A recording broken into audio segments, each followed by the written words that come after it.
Chapter 18. Aboard the steamer Fevre Dream, Mississippi River, August 1857, the next morning, as the sun broke over New Orleans like a great jaundiced eye, burning the river mist into bloody vapor and foretelling a blistering day, Abner Marsh stood waiting on the levee. He had run a great distance the night before, charging like a lunatic through the gaslit lanes of the French Quarter, colliding with evening strollers, his breath coming in ragged gasps. He ran as he had never run in all his born days, until it finally dawned on him that no one was giving chase. Then Marsh had ducked into a dim, smoke-filled tavern and downed 3 whiskeys in quick succession to steady his trembling hands. Nearing dawn, a cold resolve had settled over him, and he began making his way back toward the Fevre Dream. Never in his life had Abner Marsh felt such a raw mix of fury and humiliation. They had driven him off his own damned steamboat, held a blade to his throat, butchered an innocent child right before his eyes on his own dining table. No one, he vowed, not white men, nor coloreds, nor red Indians, nor any god-forsaken vampires got away with treating Abner Marsh that way. Damon Julian would live to regret it. He swore to the rising sun day had broken, and now the hunters would find themselves the hunted. The landing was already bustling with activity as Marsh approached. Another large side-wheeler was docked beside the Fevre Dream, disgorging cargo. Vendors hawked fruit and ices from pushcarts, and a couple of hotel omnibuses had rolled in. To Marsh's shock and dismay, he saw the Fevre Dream had her steam up. Dark smoke coiled from her twin chimneys, and below a motley crew of roustabouts was loading the last of the freight. He quickened his pace and called out to one of them, "You there! Hold on a minute!" The roustabout was a massive black man, bald-headed and missing an ear, hefting a barrel on his shoulder. He turned at the shout, "Yessa, Cap'n?" "What's happening here?" Marsh demanded. "Why's the steam raised? I gave no orders."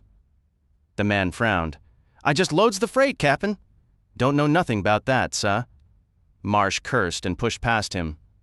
Harry Mike Dunn came swaggering across the stage plank, his iron billet in hand. "Mike!" Marsh called out. Harry Mike frowned, a look of intense concentration on his weathered face. "Mornin', Cap'n? Is it true what they say? You really sell your share of the boat?" "What are you talking about?" "Captain York. He says you sold your half interest to him, says you ain't coming on this run. I got back with some of the boys a few hours after midnight, and York told us you two figured 2 captains was one too many, and he bought you out. He told Whitey to get the steam up, and here we are." "That the straight of it, Cap'n?" Marsh's scowl deepened. Noticing the roustabouts gathering to listen, he took Harry Mike firmly by the arm and drew him across the stage and onto the main deck for a private word. "I don't have time for long stories," he said once they were a good distance from the others. "So no questions, you understand? Just do as I say." Harry Mike gave a slow nod, slapping his heavy iron club against his open palm. "Trouble, Captain?" "Most of the crew is back, and a few passengers," Marsh replied. "That's all we need. We're not waiting for anyone else. Fewer people on board makes this easier. Find Fram or Albright, I don't care which, and get one of them up to the pilot house. We're casting off now, you hear? I'm going to locate Mr. Jeffers. Once you've got a pilot, meet me in the clerk's office. Don't breathe a word of this to anyone." A faint smile appeared beneath Mike's dark beard. "We buying this boat back on the cheap, maybe?" "No," Abner Marsh said flatly. "We're going to kill a man, and it's not Joshua. Now move. Meet me in the clerk's office," but Jonathan Jeffers wasn't in his office, so Marsh had to go around to the head clerk's private cabin and pound on the door until a drowsy Jeffers finally answered, still in his nightshirt. "Captain Marsh," he said, covering a yawn. "Captain York mentioned you'd sold your share. It didn't make much sense to me, but you weren't here to ask. Come in." Once inside, Marsh got straight to it. "Tell me everything about last night." Jeffers yawned again. "Forgive me, Captain, I haven't had much sleep." He moved to the wash basin on his dresser, splashed water on his face, found his spectacles, and returned looking more alert. "Let me think.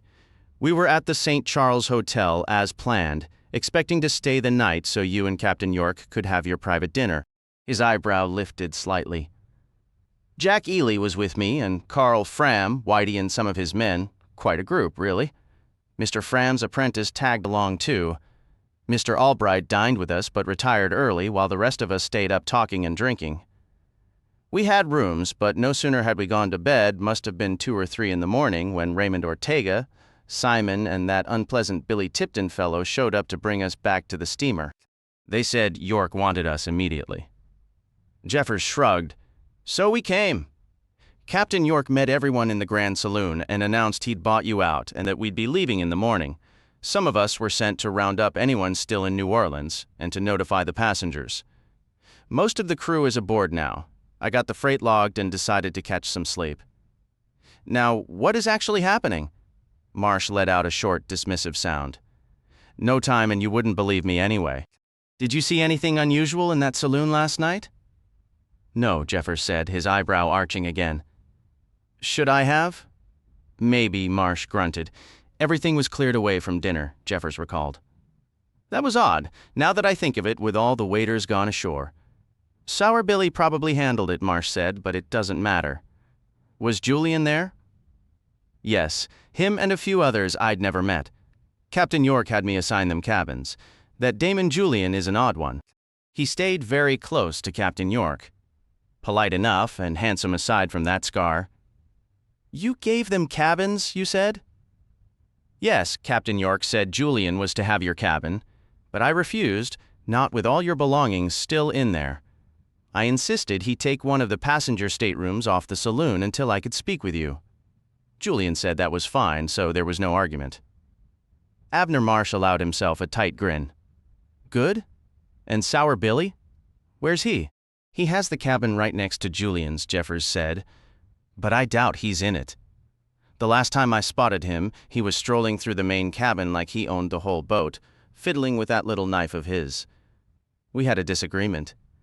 You wouldn't believe it, he was tossing his blade into one of your nice wooden columns as if it were a rotting fence post. I warned him to quit or I'd have Harry Mike toss him overboard. He stopped, but he gave me a look that could curdle milk. That one's nothing but trouble. You think he's still in the main cabin? Well, I've been asleep since, but he was there last I saw, nodding off in a chair. Get dressed, Abner Marsh ordered. Fast. Meet me down by your office. Yes, Captain, Jeffers replied, confused. And bring your sword cane, Marsh added as he left. In under 10 minutes, Marsh, Jeffers, and Harry Mike Dunn were gathered in the clerk's office. Sit down, stay quiet, and listen, Marsh began. This is going to sound insane, but you two have known me for years. You know I'm not a fool, and I don't spin tales like Mr. Fram. This is the honest truth. I swear on my life. May the boiler explode under me if I'm lying. Abner Marsh drew a deep breath and launched into the account. He told them everything in one frantic, uninterrupted stream, pausing only once when the steamer's whistle shrieked and the deck trembled. Pullin' out, Harry Mike noted. Headin' upstream like you wanted. Good, Marsh said, and he continued his story as the Fevre Dream backed away from the New Orleans levee, reversed her massive paddles, and began churning up the Mississippi under a bright, clear sun. When Marsh finished, Jonathan Jeffers looked pensive. Well, he said, that's quite a tale. Perhaps we should have notified the authorities. Harry Mike Dunn let out a derisive snort. You know better. On the river, you deal with your own problems. He hefted his iron billet. Abner Marsh agreed. This is my steamboat, Mr. Jeffers, and I'm not bringing in any outsiders. That was the river's way. It was simpler to clobber a nuisance and dump him over the rail, or let the paddles make a mess of him. The old Mississippi kept its secrets. Especially not the New Orleans police. They won't care about some missing slave child, and we don't even have a body. They're a pack of crooks anyway, and they wouldn't believe a word of it. And if they did, then what? They'd come aboard with guns and clubs, completely useless against Julian and his lot. So we handle it ourselves, Jeffers said. How? I gather the crew and we kill 'em all, Harry Mike suggested cheerfully. No, said Abner Marsh. Joshua can keep the others in line, I believe. He's done it before. He tried to do the right thing, to stop what happened last night, but Julian was too much for him. We just need to get rid of Julian before dark. Won't be difficult, Harry Mike offered. Abner Marsh frowned. I'm not so sure. This isn't like the stories. They aren't helpless during the day. They're only sleeping. And if you rouse them, they're terribly strong and fast, and they're hard to hurt. This has to be done carefully. I figure the three of us can manage it, no need to involve others. If anything goes wrong, we'll get everyone off this boat well before nightfall and put in somewhere upriver where nobody can interfere, a place where none of the night folks can escape if we have to kill more than just Julian. Don't think it'll come to that, though. Marsh turned to Jeffers. Do you have the spare key to that cabin you put Julian in? In my safe, the clerk answered, gesturing with his sword cane toward the black iron strongbox. Good, said Marsh. Mike, how hard can you swing that thing of yours? Harry Mike grinned and smacked the iron billet against his palm. It made a solid, satisfying thwack. How hard do you need me to hit, Captain? I need you to crush his damn skull, Marsh said, and you've got to do it immediately with one swing. There won't be time for a second try. You just smash his nose in and he'll be up in a heartbeat, ready to rip your throat out, Abner Marsh warned. One swing, Harry Mike insisted. Just the one. Marsh nodded, trusting the massive mate to keep his word. There's one more issue, Sour Billy. He's Julian's little guard dog. He might be napping in a chair somewhere, but I bet he'll snap awake if he spots us heading for Julian's door. So we make sure he doesn't see us. Those cabins on the boiler deck have 2 doors. If Billy's in the saloon, we enter from the promenade. If he's outside, we go through the saloon. Before we move, we need to know exactly where Billy is. That's your task, Mr. Jeffers. Find Sour Billy Tipton for us, tell us his location, and then keep him from wandering. If he hears any commotion or starts toward Julian's cabin, I want you to take that sword cane of yours and run it straight through his miserable gut. Understood? Understood, the clerk replied, his voice grim. He adjusted his spectacles. Marsh took a moment to study his 2 companions, the slender, polished clerk with his gold-rimmed glasses and buttoned gaiters, lips pressed tight, hair perfectly smoothed back, and beside him, the burly mate in coarse clothes with a rugged face and rougher manners, his green eyes sharp and eager for a brawl. They were an odd pair, Marsh thought, but a dangerously capable one. He grunted, satisfied. Well, what are we waiting for, Mr. Jeffers? Go locate Sour Billy. The clerk stood, brushing off his trousers. Of course, he said. He returned in less than 5 minutes. He's in the main cabin having breakfast. The whistle must have roused him. He's eating eggs and beef patties, drinking plenty of coffee, and he's positioned where he can watch the door to Julian's cabin. Good, Marsh said. Mr. Jeffers, why don't you go get some breakfast yourself? Jeffers allowed a thin smile. I believe my appetite has just arrived. The keys first, though. Jeffers nodded, bending to his safe. With the keys in hand, Marsh gave the clerk a solid 10 minutes to return to the Grand Saloon before he stood and drew a deep breath. His heart hammered against his ribs. Let's go, he said to Harry Mike Dunn, pushing open the door to the outside. The day was blazing and humid, which Marsh chose to see as a favorable sign. The Fevre Dream was cutting upriver with effortless grace, her wake a frothing twin trail of foam. She must be making 18 miles an hour, Marsh estimated, gliding as smoothly as a southern gentleman's charm. For a fleeting instant, he caught himself calculating her running time to Natchez, and a sharp, unexpected longing to be up in the pilot-house, gazing out at the river he adored, nearly overwhelmed him. Abner Marsh swallowed hard, blinking back a sudden, unwelcome sting in his eyes, feeling queasy and ashamed of the weakness. Cap'n? Harry Mike asked, uncertainty in his tone. Marsh cursed under his breath. It's nothing, he muttered. It's just, damn it all, let's move. He stomped forward, the key to Damon Julian's cabin gripped so tightly in his large red hand that his knuckles bleached white. Outside the cabin, Marsh halted to scan the area. The promenade was largely deserted. A woman stood by the railing, a good distance behind them, and about a dozen doors ahead, a man in a white shirt and a drooping hat lounged in a chair tilted back against a stateroom door, but neither appeared to pay Marsh and Harry Mike any mind. Marsh carefully slid the key into the lock. Remember what I said, he whispered to the mate. Fast and quiet, one hit. Harry Mike gave a single, firm nod. Marsh turned the key. The lock clicked, and Marsh pushed the door inward. The room inside was stuffy and dark, every curtain drawn and shutter closed the way the night dwellers preferred. But in the sliver of light from the doorway, they could make out a pale shape lying motionless beneath the sheets. They slipped inside, moving as quietly as two large, clumsy men were able, and then Marsh was shutting the door while Harry Mike Dunn stepped forward, hefting his 3-foot iron bar high. In the faint light, Marsh saw the shape in the bed shift, turning toward the disturbance, and Harry Mike closed the distance in 2 swift steps. The iron descended in a dreadful sweep, seeming to hang in the air for an eternity before the cabin door sealed shut, plunging them into absolute blackness. Abner Marsh heard a wet, meaty thud, followed by a crisp, cracking noise, and he held his breath. The room fell silent. From the darkness, a low, satisfied chuckle rose, sending a chill through Marsh's body. "Mike?" he whispered, fumbling for a match. "Yes, sir, Captain?" The mate's voice replied. "Just the one hit, that's all." He chuckled again. Marsh struck the match against the wall and squinted in the sudden flare. Harry Mike stood beside the bed, his iron now dark and slick. What lay beneath the sheet was a crushed crimson mess where a face had been. Part of the skull was gone, and a sluggish seep of blood darkened the linen. Flecks of hair and darker matter were sprayed across the pillow, the wall, and the mate's clothing. "Is it dead?" Marsh asked, a wild fear gripping him that the shattered head might somehow mend and the pale form rise to greet them. "Ain't never seen nothing deader," Harry Mike stated. "Make certain," Abner Marsh commanded. "Make absolutely certain." Harry Mike Dunn gave a slow, heavy shrug, then lifted the bloody iron and brought it down again onto the ruined skull and the pillow. Once. Twice. A third time. A fourth.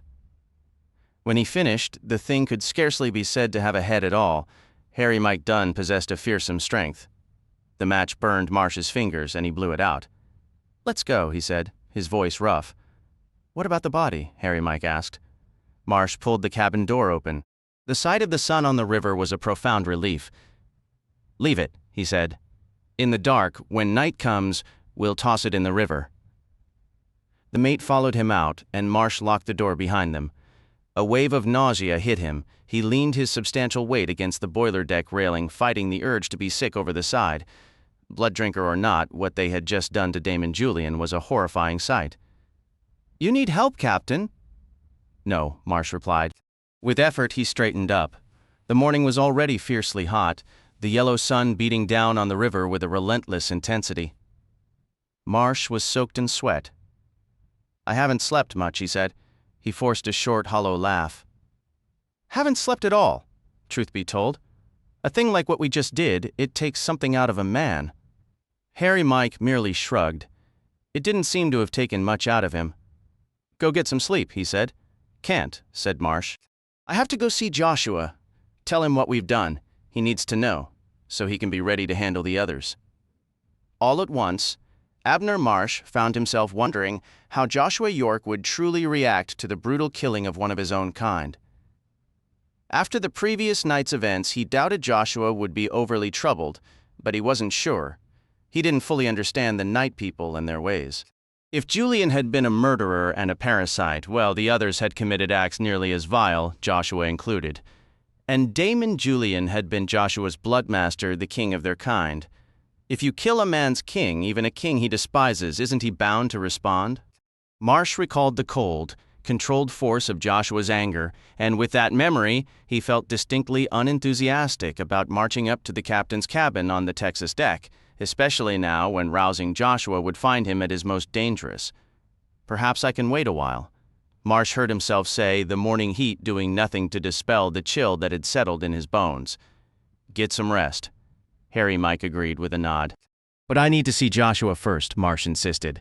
His voice strained. He truly felt unwell, a churning nausea, a feverish heat, a bone-deep exhaustion. He needed to lie down for a few hours. Can't allow him to rise just yet. He ran his tongue over his parched lips. "You go find Jeffers, explain how everything turned out. One of you come get me well before sunset. You hear me? Give me a full hour to make my way up and speak with Joshua. I'll rouse him, deliver the news, and once night falls, he'll know how to manage the others. And you, have one of your men keep a close watch on Sour Billy. We'll have to settle with him as well." Harry Mike's smile was thin and cold. "Let the Mississippi deal with him." "Perhaps we will," Marsh conceded. "Perhaps. I'm going to rest now, but you make certain I'm awake before dark." Don't you let that sun go down on me, understand? Understood. With a weary sigh, Abner Marsh trudged up to the Texas deck, each step amplifying the sickness and fatigue weighing him down. Pausing at his cabin door, a sudden sharp fear pierced through him. What if one of them was waiting inside, despite Mr. Jeffers' assurances? He flung the door open, allowing the fading daylight to flood the room, and found it empty. Marsh stumbled inside, yanked the curtains back and threw the window open to admit every possible shred of light and air, locked the door, and sank onto the bed to peel off his sweat-drenched clothes. He didn't bother with a nightshirt. The cabin was oppressively hot, but Marsh was far too spent to care. Sleep claimed him almost instantly. The persistent, urgent knocking on his cabin door finally dragged Abner Marsh from a profound and dreamless slumber. He grunted, stirred, and pushed himself up in bed. "Just a minute," he bellowed. He shuffled to the wash basin like a great, naked bear rudely awakened from hibernation and in a decidedly foul mood about it. Only after splashing cold water on his face did the memory return. "God damn it all to hell," he swore, glaring at the gray shadows thickening in the corners of the dim cabin. Outside the window, the sky was a deep, bruised purple. "God damn," he muttered again, yanking on a clean pair of trousers. He stomped to the door and wrenched it open. "What in blazes is the meaning of letting me sleep so long?" Marsh shouted at Jonathan Jeffers. "I told Harry Mike to wake me a full goddamn hour before sunset." "It is an hour before sunset," Jeffers replied calmly. "It's clouded over. That's why it looks so dark. Mr. Albright says we're in for another thunderstorm." The clerk stepped into the cabin and shut the door. "I brought you this," he said, offering a hickory walking stick. "Found it in the main saloon, Captain." Marsh took the stick, somewhat appeased. "Lost it last night," he grumbled. "Had other matters on my mind." He propped the stick against the wall and glanced out the window once more, his frown deepening. Across the river, the entire western horizon was a seething mass of ominous clouds advancing toward them, like a colossal dark wall ready to topple. The setting sun was utterly obscured. He didn't like the look of it one bit. "I'd best get up to Joshua," he said, pulling a shirt from a drawer and beginning to dress. Jeffers leaned on his sword cane. "Shall I accompany you? I ought to speak to Joshua alone," Marsh said, tying his cravat with a glance in the mirror. "Though I don't relish the task, why don't you come up and wait outside? Maybe Joshua will want to call you in to discuss our next steps." Left unspoken was Marsh's other reason for wanting the clerk nearby. Perhaps he would want to call him in if Joshua York did not receive the news of Damon Julian's end favorably. "Very well," said Jeffers. Marsh shrugged into his captain's coat and grabbed his stick. "Let's go then, Mr. Jeffers. It's already too damn dark for my liking." The Fevre Dream forged ahead briskly, her flags cracking in a stiff wind, dark smoke streaming from her twin chimneys into the gathering gloom. The Mississippi's waters churned dark beneath the strange bruised purple of the sky. Abner Marsh set his jaw and moved with purpose toward Joshua York's cabin, Jeffers keeping pace. He didn't pause at the threshold this time, his walking stick rapped sharply against the wood. "Joshua, open up. We need to talk," he called out on the third knock. The door swung inward on the fifth, revealing a soft, waiting darkness. "Stay here," Marsh ordered Jeffers, stepping inside and shutting the door behind him. A tightness coiled in his stomach. "Now don't get sore, Joshua," he said into the black. "I wouldn't trouble you, but it's important, and night's coming on anyway." Only the sound of breathing answered him. "For God's sake," Marsh grumbled, "why do we always have to parley in the dark? It sets my nerves on edge. Light a lamp, won't you?" "No." The voice was clipped, low, and fluid. It was not Joshua's. Abner Marsh recoiled a step. "Sweet Jesus, no," he breathed, and even as his trembling hand found the door behind him and flung it open, he heard a rustle of movement. His eyes had adjusted, and the sickly violet glow from the storm-racked sky gave ghastly shape to the shadows within. He saw Joshua York, pale and unclothed, sprawled across his bed with one arm dangling limply to the floor. On the wrist was a dark, ugly mark like a blood-crusted bruise. And he saw Damon Julian gliding toward him, swift and silent, a smile on his lips. "We killed you!" Marsh roared, the words thick with disbelief. He stumbled backward out of the cabin, lost his footing, and fell heavily at Jonathan Jeffers' boots. Julian halted in the doorway. A thin, dark line, little more than a scratch, marred his cheek where Marsh had laid open a terrible wound the previous night. He wore no jacket or vest, and his ruffled silk shirt was pristine. "Do come in, Captain," Julian said softly. "Running is so undignified. Come in and converse. You're dead. Mike smashed your damn skull to pulp," Marsh choked out. He kept his gaze carefully averted from Julian's eyes. It was still daytime, he told himself desperately. He was safe outside, beyond reach until sunset, so long as he didn't meet that gaze, so long as he didn't re-enter that cabin. "Dead?" Julian's smile widened. "Ah, the other cabin. Poor Gene. He wanted so badly to believe Joshua and see what you've done to him. Smashed his head in, you say?" Marsh clambered to his feet. "You switched cabins?" he said, his voice hoarse. "You devil, you put him in your bed?" "Joshua and I had much to discuss," Julian replied. He made a slight beckoning motion. "Now come, Captain. My patience wears thin. Come and share a drink." "Go to hell," Marsh spat. "Maybe we missed you this morning, but you're not clear yet. Mr. Jeffers, run and fetch Harry Mike and his men. A dozen should do the trick, I'd reckon." "No," said Damon Julian, "you will not do that." Marsh brandished his stick. "The hell I won't. You gonna stop me?" Julian's eyes flicked upward to the sky. Now a deep, bruised violet streaked with black, a vast and heavy twilight. "Yes," he said, and he stepped out into the fading light. A cold, clammy terror seized Abner Marsh's heart. He raised his walking stick. "Stay back," he cried, his voice turning shrill. He retreated a step. Damon Julian merely smiled and advanced. It wasn't light enough, Marsh realized with a surge of sick despair. Then came a whisper of metal on wood, and Jonathan Jeffers moved smoothly in front of him, his sword cane unsheathed, the keen steel point circling the air. "Go for help, Cap'n," Jeffers said calmly, pushing his spectacles up with his free hand. "I'll entertain Mr. Julian." With a fencer's practiced grace, Jeffers darted forward, his rapier flashing in a sharp, controlled slash. Damon Julian barely managed to recoil. The smirk wiped from his expression as the clerk's blade sliced through the air just before his eyes. "Get out of my way," Julian growled, his voice low and threatening. Jonathan Jeffers remained silent, settled into a fencer's posture, edging forward on the balls of his feet and forcing Julian to give ground toward the captain's cabin door. He lunged without warning, but Julian was quicker, slipping backward beyond the sword's reach. Jeffers clicked his tongue in frustration.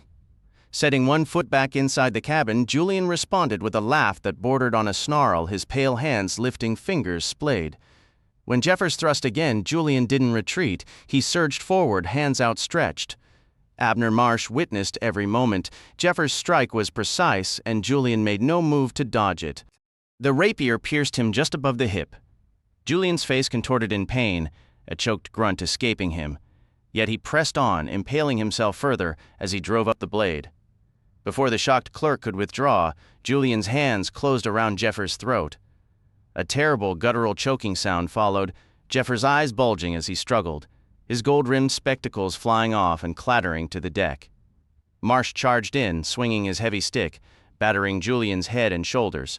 Even skewered by the sword, Julian appeared barely to notice. With a vicious twist, there came a sickening crack like splintering wood. Jeffers went slack. Marsh brought his stick around in one last, desperate arc, putting all his strength behind it. The blow connected squarely with Julian's forehead, staggering him momentarily. When Julian opened his hands, Jeffers crumpled like a discarded puppet, his neck twisted at a ghastly angle. Marsh backed away hastily. Julian touched his brow as if assessing the damage from the strike. To Marsh's dismay, there was no blood. For all his power, he was no Harry Mike Dunn, and hickory was no match for iron. With a pained expression, Damon Julian pried Jeffers' lifeless fingers from the sword cane's handle. He drew the blood-slick blade awkwardly from his own body, his shirt and trousers soaked and clinging to him. Almost casually, he sent the blade spinning out over the river, where it whirled like a child's top before disappearing into the dark, moving water. Julian staggered forward, leaving a trail of bloody footprints on the deck, but he kept coming. Marsh retreated before him, a blind, sickening panic rising in his chest. There was no killing this man, he realized with despair. Nothing worked. Joshua and his visions, Harry Mike and his iron bar, Mr. Jeffers and his sword, none of them had been enough against Damon Julian. Marsh scrambled down the short stairway to the hurricane deck and broke into a run. Gasping for air, he hurried aft toward the companionway leading down to the promenade, where he hoped to find other people and some semblance of safety. The light was fading fast into evening. He took 3 pounding steps down the stairs before gripping the handrail tightly, reeling to a halt. Sour Billy Tipton and 4 others were climbing toward him. Abner Marsh turned and scrambled back up. Rush to the bell, he thought wildly. Ring it for help, but Julian had already descended from the Texas deck and now blocked his path. For a long moment, Marsh stood frozen, dead with despair. He was trapped between Julian and the others, armed with nothing but his useless stick. And what did it matter? Nothing seemed to hurt them. Fighting was pointless. He might as well surrender. Julian advanced with a thin, cruel smile. In his mind, Marsh saw that pale face descending toward his own, teeth bared, those eyes glowing with a feverish, ancient thirst. If he had any tears left, he might have wept. He found he could not move his legs, as if they were rooted to the deck, and even the weight of his stick felt suddenly unbearable. Then, far upriver, another side-wheeler rounded a bend. Abner Marsh might have missed it, but the pilot did not, and the steam whistle of the Fevre Dream gave a long, shrill cry to signal it would take the larboard side in the passing. That sound jolted Marsh from his stupor. He lifted his gaze to the distant lights of the descending boat, the fire belching from its tall chimneys and the near-black sky looming above. Distant lightning pulsed within the clouds, illuminating them from the inside. And there was the river itself, black and endless, his home and his trade, his friend and his most brutal enemy, the fickle, loving consort to all his steamboat ladies. It flowed on as it always had, knowing nothing and caring less about Damon Julian and his kind. They were nothing to it. They would be gone and forgotten, while the old Devil River kept rolling, cutting new channels, drowning towns and crops, raising up others and crushing steamboats in its teeth just to spit out the splinters. Marsh moved to where the great paddle boxes rose above the deck. Julian followed him. "Captain," he called, his voice warped yet still strangely alluring. Marsh paid no heed. With a surge of desperate strength he didn't know he possessed, he hauled himself up onto the top of the paddle box. Beneath his feet, the massive side wheel turned, the deck trembling with its chunka-chunka rhythm.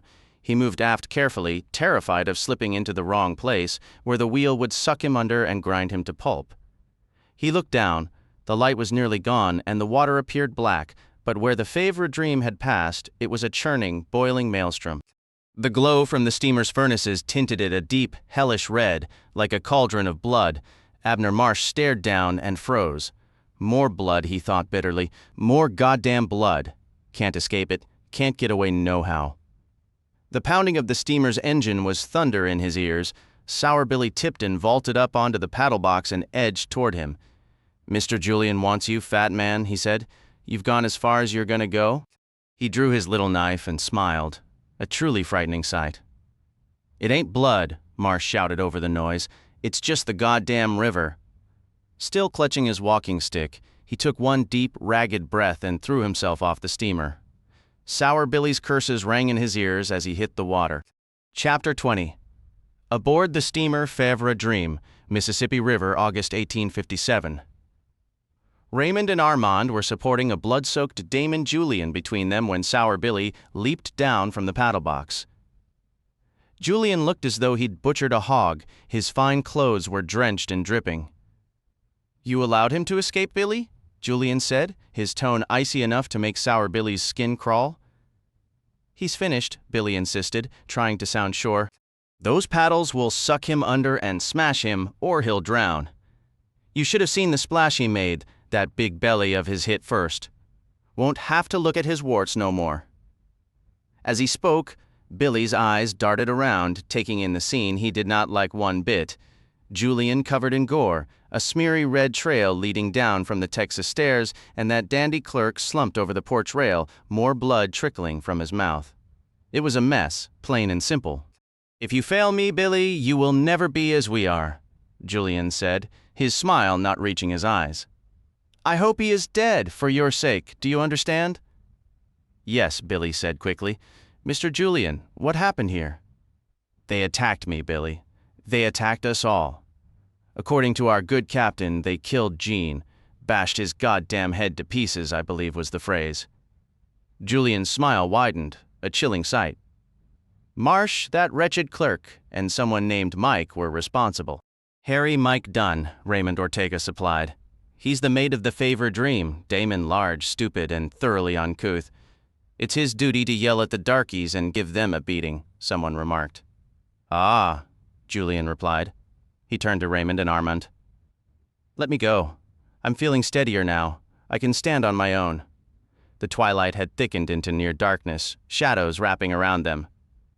"Damon," Vincent cautioned, his voice low, "the watch is about to change for supper. Men will be heading to their cabins. We need to act. We must leave this boat, or we'll be discovered." His eyes flicked toward the blood and the lifeless form on the deck. "No," Julian stated firmly. "Billy will handle the mess. Isn't that right, Billy?" "Yes," Sour Billy answered. "I'll just send the clerk after his captain." "Then do it, Billy, instead of just talking about it," Julian said, his smile devoid of warmth. "Afterward, meet us in York's cabin. We're retiring there now." "I require a change of attire." Sour Billy Tipton worked frantically for nearly 20 minutes to erase all signs of the violence on the Texas deck. He moved quickly, painfully aware that anyone could step out of a cabin or come up the stairs at any moment. The deepening darkness was his only ally. He dragged Jeffers's body along the deck, struggling to heave it onto the paddle box. The clerk was surprisingly heavy before shoving it over the side. The river and the night consumed it. The splash was barely noticeable over the churning of the paddle wheels. Just as Billy had stripped off his shirt and begun scrubbing at the bloodstains, his luck turned. The storm that had threatened all afternoon finally erupted. Thunder crashed. Lightning split the sky, and a cold, driving rain hammered down, soaking him to the skin and washing the deck clean. It was almost poetic, he thought bitterly, how nature did the dirty work. Dripping wet, a sodden ball of what was once a fine shirt clutched in his hand, Sour Billy finally entered Joshua York's cabin. "It's done," he announced. Damon Julian was seated in a deep leather chair, looking refreshed in clean clothes, a drink in hand, his strength seemingly fully restored. Raymond stood beside him, Armand occupied the other chair, Vincent perched on the edge of the desk, and Kurt sat in the desk chair. Joshua York, however, sat hunched on his bed, staring at the floor, his head bowed. His skin was as pale as ash. "He looks like a whipped dog," Sour Billy thought with contempt. "Ah, Billy," Julian said, "what would we ever do without you?" Sour Billy gave a curt nod. "I've been doing some thinking out there in the rain, Mr. Julian," he said. "Way, I see it, we got two options. This steamer carries a yawl for taking soundings. We could take it and slip away. Or, now that the storm's passed, we could wait for the pilot to tie up and just go ashore. We ain't far from Bayou Sara. Maybe we'll put in there." "I have no interest in Bayou Sara, Billy, and I have no intention of leaving this magnificent steamboat. The Fevre Dream belongs to us now. Isn't that correct, Joshua?" Joshua York lifted his head. "Yes," he whispered, his voice so faint it was almost lost in the room. "It's too risky," Sour Billy insisted, a note of desperation creeping in. The captain and the head clerk both vanished. "What will people think? They'll be missed, and questions will be asked, real soon too." "He is right, Damon," Raymond added. "I have been on this boat since Natchez. The passengers come and go, but the crew, we are the outsiders here. We are the ones who are suspected. When Marsh and Jeffers cannot be found, they will look to us first." "And don't forget the mate," Billy pressed. "If he was helping Marsh, he knows everything, Mr. Julian." "Then kill him, Billy." Sour Billy swallowed hard, a knot of unease in his throat. "Suppose I do kill him, Mr. Julian. It won't help. He'll be missed too, and he's got a whole army under him. Niggers, dumb Germans, big Swedes. We number less than 20, and during the daylight hours, there's only me. We can't fight the whole crew. Even if we could, I sure can't hold them off alone. We have to go. We are staying," Julian declared, his tone final and icy. "It is for them to fear us, Billy?" How can you ever hope to lead if your mind remains in chains? We are staying right here, Vincent spoke up, his voice tight with worry. What happens when they realize Marsh and Jeffers are missing? Kurt added, and the mate, he's a danger to us. Damon Julian turned his gaze to Sour Billy and smiled softly. Ah, he murmured, taking a slow sip from his glass. We'll let our dear Billy handle these little inconveniences. Billy will demonstrate his cleverness for us, won't you, Billy? Me? Sour Billy Tipton stood with his mouth hanging open. I ain't sure how. Won't you, Billy? Yes, Billy said hurriedly. Yes, I will. Joshua York spoke then, a thread of his former determination returning to his voice. I can resolve this without more violence. I am still the captain of this steamer. Allow me to dismiss Mr. Dunn and any others who concern you. We can remove them from the Fevre Dream cleanly. There has been enough death already. Has there? Julian replied, his tone light. Sour Billy shook his head at York. Farringham won't work. They'll just start asking questions and demanding to see Captain Marsh. Raymond nodded in agreement. They don't follow York, he said, directing his words to Julian. They don't trust him. He had to step out in broad daylight just to get any of them to follow him down the bayou. With Marsh and Jeffers gone, he'll never keep them in line. A look of startled respect crossed Sour Billy's face as he stared at Joshua York. You did that? Went out in the day? The others might brave the twilight or linger a few minutes past dawn, but he'd never seen any of them walk under the high sun. Not even Julian. York met his gaze with a cold silence. Our dear Joshua enjoys pretending to be cattle, Julian said, amused. Perhaps he was hoping for a nice leathery tan. Polite laughter rippled through the room. While the others were distracted, an idea began to form in Sour Billy's mind. He scratched his head and allowed himself a thin smile. We ain't gonna fire 'em, he announced suddenly to Julian. I know what to do. We'll make 'em run off on their own. I know just the way. Excellent, Billy. What would we ever do without you? Can you make him follow my lead? Billy asked, jerking a thumb toward York. Joshua York spoke before Julian could answer. I will do what is necessary to protect my people and my crew. There is no need for force. Well, Sour Billy said, his smile widening. This was turning out even simpler than he'd imagined. Julian was going to be real impressed. I need to fetch a clean shirt. You get dressed, Captain York, and then we'll go do us some protectin'. Indeed, Julian added quietly, and Kurt will accompany you as well. He raised his glass slightly toward York, just as a precaution. A half hour later, Sour Billy led Joshua York and Kurt down to the boiler deck. The rain had slackened to a drizzle, and the Fevre Dream was now tied up at Bayou Sarah, nestled among a host of smaller steamers. In the main saloon, supper was being served. Julian and his companions were there among the others, eating without drawing attention. The captain's chair, however, stood conspicuously empty, a fact someone was bound to notice soon. Luckily, Harry Mike Dunn was down on the main deck, roaring at the roustabouts as they loaded freight and stacks of firewood. Sour Billy had watched him carefully from the deck above before putting his plan into motion. Dunn was the real threat. The body first, Sour Billy said, leading them directly to the outer door of the cabin where Gene Ardent had met his end. Kurt shattered the lock with one powerful blow of his hand. Inside, Billy lit the lamp and the three of them looked upon the horror laid out on the bed. Sour Billy let out a low whistle. Well, he said, turning to York. Your friends sure did a number on old Gene. Half his brains are on the sheets and the other half's on the wall. Disgust filled York's gray eyes. Get on with it, he said tightly. I assume you want us to dump the body in the river. Hell no, said Sour Billy. We're gonna burn this body. Right down in one of your furnaces, Captain. And we ain't sneaking it down there, neither. We're gonna walk right through the saloon with it and down the main staircase. Why, Billy? York asked, his voice icy. Just do it, Sour Billy snapped. And I'm Mr. Tipton to you, Captain. They shrouded Gene's body in a sheet, leaving nothing visible. York moved to assist Kurt with the lifting, but Sour Billy waved him off and grabbed the other end himself. Wouldn't be proper for a part owner and captain to be hauling a dead man. You just walk alongside us and manage to look concerned. York found that particular instruction effortless. They pushed open the door to the grand saloon and entered, the sheet-draped form suspended between Billy and Kurt. The supper table was partially occupied. A sharp intake of breath cut through the room, and all chatter ceased. "Can I be of assistance, Captain York?" inquired a slight man with a white beard and grease spots on his vest. "What's happened? Has someone passed?" "Keep your distance," Sour Billy barked as the man took a step forward. "Do as he says, Whitey," York instructed. The man halted. "Well, certainly, but—" "It's just a dead passenger," Sour Billy stated flatly.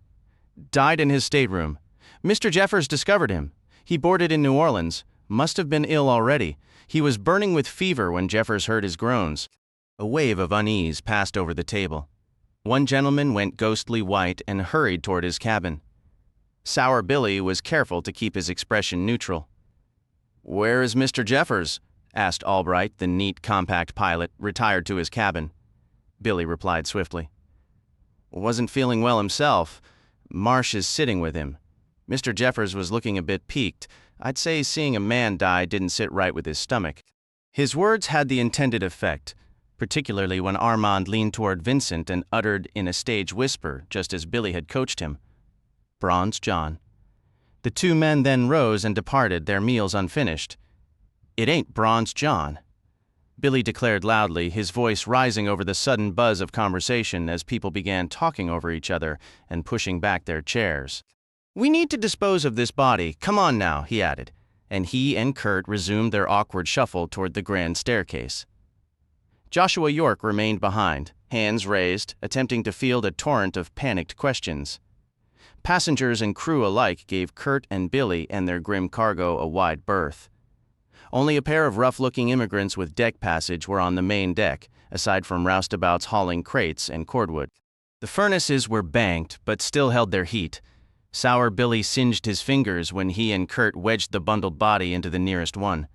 He was still cursing and shaking his hand when Joshua York descended and found him. "They're abandoning ship," York said, his pale face a mask of confusion. "Most passengers are already packing, and half the crew has approached me demanding their pay, cooks, maids, stewards, even Jack Ely, the second engineer. I don't comprehend it."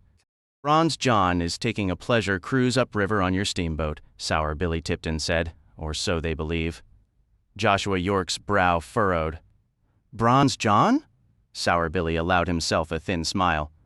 "Yellow fever, Captain. I can tell you've never been in New Orleans when Bronze John comes calling.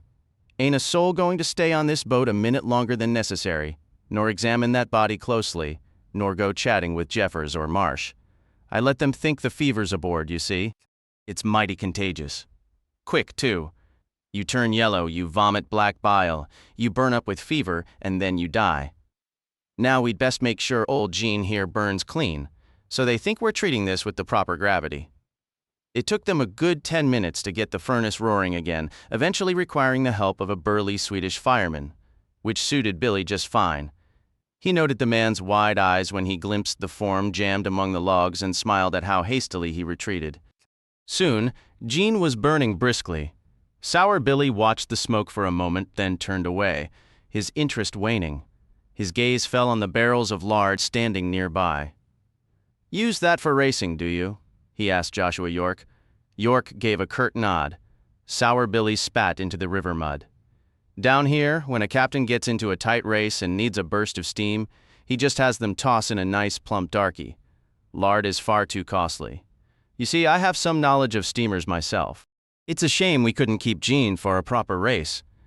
Kurt offered a faint smile at the remark, but Joshua York's expression remained a dark, fixed glower. Sour Billy didn't care for that look at all, and he was about to speak when the voice he'd been anticipating cut through the engine room. "You." Harry Mike Dunn swaggered in from the forecastle, a full 6 feet of rain-soaked menace.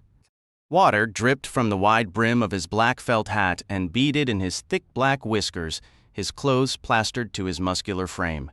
His eyes were like hard little chips of green glass, and he held his iron club, slapping it rhythmically and threateningly against his palm. A dozen deckhands, stokers, and roustabouts crowded behind him. The big Swede was there, along with an even larger black man missing one ear, a wiry mixed-race fellow hefting a length of 2x4, and several others armed with knives. The mate advanced, and his men followed. "Just who are you burning in there, boy?" he roared. "What's all this talk about yellow fever? There's no yellow fever on this boat." "Do as I instructed," Sour Billy hissed at York in a low, urgent voice. He backed away from the furnace's heat as the mate closed in. Joshua York moved between them and raised his hands. "Stop," he commanded. "Mr. Dunn, I'm discharging you, effective immediately. You are no longer the mate of the Fevre Dream." Dunn eyed him with deep suspicion. "I ain't?" he said. Then his face twisted into a grimace. "The hell you say? You ain't fairin' me? I am the master and captain here." "Is that so?" "Well, I take my orders from Captain Marsh. He tells me to go. I go. Until then, I stay." "And don't feed me no lies about buying him out. Heard all that nonsense this morning." He took another deliberate step forward. "Now you step aside, Captain. I aim to get some answers from Mr. Sour Billy here. Mr. Dunn, there is sickness aboard this vessel. I am discharging you for your own safety." Joshua York lied with such convincing sincerity, it almost impressed Sour Billy. "Mr. Tipton will be the new mate. He's already been exposed." "Him?" The iron billets smacked hard against the mate's calloused palm. "He ain't no steamboat man." "I've been an overseer," Billy said, moving forward again. "I know how to handle laborers." Harry Mike Dunn let out a coarse laugh. A cold wave washed over Sour Billy. If there was one thing he truly could not abide, it was being laughed at. In that instant, he decided scaring Dunn off wouldn't suffice. Killing him would be far more satisfying. "You got all your hired hands and trash behind you," he taunted the mate. "Looks to me like you're too scared to face me man to man." Dunny's green eyes narrowed dangerously, and he smacked the club into his palm with even greater force. He took 2 quick strides forward into the full hellish glare of the furnace and stood there illuminated, peering in at the burning remains. Finally, he turned back to face Sour Billy. "Only one body in there," he stated. "That's good for you. If it'd been the captain or Mr. Jeffers, I was going to break every bone in your body before I killed you. Now, I reckon I'll just kill you straight off." "No," Joshua York said, stepping in front of the mate once more. "Get off my steamer. You're discharged." Harry Mike Dunn shoved him aside roughly. "Stay out of this, Captain. A fair fight, just me and him. If he whips me, he's the mate. Only I'm gonna bash his head in, and then you and me will go find Captain Marsh and settle who leaves this steamboat." Sour Billy reached behind his back and drew his knife. Joshua York looked from one man to the other in despair. The other crewmen had drawn back now, forming a rough circle and shouting encouragement to Harry Mike. Kurt moved smoothly forward and pulled York out of the way, preventing any interference. Bathed in the furnace's infernal glow, Harry Mike Dunn looked like a demon stepped from the flames, smoke curling around him, his skin flushed a reddish hue, the rainwater steaming from his hair. He kept advancing, the club smacking against his palm.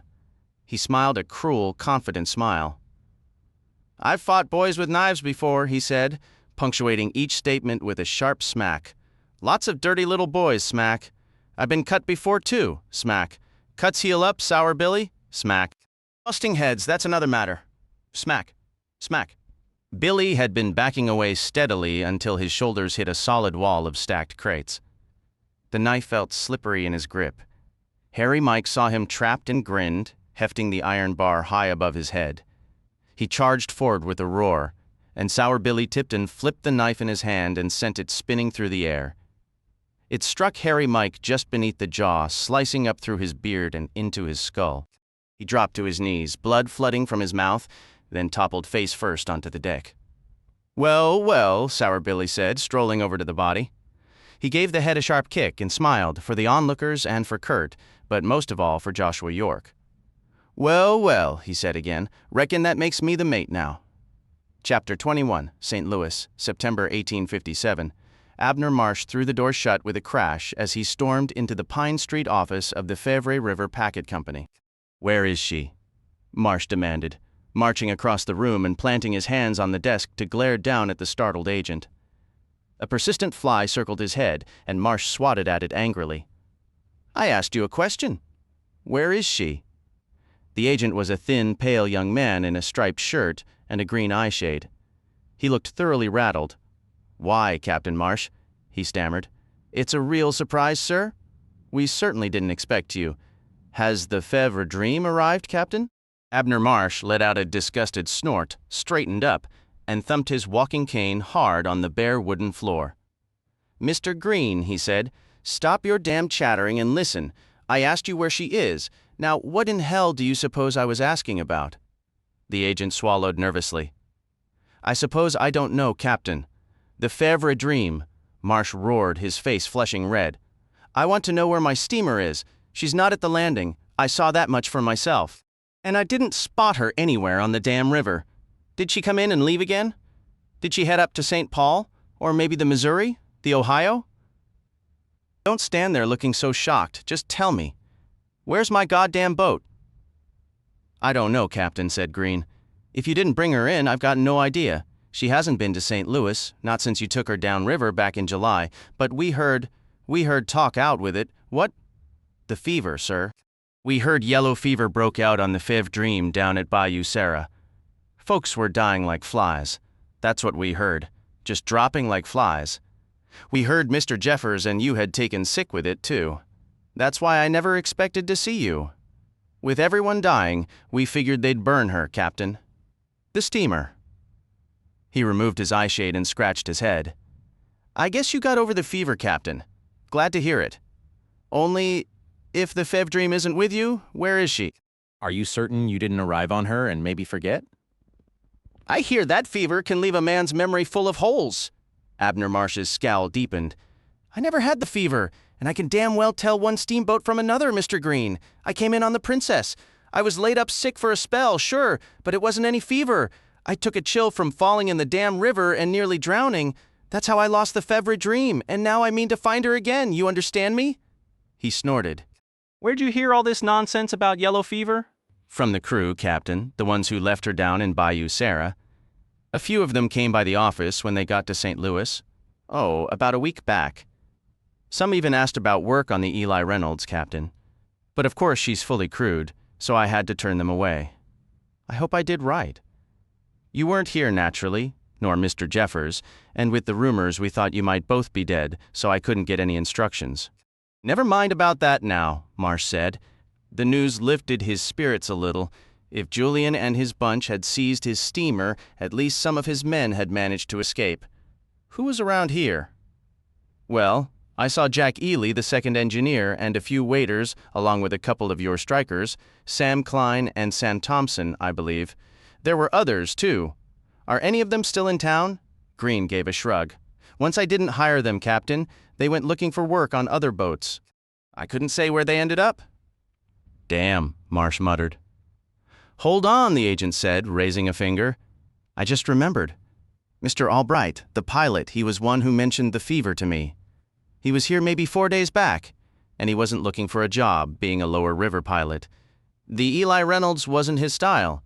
Said he was taking a room at the planter's house while he waited for a spot on one of the fancier boats, a big sidewheeler." "Albright, you say?" Marsh replied. "What about Carl Fram? Did you see him?" If both Fram and Albright had abandoned the Fevre Dream, locating the steamer should be straightforward. Without experienced pilots, she couldn't possibly navigate. But Green shook his head. "No, sir. Haven't laid eyes on Mr. Fram." Marsh felt his hopes deflate. If Carl Fram was still on board, the Fevre Dream could be anywhere on the river. She might have turned up any number of tributaries or perhaps even steamed all the way back down to New Orleans while he was recovering at that woodyard south of Bayou Sara. "I'm going to have a word with Dan Albright," he told the agent. "While I'm gone, I want you to write some letters. To every agent, pilot, anyone you know from here to New Orleans, ask about the Fevre Dream. Somebody must have seen her. A steamer like that doesn't just disappear. You get those letters written this afternoon, you hear me, and take them down to the landing to post on the fastest boats heading out. I intend to find my steamer." "Yes, sir," the agent said, pulling out a stack of paper and a pen. He dipped the nib in the inkwell and began to write. The clerk at the planter's house desk nodded in recognition. "Why, it's Captain Marsh," he said. "Heard about your troubles. Just terrible. Bronze John is a wicked one, that's for sure. I'm glad to see you're better, Captain, truly I am." Never mind that, Marsh said, irritated. What room is Dan Albright in? Albright had been polishing his boots. He answered the door with a cool, polite nod, then returned to his chair, slid his arm into one boot, and resumed shining as if he hadn't been interrupted. Abner Marsh sat down heavily and skipped any pleasantries. "Why did you leave the Fevre Dream?" he asked bluntly. "Fevre, Captain?" Albright said. He studied Marsh briefly, then went back to work on his boot without another word. "Tell me about it, Mr. Albright? I wasn't there." Dan Albright frowned. "You weren't? I understood you and Mr. Jeffers found the first sick man." "You understood wrong. Now tell me." Albright polished his boots and recounted the story: the storm, the supper, the body that Joshua York and Sour Billy Tipton and another man had carried through the saloon, the panicked flight of passengers and crew. He told it all in as few words as possible. When he was finished, his boots were gleaming. He slid them on. "Everyone left?" Marsh said. "No," said Albright. "Some stayed. Some don't know the fever as well as I do." "Who?" Albright shrugged. "Captain York, his friends, Harry Mike, the stokers and roustabouts too. I reckon they were too scared of Mike to run off, especially down in slave country. Whitey Blake might have stayed. I thought you and Jeffers were there too." "Mr. Jeffers is dead," said Marsh. Albright said nothing. "What about Carl Fram?" Marsh asked. "Can't say." "You were partners?" "We were different. I didn't see him." "I don't know, Captain." Marsh frowned. "What happened after you collected your wages?" "I spent a day in Bayou Sara, then caught a ride with Captain Leathers on the Natchez. I rode up to Natchez, spent about a week there looking over the river, then came on up to St. Louis on the Robert Folk." "What happened to the Fevre Dream?" "She left." "Left? Steamed off, I figure." "The morning after the fever broke, I woke to find her gone from Bayou Sara." "Without a crew?" I asked. "Must have had enough hands left to manage her," Albright replied. "Where did she go?" He merely shrugged. "I didn't spot her from the Natchez. Could have missed her, though. I wasn't looking. Maybe she headed downstream." "You're a real goddamn help, Mr. Albright," I snapped. Albright just said, "Can't tell you what I don't know. Maybe they burned her because of the fever. Never should have given her that name, if you ask me. Unlucky." My patience was wearing thin. "She hasn't been burned," I insisted. "She's out there on the river somewhere, and I aim to find her, and she ain't unlucky. I was her pilot, Captain. I saw it all: storms, fog, delays, then the fever. That boat was cursed. If I were you, I'd let her go. She's no good for you." Godless. He stood up. "Speaking of which, I've got something of yours." He retrieved 2 books and handed them over. "From the Fevre Dream's library. I played chess with Captain York back in New Orleans, mentioned I enjoyed poetry, and he gave me these the next day. When I left, I took them by mistake." I turned the volumes in my hands. Poetry. One by Byron, another by Shelley. Just what I needed, I thought bitterly. My steamboat was gone, vanished from the river, and all I had left were 2 goddamn books of poems. Keep them, I told Dan Albright. He shook his head. Don't want them. Not the sort of poems I care for, Captain. Immoral, both. No wonder your boat was struck down carrying books like those. I shoved the books into my pocket and stood, scowling. I've had about enough of that, Mr. Albright. I won't listen to that talk about my boat. She's as fine as any on the river, and she ain't cursed. There's no such thing as curses. The Fevre Dream's a real heller of a... "That she is," Dan Albright cut in. He stood as well. "I need to see about a berth," he said, guiding me toward the door. I let him steer me out. But as he was showing me into the hallway, the dapper little pilot added, "Captain Marsh, let it be." "What? That steamer?" Albright said. "She's no good for you? You know how I can smell a storm coming?" "Yes," I said. He could scent a storm better than anyone I'd ever known. "Sometimes I can smell other things too," the pilot continued.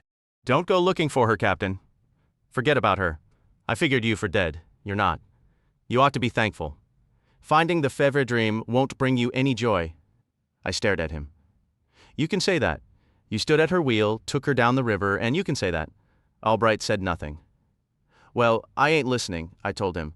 That's my steamboat, Mr. Albright, and someday I'm going to pilot her myself. I'm going to run her against the eclipse, you hear. And red-faced and furious, I found myself choking on my own words. I couldn't go on. Pride can be sinful, Captain, Dan Albright said softly. Let it be. He closed the door, leaving me alone in the hallway. I took my lunch in the planter's house dining room, sitting by myself in a corner. Albright had unsettled me, and I found my mind circling the same dark thoughts I'd carried upriver on the Princess. I ate a leg of lamb with mint sauce, a helping of turnips and snap beans, and 3 servings of tapioca. But even that didn't soothe me. As I drank my coffee, I wondered if maybe Albright wasn't right. Here I was, back in St. Louis, just as I'd been before I met Joshua York in this very room. I still had my company, the Eli Reynolds, and some money in the bank. I was an Upper River man. It had been a terrible mistake ever to go down to New Orleans. My dream had curdled into a nightmare down there in slave country, in that hot, fevered South. The memory of a sudden violent squall we'd once weathered near Baton Rouge flashed in my mind, how the wind had screamed like a living thing, a sound I now couldn't shake. The affair was finally behind him. His steamboat had vanished downriver, and if he chose, Abner Marsh could convince himself none of it had ever occurred. There had never been a vessel named the Fevre Dream, nor men called Joshua York, or Damon Julian, or Sour Billy Tipton. Joshua had appeared from the mist and returned to it. The steamer hadn't been part of the world in April, and as far as Marsh could tell, it wasn't part of the world now. No rational man could credit such tales. The drinking of blood, the prowling by night, the bottles of that vile liquor. It had all been a fever dream, Marsh decided, but the fever had broken here in St. Louis. He could return to his proper life. He signaled for more coffee. As he drank, a grim thought settled over him. They would continue their killing. The blood drinking and the murder would go on, with no one left to stand in their way. Can't stop him anyhow, he muttered aloud. He'd given it his best effort, alongside Joshua and Harry Mike and poor old Mr. Jeffers, who would never lift an eyebrow or move a chess piece again. It had all come to nothing. Going to the authorities would be pointless too. Who would believe a story about vampires stealing his steamboat? They'd accept that yellow fever tale, decide he'd lost his mind, and likely lock him away somewhere. Marsh settled his bill and walked back toward the offices of Fevre River Packets. The levee was a chaos of activity and noise. Overhead, the sky was a clear, untroubled blue. Below, the river sparkled cleanly in the sunlight. The air carried the familiar bite of smoke and steam, and he heard the greeting whistles of passing boats, the deep brass bell of a sidewheeler easing into dock. Mates shouted orders and roustabouts sang as they loaded cargo. Abner Marsh stood there taking it all in. This was his reality. The other had truly been a fever dream. The vampires had been killing for millennia, Joshua had said. How could he, Abner Marsh, hope to change an ancient curse? Maybe Julian had a point, after all. Killing was their nature, and his own nature was to be a steamboatman, nothing more. He was no fighter. York and Jeffers had tried to fight, and they had paid the price. By the time he entered the office, Marsh had nearly convinced himself that Dan Albright was absolutely correct. The sensible course was to forget the Fevre Dream and everything associated with it. He would run his company, perhaps turn a profit, and in a year or two he might have the capital to build another boat, a bigger one. Green was bustling about the room. "I got all 20 letters out, Captain," he reported. "Posted them just as you instructed." "Good," said Marsh, lowering himself into a chair. He nearly sat on the books of poetry, which were still crammed awkwardly into his coat pocket. He pulled them out, flipped through the pages briefly, scanning a few titles, then set them aside. They were indeed books of poems. Marsh let out a weary sigh. "Fetch the account books, Mr. Green," he said. "I need to have a look at them." "Right away, Captain," Green replied. He went to the cabinet and retrieved the ledgers. As he did, he noticed something else, picked it up, and brought it over to Marsh along with the books. "Oh," he said, "I nearly forgot about this." He handed Marsh a large parcel wrapped in brown paper and tied with cord. "A small fellow dropped this off about 3 weeks ago. Said you were meant to collect it, but never did. I told him you were still away on the Fevre Dream, and paid the charge. I hope that was all right." Abner Marsh frowned at the package. He snapped the cord with a twist of his bare hand, tore away the paper, and opened the box. Inside lay a brand new captain's coat, white as winter snow on the upper Mississippi, pristine and bright, with a double row of gleaming silver buttons. On every last one of them the name Fevre Dream was raised in bold letters. He lifted the coat out, and the empty box tumbled to the floor. Then, suddenly, and at last, the tears came. "Get out!" Marsh roared. The agent took one look at his face and fled. Abner Marsh stood and slipped into the white jacket, fastening each silver button with care. The garment fit him perfectly, a stark contrast to the heavy blue captain's coat he had worn before. Without a mirror in the office, he could only picture his own reflection, imagining himself transformed into a figure of Joshua York's elegance, regal, sophisticated, and commanding. The fabric was a dazzling white. "I look like the captain of the Fevre Dream," Marsh declared to the empty room. He brought his walking stick down sharply on the floorboards, feeling a flush rise to his cheeks as memories washed over him. He recalled the steamer emerging from the New Albany mists, her polished mirrors catching the light, the gleam of her silver fittings, the fierce cry of her steam whistle cutting through the air like a summer storm. He remembered how she had effortlessly outpaced the Southerner and overtaken the Mary Kay. The faces of her crew returned to him. Fram with his tall tales, Whitey Blake smudged with engine grease, Toby preparing poultry in the galley, Harry Mike bellowing orders at the roustabouts, and Jeffers quietly besting Dan Albright at yet another game of chess. If Albright was so clever, Marsh mused, why did he keep losing? Above all, he remembered Joshua, always in white, sipping his strange liquor, weaving dreams in the shadowy cabin, his gray eyes intense, his hands steady. A whisper echoed in Marsh's mind. "We all make our choices." Morn came and came again, but brought no daylight. "Green," Marsh bellowed. The door swung open and the agent peered in, apprehensive. "I want my steamboat," Marsh stated. "Where in blazes is she?" Green gulped. "Captain, as I explained, the Fevre Dream." "Not that one," Marsh interrupted, striking the floor again with his stick. "My other boat. Where is my other steamboat when I need her?" Chapter 22. Aboard the steamer Eli Reynolds. Mississippi River, October 1857. On a crisp autumn evening, Abner Marsh finally departed St. Louis aboard the Eli Reynolds, setting a course downriver in pursuit of the Fevre Dream.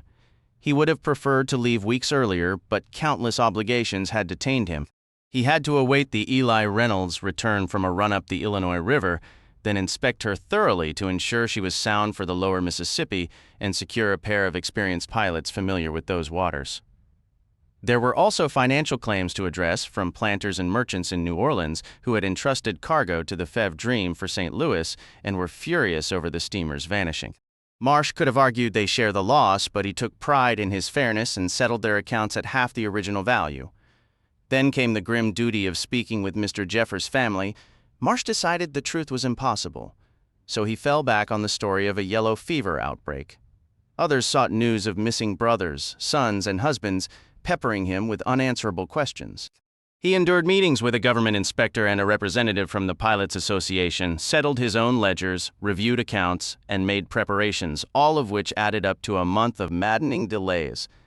Yet through it all, Marsh never ceased his search. When the initial letters Green sent on his behalf yielded nothing, he dispatched more. He met incoming steamers whenever possible. Inquiring after the Fevre Dream, Joshua York, Carl Fram, Whitey Blake, Harry Mike Dunn, and Toby Lanyard.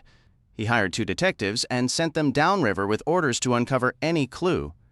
Borrowing a page from Joshua's methods, he began purchasing newspapers from across the river system, spending his nights scouring shipping columns, advertisements, and arrival lists from ports as far off as Cincinnati, New Orleans, and St. Paul. Abner Marsh haunted the planter's house and every other riverfront spot more relentlessly than ever, firing off question after question. He came away with nothing. The Fevre Dream had vanished from the river as if she'd never existed. No one had laid eyes on her, nor spoken to Whitey Blake, Mr. Fram, or Harry Mike. The newspapers carried no mention of her arrivals or departures. "It doesn't make a lick of sense," Marsh grumbled to the officers of the Eli Reynolds a week before they were set to depart. "She's 360 feet of brand new steamboat, fast enough to make any pilot's jaw drop. A vessel like that can't just disappear without a trace. Unless she's at the bottom, offered Cat Grove, the Reynolds' wiry little mate. There are stretches of this river deep enough to swallow a town whole. Could be she went down with all hands. No, Marsh insisted, his voice hard. He hadn't shared the full story with them. How could he? None of these men had set foot on the Fevre Dream. They'd think he'd lost his mind. She isn't sunk. She's down there somewhere, hiding from me, and I aim to find her. How do you propose to do that? Asked Captain York of the Eli Reynolds. It's a long river, Marsh conceded, and it's got more hiding places than a dog has fleas, creeks, bayous, cutoffs, and bends where a steamer could lay up out of sight. But it's not so long it can't be searched. We'll start at one end and work our way to the other, asking questions at every landing. If we reach New Orleans empty-handed, we'll turn around and try the Ohio, the Missouri, the Illinois, the Yazoo, the Red River, every godforsaken tributary we have to until we find that damned boat. Might take a considerable while, York observed. And what if it does? Marsh shot back. York merely shrugged, and the other officers exchanged uneasy looks. Abner Marsh felt his temper flare. You let me worry about the time, he snapped. Your job is to have my steamboat ready. Understood? Yes, sir, Captain, York replied. He was a tall, gaunt old man, bowed by decades on the river, and little surprised him anymore. His calm tone made that perfectly clear. When the day finally arrived, Marsh donned his white captain's coat with its double row of silver buttons. It felt right for the occasion. He treated himself to a massive supper at the planter's house, knowing the Eli Reynolds' provisions were poor, and her cook wasn't fit to scrub pots in a proper galley, then made his way down to the landing. The Reynolds had steam up, which met with Marsh's approval, though the sight of her did little to lift his spirits. She was an upper river boat, built narrow and low for shallow, twisting streams, and she looked it. She was less than a quarter the length of the missing Fevre Dream and about half as wide. Fully loaded, she might carry 150 tons against the larger steamer's 1,000. With only 2 decks and no Texas, her crew bunked in the forward cabins on the boiler deck. Passengers were a rare sight. A single high-pressure boiler drove her stern wheel, and she was as plain as a mud fence. Riding light without cargo, her boilers sat exposed well forward. Rows of plain, whitewashed pillars held up the upper decks like rickety stilts, and the columns supporting the weathered promenade roof were square and unadorned. The aft wheelhouse resembled a big wooden box, and the stern wheel itself looked like a sorry afterthought, its red paint faded and streaked from long use. Flaking paint showed elsewhere. The pilot house was little more than a wooden outhouse perched on top, and the stubby chimneys were plain black iron. Tied up at the landing, the Eli Reynolds showed every one of her years. She looked weary, a little lopsided, as if she might just tip over and sink. She was, Marsh thought with a grimace, a pathetically unlikely vessel to go hunting for the mighty Fevre Dream. The whole endeavor felt suddenly absurd, a fool's errand on a grand scale, yet the very absurdity of it hardened his resolve. He'd chase a ghost the length of the Mississippi if he had to. Abner Marsh knew she was all he had left, and she would have to be enough. He made his way down to the steamer and stepped aboard, crossing a stage worn smooth by the passage of countless boots. Cat Grove was waiting for him on the forecastle. "All set, Captain." "Tell the pilot to cast off," Marsh ordered. Grove shouted the command upward, and the Eli Reynolds let out a whistle. The sound was thin and mournful, yet Marsh thought it carried a stubborn, hopeless sort of courage. He climbed the steep, narrow stairs to the main cabin, a dim and confined space not 40 feet long. The carpet was threadbare in places, and the pastoral scenes painted on the stateroom doors had faded to dull, indistinguishable smudges. The entire interior carried a stale odor, a mix of old food, sour wine, engine oil, wood smoke, and sweat. It was uncomfortably warm, and the lone plain skylight was so grimy it let in little light.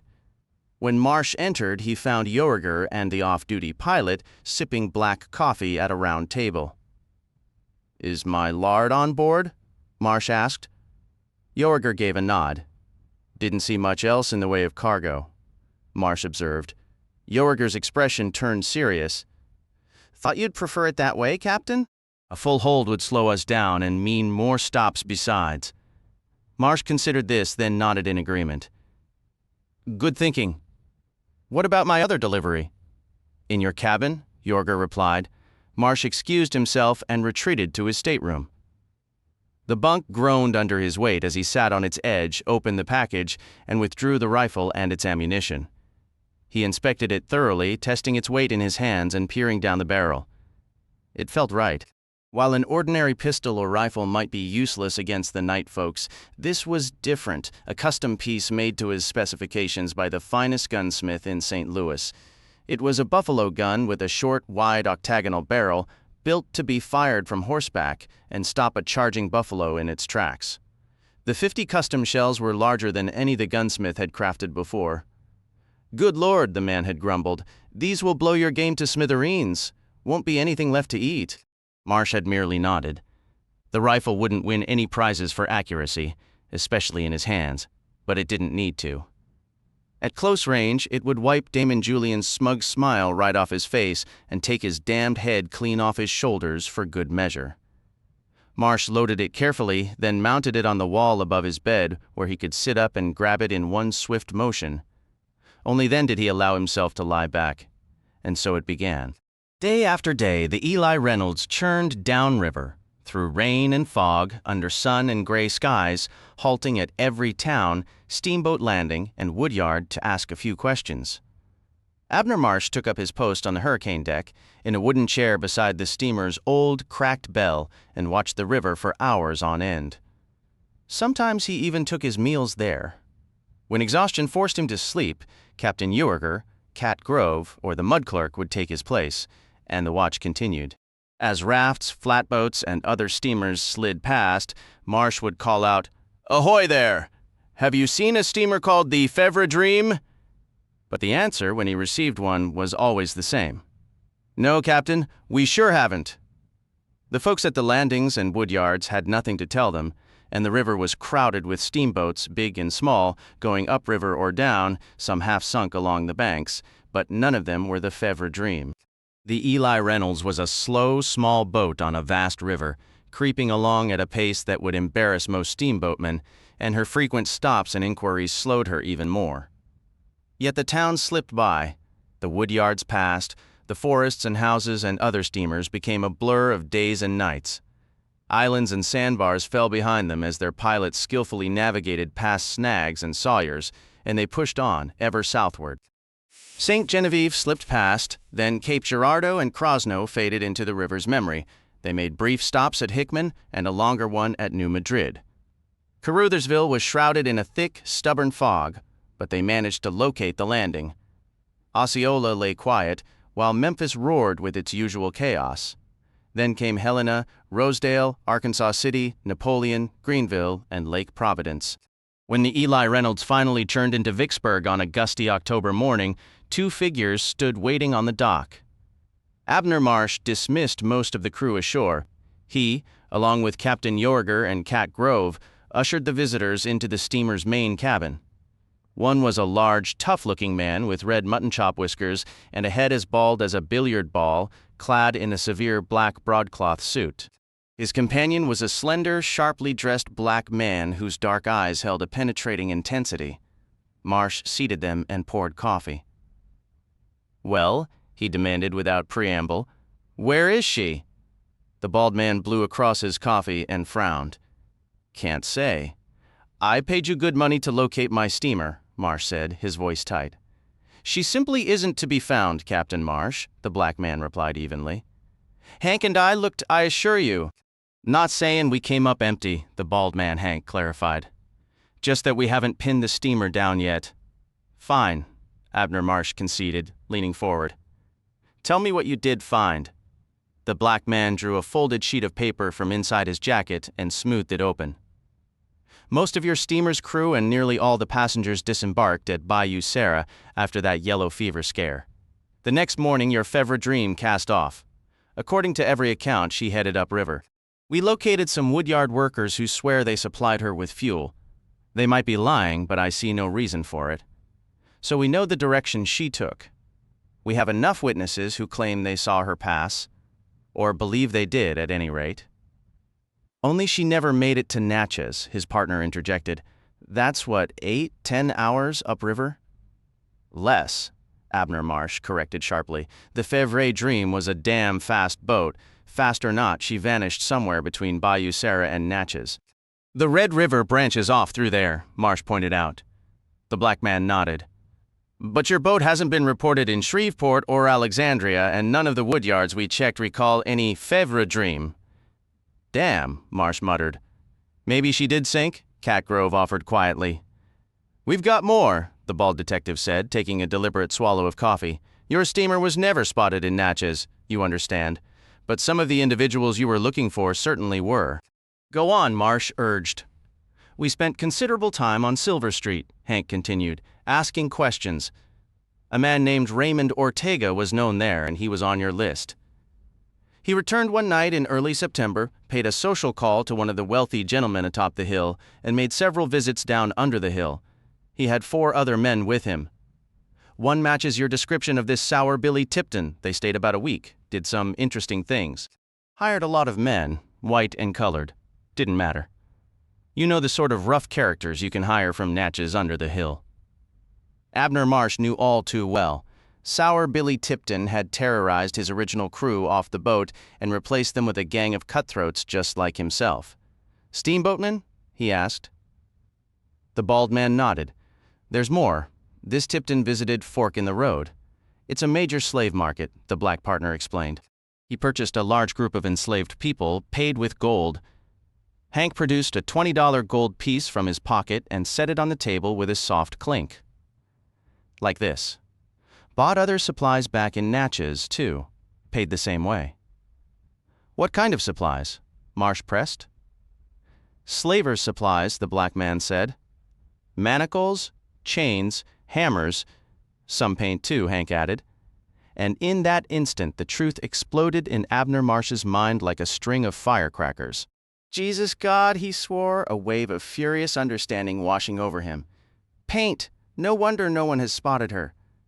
God damn, they're cleverer than I gave them credit for, and I'm a prize fool not to have seen it immediately. He slammed his big fist onto the table, making the coffee cups rattle and jump. We figured you'd reach the same conclusion, the bald man said calmly. They painted her. She's been renamed. A bit of paint won't disguise a famous steamer, Yorger argued. No, Abner Marsh countered, but she wasn't famous yet. We made one trip downriver and never came back up. How many people would recognize her? How many even heard of her? New boats launched nearly every day. Slap a fresh name on the wheelhouse, maybe a new color scheme, and you've got a different vessel. But the Fevre Dream was enormous, Yorger insisted, and fast, you claimed. There are plenty of big steamers on this river, Marsh snapped.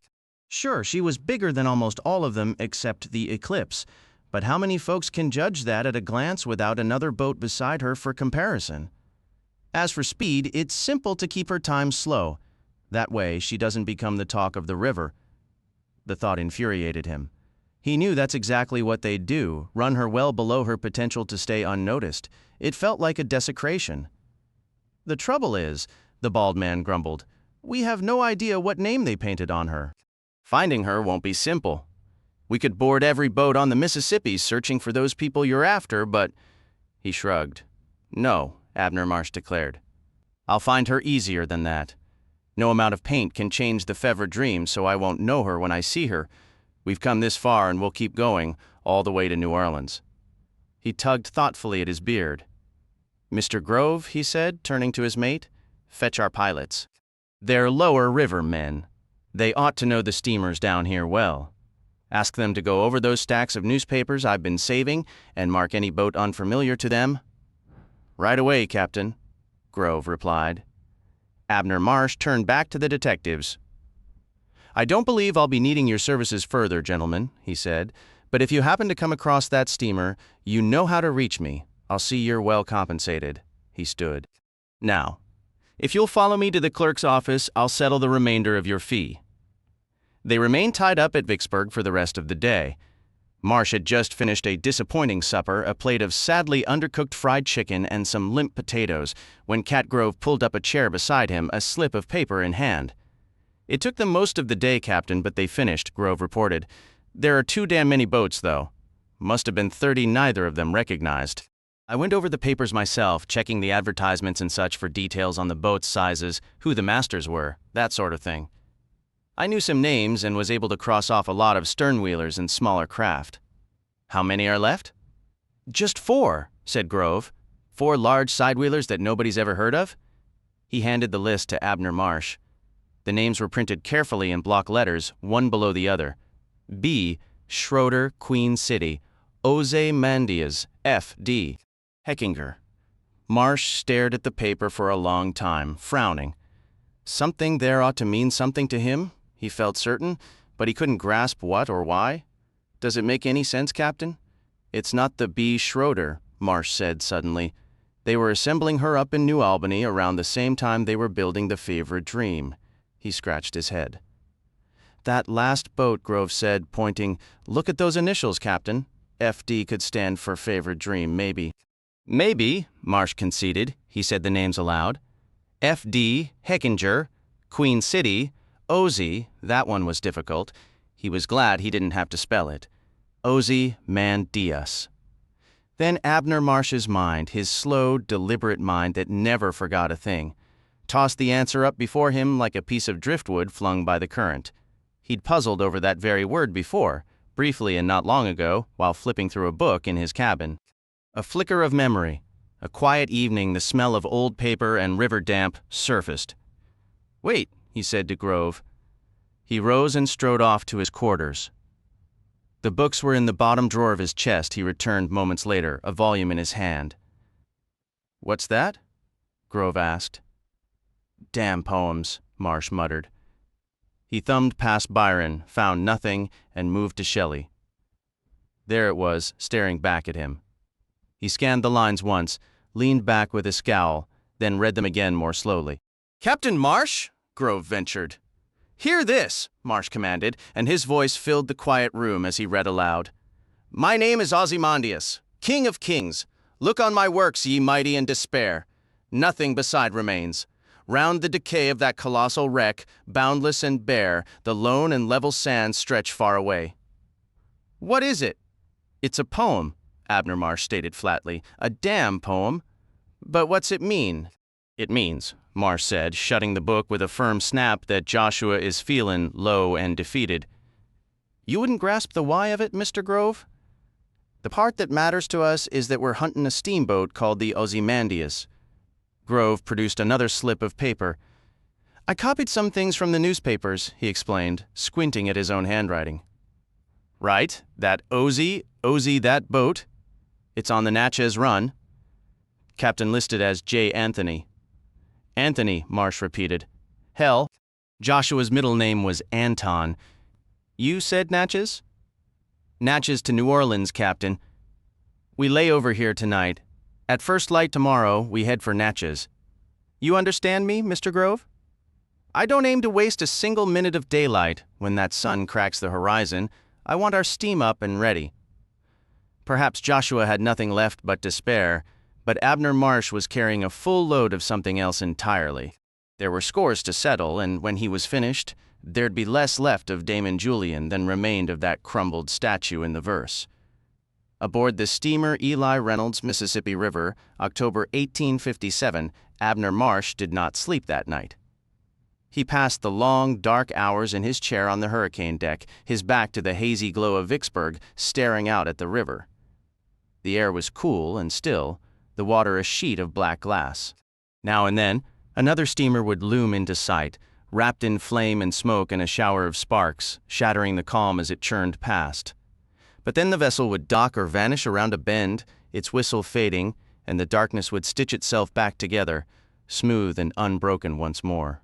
The moon lay on the water like a silver coin, and Marsh listened to the weary groans of the Eli Reynolds, to distant voices or footsteps or a fragment of song drifting from shore, and beneath it all, the constant sound of the river itself, that endless rushing push of water trying to pull his boat south, always south, to where the night people in the Fevre Dream were waiting. He felt an odd, swelling appreciation for the night's stark beauty, for the very dark grandeur that had so captivated Joshua's lame English friend. Tilting his chair back against the old steamer's bell, he watched the moon and the stars on the water, thinking this might be the final moment of peace he'd ever know. By tomorrow, or the day after at the latest, they would find the Fevre Dream, and the nightmare of the summer would begin all over again. His mind was crowded with grim presentiments, with memories and visions he couldn't shake. He kept seeing Jonathan Jeffers, so arrogantly confident with his sword cane, and so utterly powerless when Julian simply impaled himself upon it. He heard the sickening crack of the clerk's neck breaking again, remembered the way Jeffers' spectacles had tumbled free, that tiny flash of gold as they hit the deck, the faint, pathetic sound they made. His large hands tightened into fists around his walking stick against the dark river. Other scenes played out. That small hand pinned by a knife, blood welling, Julian swallowing Joshua's bitter brew, the damp, dark stains on Harry Mike's iron club after its brutal work in the stateroom. Abner Marsh was afraid, a deeper fear than he had ever known.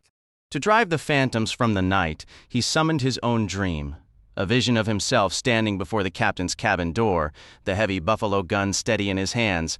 The gun's thunderous roar slammed into his shoulder, and he watched Damon Julian's pale, smiling face disintegrate into a crimson spray like a ripe fruit dashed upon stone. Yet even as the smoke cleared and the visage was gone, those eyes remained dark pools of hellfire, swirling with a deep, eternal red. They hung before him, beckoning, stirring a primal anger and a thirst darker than the river's depths. In their endless black, Abner Marsh saw his answer, clearer and more final than any cane sword or stake: fire. Out on the water, the Fevre Dream was ablaze. He felt the cataclysm, the deafening roar that shattered the night, the geysers of flame and scalding steam, the great walls of the steamer bursting outward. Burning timbers and glowing coal rained down. Bodies, some aflame, some already still, were hurled into the air. The chimneys groaned and collapsed. The screams of the dying were swallowed by the river's hiss as the grand side-wheeler listed and sank, leaving only a skeletal chimney jutting from the water like a tombstone. In this vision, as her boilers tore themselves apart, the name on her paddle box still read Fevre Dream. The plan formed with cold, brutal simplicity. A shipment bound for New Orleans, barrels of blasting powder carelessly stored near the roaring furnaces and those temperamental high-pressure boilers. A timed fuse, a careless accident, it would be the end of Julian and all his kind. For a long moment, the temptation held him in its grip. But then Abner Marsh closed his eyes. When he opened them, the phantom inferno was gone, the screams silenced. "Can't," he whispered into the night. "Joshua's still aboard her. Joshua," and others too, he hoped. Whitey Blake, Carl Fram, Harry Mike and his roustabouts were still alive. There was also the lady herself to consider, his Fevre Dream. His mind drifted to a different river bend on a night just as still. Two majestic steamers ran neck and neck, their stacks crowned with fire, their side wheels churning the water to froth. Gradually, one began to pull ahead, her flags flying proudly as she opened a lead. As they vanished into the darkness, he saw the names, the Fevre Dream, swift and serene, leaving the glittering eclipse in her wake. "I will make it happen," Marsh vowed silently. By midnight, the crew of the Eli Reynolds had trickled back from Vicksburg. Marsh watched from the shadows as Cat Grove barked short, sharp orders in the moonlight, directing the wooding up. Hours later, the first tendrils of smoke began to curl from the chimneys as the engines were fired. Dawn was still distant when Yerger and Grove appeared on the hurricane deck, carrying extra chairs and a pot of coffee. They sat beside him without a word and poured a cup. The coffee was hot, strong, and bitter. He drank it gratefully. "Well, Captain Marsh," Yerger said after a while, his long face drawn with fatigue, "don't you think it's time you told us what this is all about?" "Since St. Louis," Cat Grove added, his voice low and steady. "All you've talked of is getting your boat back. Tomorrow, maybe, we do just that." "What then?" "You ain't said much, 'cept you don't want the police involved. If your boat was stolen, why is that?" "The same reason I haven't told you more, Mr. Grove," Marsh replied, his gaze fixed on the dark river. "They wouldn't believe my story for a second," Marsh insisted. "The crew's curious," Grove replied. "So am I." "It's none of their concern," Marsh shot back. "I own this boat, don't I? You work for me, and so do they. Just do as I say." Captain York leaned forward, his expression firm. "Captain Marsh, this old lady and I have been on the river a long time. You handed her over to me when you got your second steamer, the Nick Perrault, back in '52? I've looked after her ever since, and you haven't relieved me of duty. If I'm fired, tell me so. If I'm still your captain, then tell me what I'm steering my steamer into. I've earned that much." "I told Jonathan Jeffers," Marsh said, the memory flashing like a glint of gold, and it got him killed. Maybe Harry Mike, too, for all I know. Cat Grove reached over smoothly, refilling Marsh's cup with tepid coffee from the pot. "Captain," he said, "from what little you've said, you aren't sure about Mike? But that's not the heart of it. You aren't sure about others either, Whitey Blake. That pilot of yours, all those who stayed on the Fevre Dream? Did you tell all of them?" "No," Marsh admitted. "Then it doesn't make a difference," Grove said.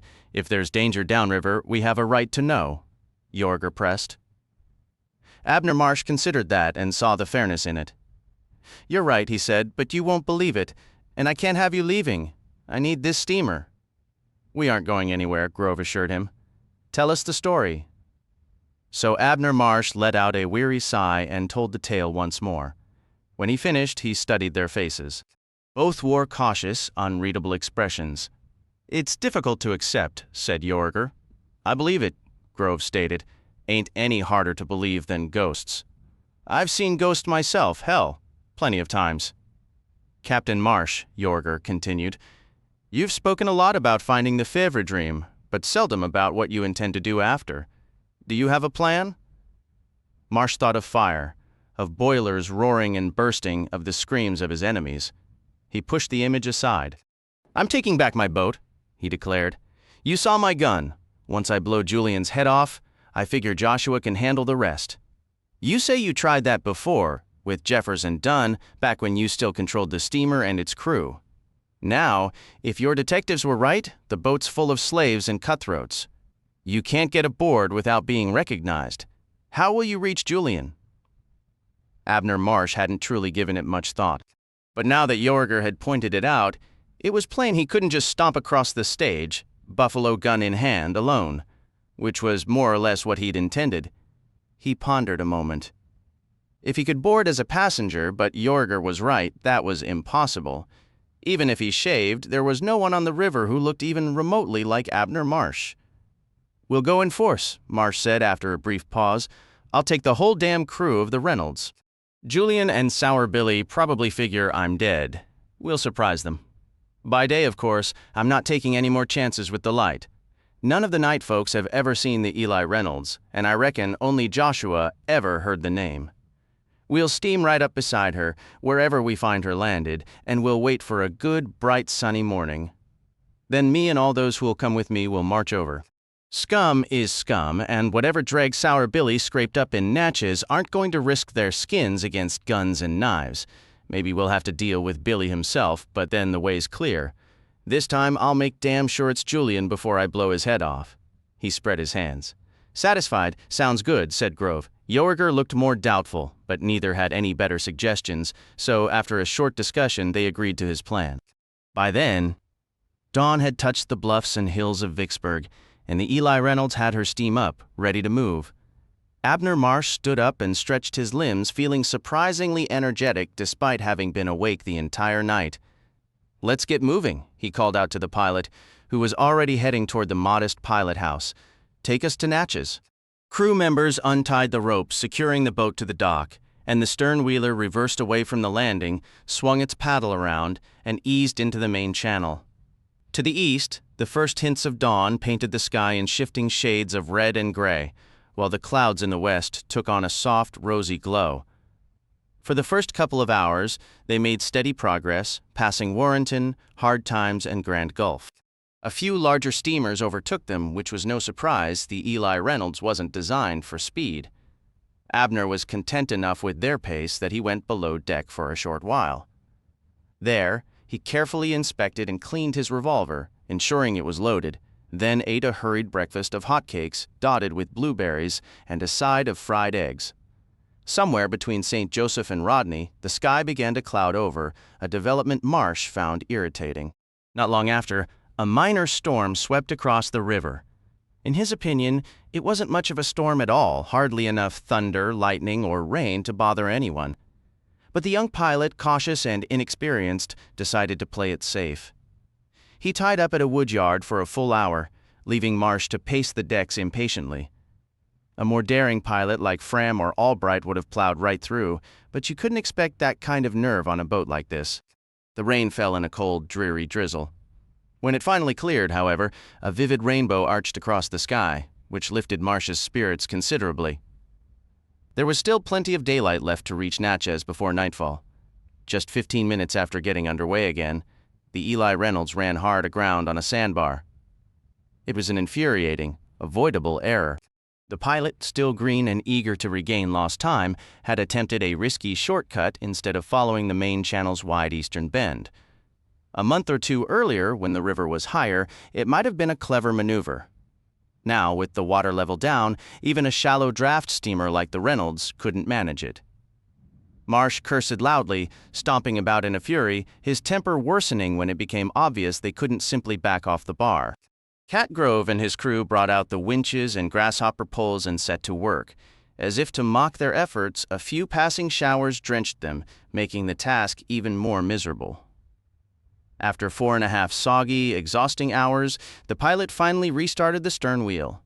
With a shudder that felt like it might shake the boat apart, the Eli Reynolds lurched forward, spraying mud and sand, and pulled free into the water. Her whistle gave a triumphant blast. They inched cautiously along the cutoff for another 30 minutes, but once they rejoined the main river, the current seized them and the Reynolds began to pick up speed. She raced downstream, her engine smoking and rattling fiercely, but there was no hope of recovering the hours they'd lost. Abner Marsh was seated on the worn yellow couch in the pilot house when the city first came into view, perched on the bluffs ahead. He placed his coffee cup on the broad surface of the pot-bellied stove and moved to stand behind the pilot, who was focused on navigating a crossing. Marsh ignored him. His attention was fixed on the distant landing, where more than 20 steamers were clustered along Natchez under the hill. She was there, just as he knew she would be. He recognized her immediately. She was the largest vessel at the landing, jutting out a good 50 feet beyond her nearest competitor, and her smokestacks were the tallest as well. As the Eli Reynolds drew closer, Marsh noted they hadn't altered her appearance much. Her hull was still primarily blue, white, and silver, though they'd painted her wheelhouses a garish, bright red, like the lipstick worn by certain women in Natchez. Her name was displayed in crude yellow letters curving around the side of the paddle box, Ozymandias. Marsh's face darkened with a scowl. "See that big one over there?" he said to the pilot, pointing. "Get us as close to her as you can, you understand?" "Yes, sir, Captain." Marsh turned his gaze toward the town ahead, his expression one of pure distaste. The streets were sinking into shadow, the river water stained with the last fiery streaks of sunset. It was too damn cloudy, Marsh thought, the gloom coming on fast. They'd wasted precious time at the woodyard and the cutoff, and October nights arrived with a swift finality. Captain Yorger stepped into the pilot house, voicing the concern hanging in the air. "You can't run tonight, Captain. It'll be full dark inside the hour. Best to wait for morning. What sort of idiot do you take me for?" Marsh snapped, thumping his walking stick hard on the deck. "I'll wait. Made that mistake before. Ain't repeating it." He cut off Yorger's next words, his attention locked on the massive side-wheeler at the landing. A curse escaped him. "What's wrong now?" He jabbed the air with his hickory stick. "Smoke? Damn them, they've got steam up. She's fixing to leave." "Don't act rash," Yorger warned. "If she goes, she goes. We'll find her again downriver." They run by night, Marsh realized, the strategy clicking into place. Tie up by day. Should have seen it sooner. He turned sharply to the pilot. "Mr. Norman, change of plan. Don't land. Keep heading down. Put in at the first woodyard you spot and let that boat pass us by. Then you follow her best you can. She's a hell of a lot faster than the Reynolds, so don't fret if she pulls ahead. Just keep on her trail close as possible." "As you say, Captain," the pilot replied, heaving the worn wheel hand over hand. The Eli Reynolds swung her bow back toward the main channel. They had been tied up for over an hour and a half, and full night had settled in for 20 minutes when the Fevre Dream came steaming past.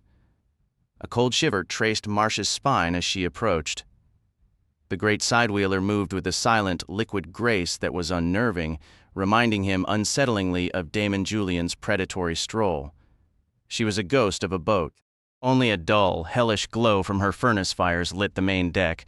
A handful of cabin windows showed light, while the Texas and pilot house were pools of absolute blackness.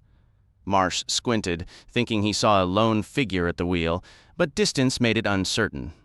The moonlight washed her white paint and silver trim in a pale sheen, making the crimson wheelhouses look like raw wounds. As she slid by, the lights of an ascending steamer appeared far downstream, and the two boats called to each other across the dark water. He would know her whistle anywhere, but tonight it sounded different. A cold, mournful wail that spoke of deep despair, a sound that seemed to suck the warmth from the air. "Keep your distance," Marsh ordered his pilot, "but follow her." A deckhand cast off the line from the snubbing post, and the Eli Reynolds, after gulping a mess of tar and pine knots, snorted out into the river in pursuit of her larger, wayward cousin. Minutes later, the ascending stranger crossed paths with the Fevre Dream and steamed toward them, sounding a deep, three-toned blast. The Reynolds answered, but her whistle sounded thin and feeble by comparison, a fact that sat uneasily in Marsh's gut. He had braced to be left behind in minutes, but it didn't happen.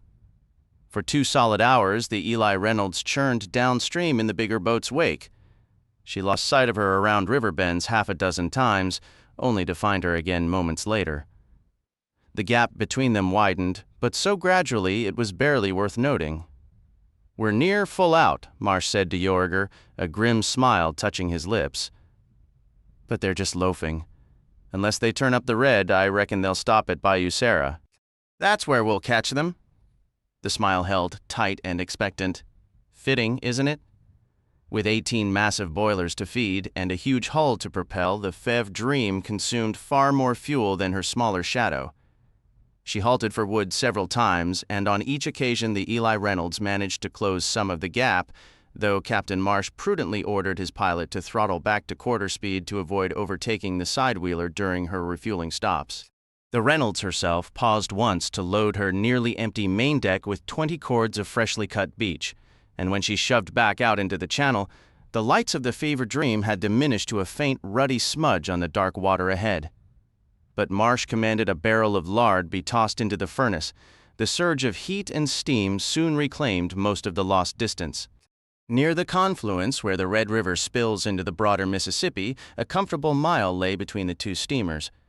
Marsh had just brought a fresh pot of coffee up to the pilot house and was sharing it with the pilot when the man squinted over the wheel and remarked, "Take a look, Captain. Seems the current's shoving her sideways. There's no crossing to be made there." Marsh set his cup down and looked.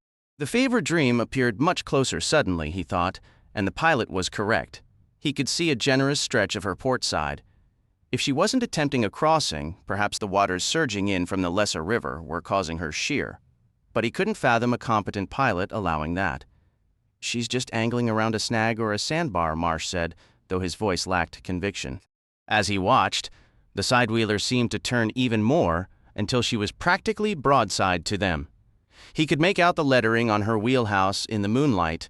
She almost appeared to be drifting, yet smoke and sparks still poured from her stacks, and now her bow was swinging into view. "Good God," Marsh said loudly. A chill seized him as if he'd plunged into the river once more. "She's turning. Damn it all to hell." "She's turning. What should I do, Captain?" asked the pilot. Abner Marsh did not answer. He was watching the Fevre Dream with a cold dread settling in his chest. A stern-wheeler like the Eli Reynolds had 2 methods for reversing course, both awkward.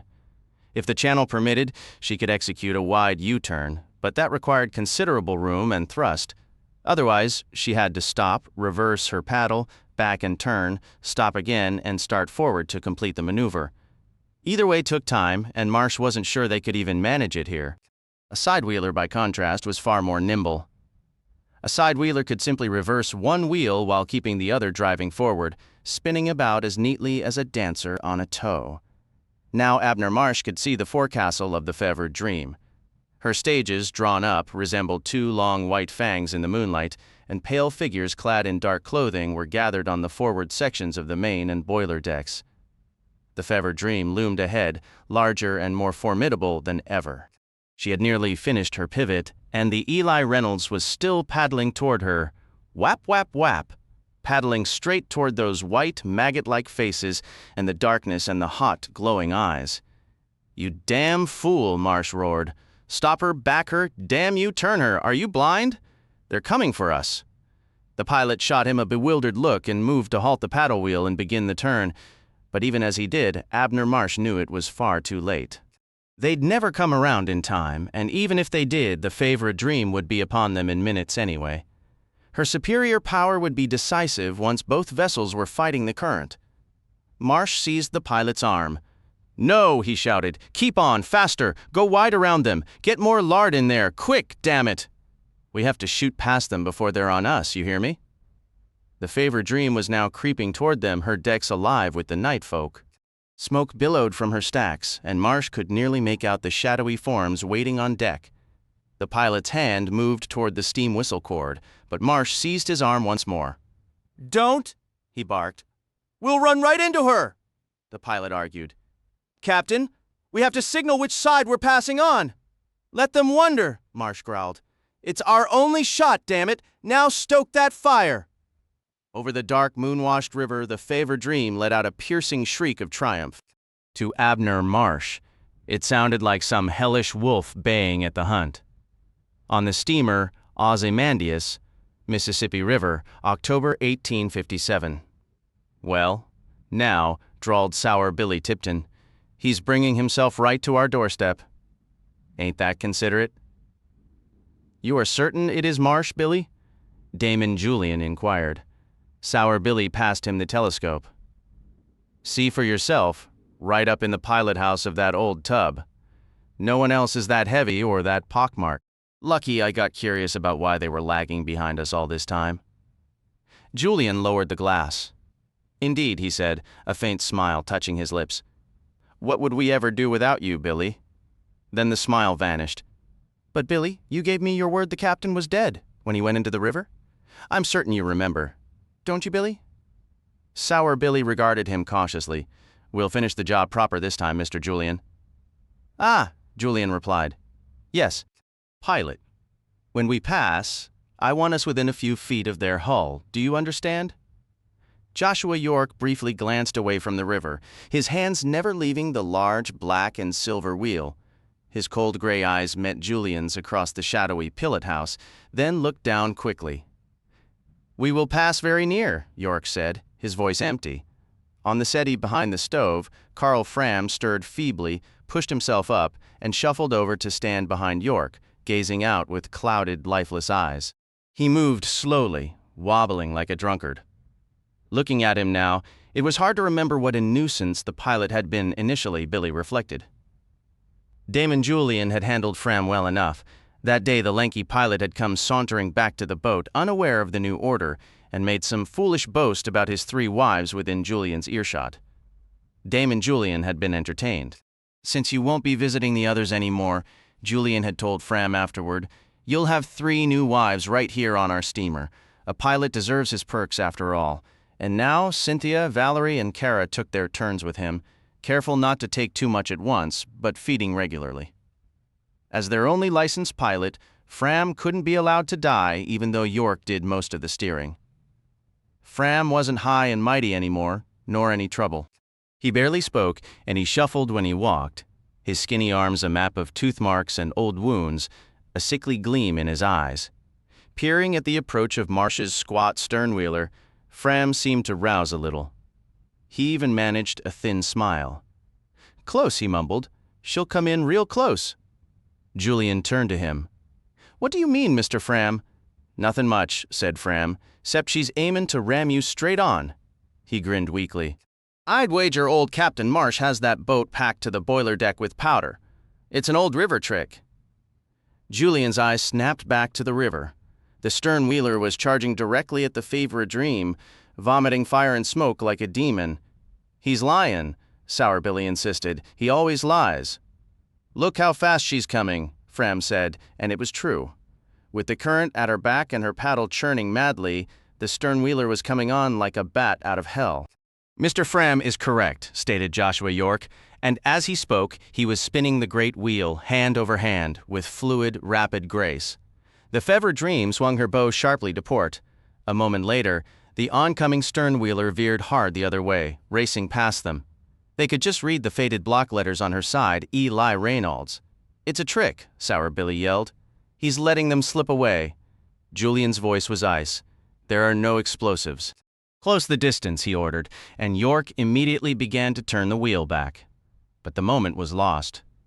Marsh's boat had seized its opportunity, lunging ahead with a sudden burst of speed, white steam jetting from her pipes. The Fevre Dream answered swiftly, her bow swinging back into line, yet the Eli Reynolds was already 30 yards to starboard and pulling away, charging safely downriver. A single gunshot echoed from her deck as she fled, the crack distinct over the pounding engines and churning paddles, but it struck nothing. Damon Julian turned to Joshua York, paying no mind to Fram's smirk. "You will run them down for me, Joshua, or I will have Billy toss every one of your bottles into the Mississippi and you will share our thirst. Is that understood?" "It is," York replied. He called down for a full stop on both paddle wheels, then set the port wheel slow ahead and the starboard in reverse. Assisted by the current, the Fevre Dream began to swing around once more. The Eli Reynolds was racing away, her stern wheel churning frantically, sparks and flame vomiting from her stacks. "Good," said Damon Julian. He turned to Sour Billy. "Billy, I'm retiring to my cabin." Julian spent increasing hours there, sitting alone in the utter dark without even a candle, nursing a brandy and gazing at nothing. More and more he left the operation of the boat to Billy, just as he had left the running of the plantation to him while he brooded in his dusty, shuttered library. "Remain here," Julian continued, "and ensure our pilot follows my instructions. When we overtake that steamer, bring Captain Marsh to me." "What about the others?" Billy asked, hesitant. Julian offered a thin smile. "I'm confident you'll think of something suitable," he said. After Julian had departed, Sour Billy turned to watch the river. The Eli Reynolds had gained a considerable lead while the Fevre Dream completed her turn, now several hundred yards ahead. But it was painfully obvious the advantage was temporary. The Fevre Dream was driving forward with a power she hadn't shown in months. Both wheels turning at full speed, the furnaces bellowing, the decks vibrating to the deep, relentless stroke of the engines below. Even as Billy watched, the gap between the two vessels appeared to shrink. The Fevre Dream was devouring the river. Marsh would be paying a call on Damon Julian very soon. Sour Billy Tipton was anticipating that visit, anticipating it with a keen and vicious pleasure. Then Joshua York had them ease the starboard paddle and began to turn the wheel. "Hey," Billy objected, "you're letting them escape.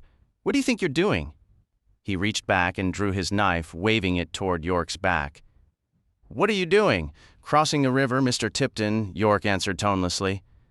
"You turn that wheel back right now. Marsh ain't crossing over, not that I can see, and he's pulling further ahead." York ignored the order, and Billy's anger swelled. "I said turn back." "A moment ago we passed a creek," said York, marked by a dead cottonwood at its mouth. "That is the signal. At that signal, I must cross. If I held us straight on, I'd lose the channel and ground us. There's a bluff reef ahead there as well, sunk too deep to leave much of a mark on the water, but not so deep it wouldn't rip our hull open. Isn't that correct, Mr. Fram?" Couldn't have phrased it better myself. Sour Billy glared about, suspicious. "I don't buy it," he said. "Marsh didn't cross, and his hull ain't torn out, not that I could see." He brandished the knife. "You are not going to let him get away," he insisted. The Eli Reynolds had already opened another 100 feet of water between herself and the Fevre Dream, only now was the smaller steamer beginning to angle slightly toward the far shore. "Some mate," Carl Fram said with scorn. "Hell, that little stern-wheeler we're chasing draws next to nothing. She can dance over water a keelboat would find treacherous. After a heavy downpour, she could steam halfway across New Orleans without ever noticing she'd left the river behind." "Abner is no fool," Joshua York remarked, "and neither is his pilot. They knew that reef was too deep to trouble them, even with the river at this level. They steamed right over it, hoping we'd follow and wreck ourselves. At best, we'd have been stuck until sunrise. Do you see now, Mr. Tipton?" Sour Billy scowled. a flush of foolishness washing over him. He sheathed his knife, and as he did, Karl Fram let out a low chuckle. It was barely more than a breath, but it was enough for Billy to catch. "Shut your mouth," he snapped, "or I'll fetch your wife." Then he allowed himself a grim smile. The Eli Reynolds had rounded a bend, but her smoke still lingered in the air, and her lights glowed faintly through the distant trees. Sour Billy stared silently at those pinpricks of light. "Why does Abner's escape matter so much to you?" York asked softly. "What has the captain ever done to earn your hatred, Mr. Tipton?" "I don't care for warts," Billy replied coldly, "and Julian wants him. I do what Julian wants." "My, however, would he manage without you," said Joshua York. Sour Billy didn't care for his tone, but before he could object, York continued. "He's using you, Billy. Without you, he'd be nothing. You think for him, you act for him, you guard him by daylight. You're the one who makes him what he is." "Damn right," Billy said, swelling with pride. He knew his own importance, and he relished it. Life on the steamer suited him even better. He enjoyed being a mate. The slaves he'd purchased and the rough rivermen he'd hired were all terrified of him. They called him Mr. Tipton and scrambled to obey without him ever raising his voice or fixing them with a stare. A few of the white crew had been troublesome at first, until Sour Billy gutted one and stuffed him into a furnace, belly spilling open. After that, they grew remarkably respectful. The slaves gave no trouble either, except at landings, where Billy chained them to the manacles he'd installed on the main deck to prevent escape. It was far better than being a plantation overseer. An overseer was just white trash, looked down on by everyone. But on the river, a steamer's mate was a man of substance. An officer you had to mind your manners around. "The promise Julian made you is a lie," York was saying. "You'll never be one of us, Billy. We are different races. Our anatomy is different, our flesh, our very blood. He cannot remake you, no matter what he claims." "You must think I'm a real idiot," Billy shot back. "I don't have to listen to Julian. I've heard the stories. I know how vampires can make more of their kind. You were human once, York, no matter how you deny it. You're just weak, and I'm not. Is that it? Are you afraid?" That had to be it, Billy decided. York wanted him to betray Julian so Julian wouldn't transform him, because once he was one of them, he'd be stronger than York, maybe as strong as Julian himself. "I frighten you, Josh, don't I? You think you're so high and mighty, but you just wait until Julian makes me over. I'll have you crawling to me. Wonder what your blood tastes like." "Julian knows, doesn't he?" York said nothing. But Sour Billy knew he'd hit a nerve. Damon Julian had sampled York's blood a dozen times since that first night aboard the Fevre Dream. In fact, he had drunk from no one else. "Because you are so exquisite, dear Joshua," he would say with a ghost of a smile, handing York a glass to be filled. It seemed to amuse him to force York's submission. "He laughs at you constantly," York said after a moment. "Day and night. He mocks you. He scorns you. He finds you ugly and ridiculous, no matter how useful you might be. You're just an animal to him, and he'll discard you like trash the moment he finds a stronger beast to serve him. He'll make a game of it, but by then you'll be so corrupted and rotten inside that you'll still believe, still grovel at his feet." "I don't grovel," Billy snarled. "Shut your damn mouth. You're telling the truth, Julian isn't lying. Then go ask him when he plans to remake you. Ask him how he intends to work this magic to brighten your skin, reshape your body, and teach your eyes to pierce the dark.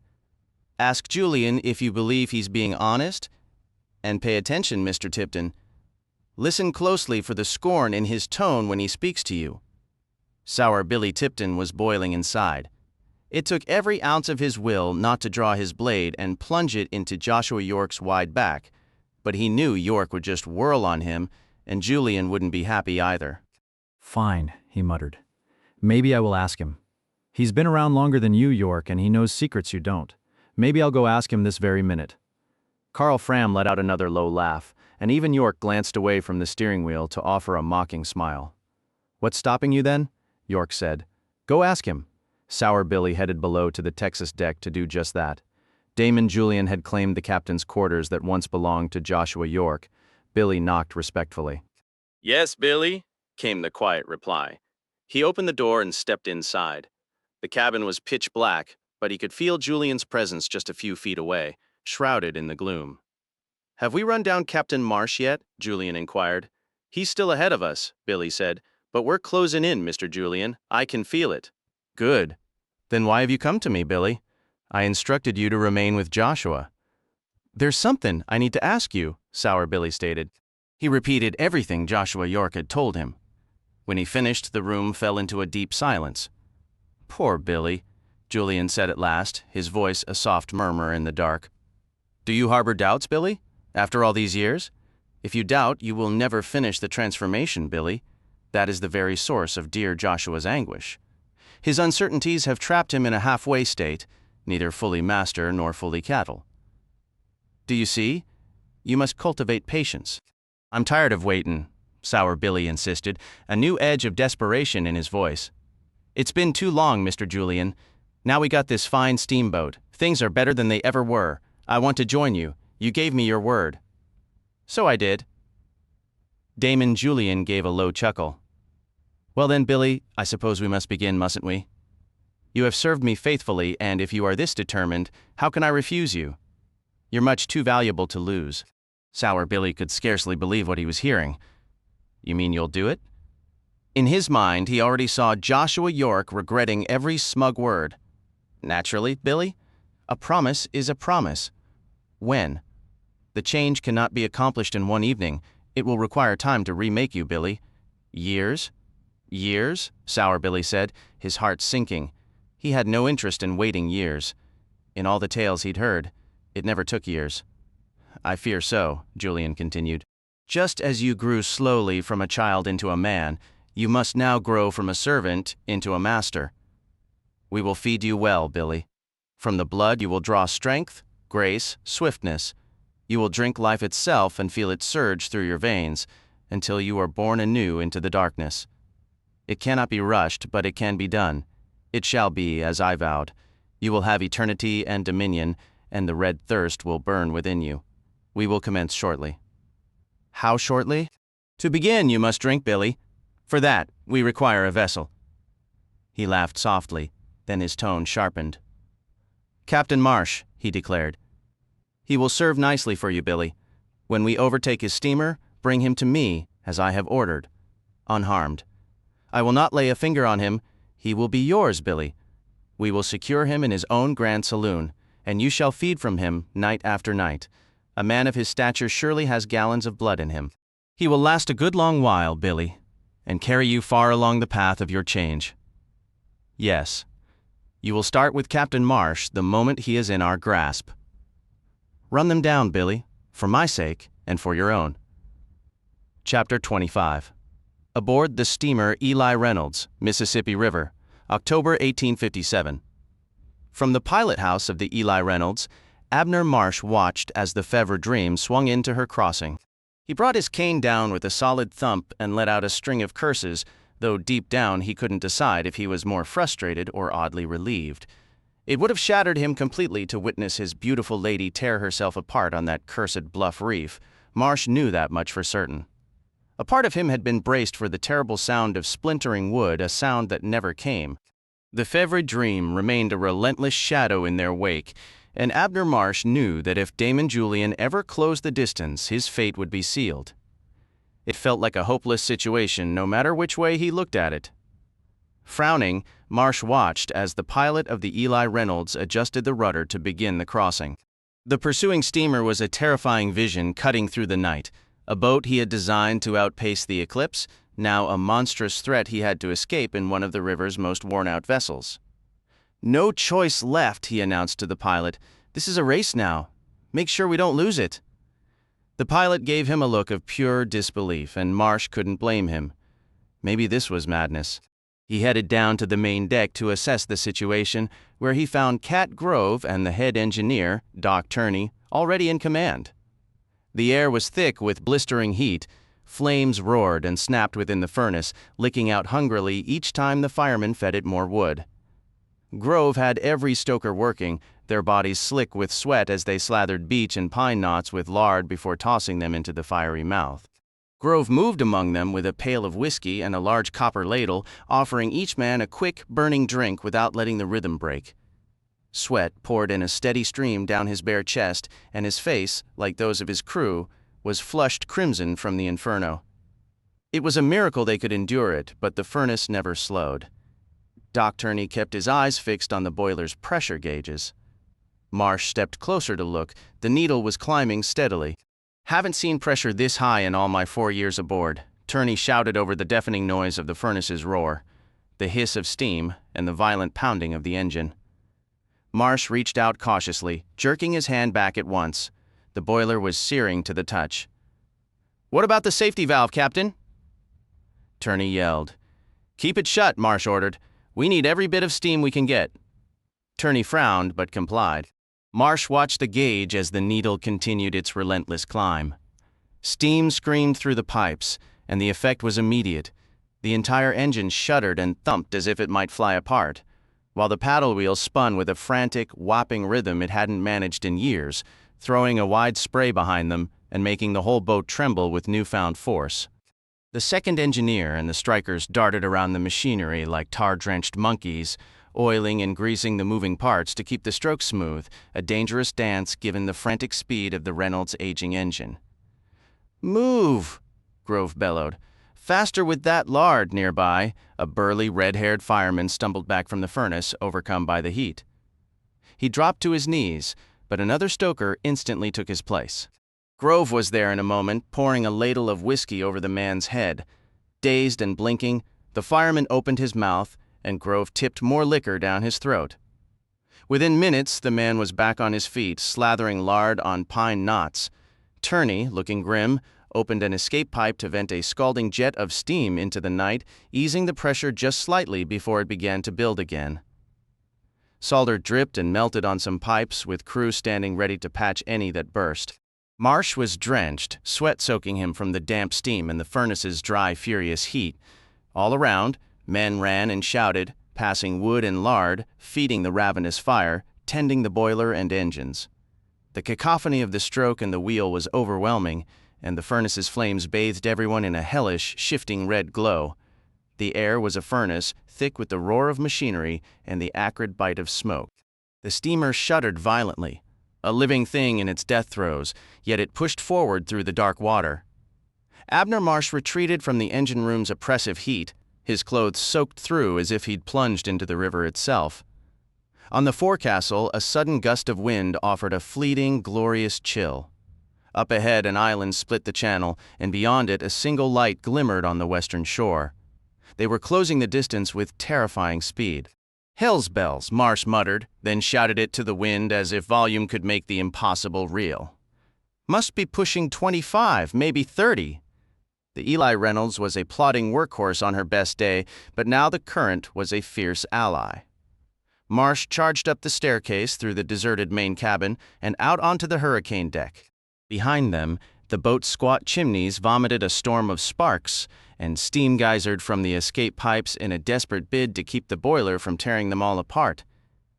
The deck plates vibrated like a fevered pulse under his boots. The stern wheel churned the water into a furious inverted cascade. And there, in their wake, the Fevre Dream loomed, a half-shadowed leviathan with twin plumes of fire and smoke clawing at the sky. She had gained. Captain York appeared at his side, his voice drained of hope. "We can't outrun her. We need more steam." "The wheel's at its limit, Captain Marsh," York argued, a new edge of fear in his tone. "One hiccup from Doc, and that boiler sends us to the bottom. The engine's older than sin and shaking itself loose. We're nearly out of lard, too. Once it's gone, we're down to green wood. This old girl is dancing her last jig. She can't take much more." Marsh swore, his eyes locked on the pursuing vessel. She was relentless. He looked forward. They were approaching the island where the river forked. The main channel swept east, while the western cutoff was a treacherous, narrowing slough.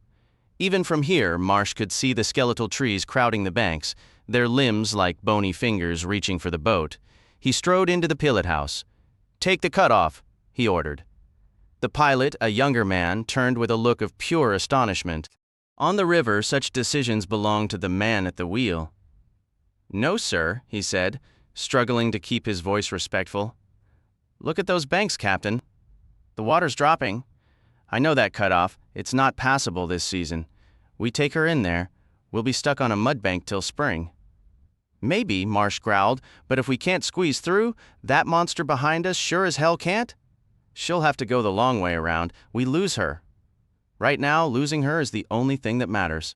You understand me? The pilot's face hardened. "You've got no business telling me how to pilot this river, Captain. I've got a reputation. I've never wrecked a boat, and I don't aim to start tonight. We stay on the main channel." A hot wave of fury washed over Marsh. He glanced back. The Fevre Dream was a mere 300 feet astern, closing fast. "You blind idiot," Marsh spat, his voice thick with contempt. "This is the race that'll be sung about on every wharf from here to New Orleans, and I'm saddled with a pilot who's got more pride than sense. If Fram was at her wheel, we'd already be caught. They're probably burning green cottonwood and still gaining." He slammed his cane against the deck for emphasis, the sound lost in the engine's thunder. Abner Marsh glared at the river behind them, the sleek shape of the Fevre Dream closing the distance with a terrible, steady purpose. "She's slow, but she'll be on us in minutes unless we do something drastic. Take that cutoff, now." The pilot drew himself up, voice tight with indignation. "I could file a complaint with the association for this." "You could find yourself swimming for it," Marsh shot back, stepping forward. His bulk filled the small space. The pilot flinched, but held his ground. "Send out a boat to check the channel, Captain," the man pleaded. "We can sound it first, see if it's clear." Marsh let out a sound of pure contempt. "Get out of my way," he growled, shoving the man aside so hard he sprawled onto the deck. Marsh grabbed the wheel, heaving it to starboard. The Eli Reynolds groaned in response, her bow swinging toward the island's muddy, tree-choked point. Behind him, the pilot scrambled up, cursing a blue streak, but Marsh paid him no mind. All his focus was on the treacherous water ahead as the steamer pounded down the narrow, twisting passage. A quick glance over his shoulder showed the Fevre Dream, now terrifyingly close, slowing to a sudden stop, her paddles churning white water as she reversed.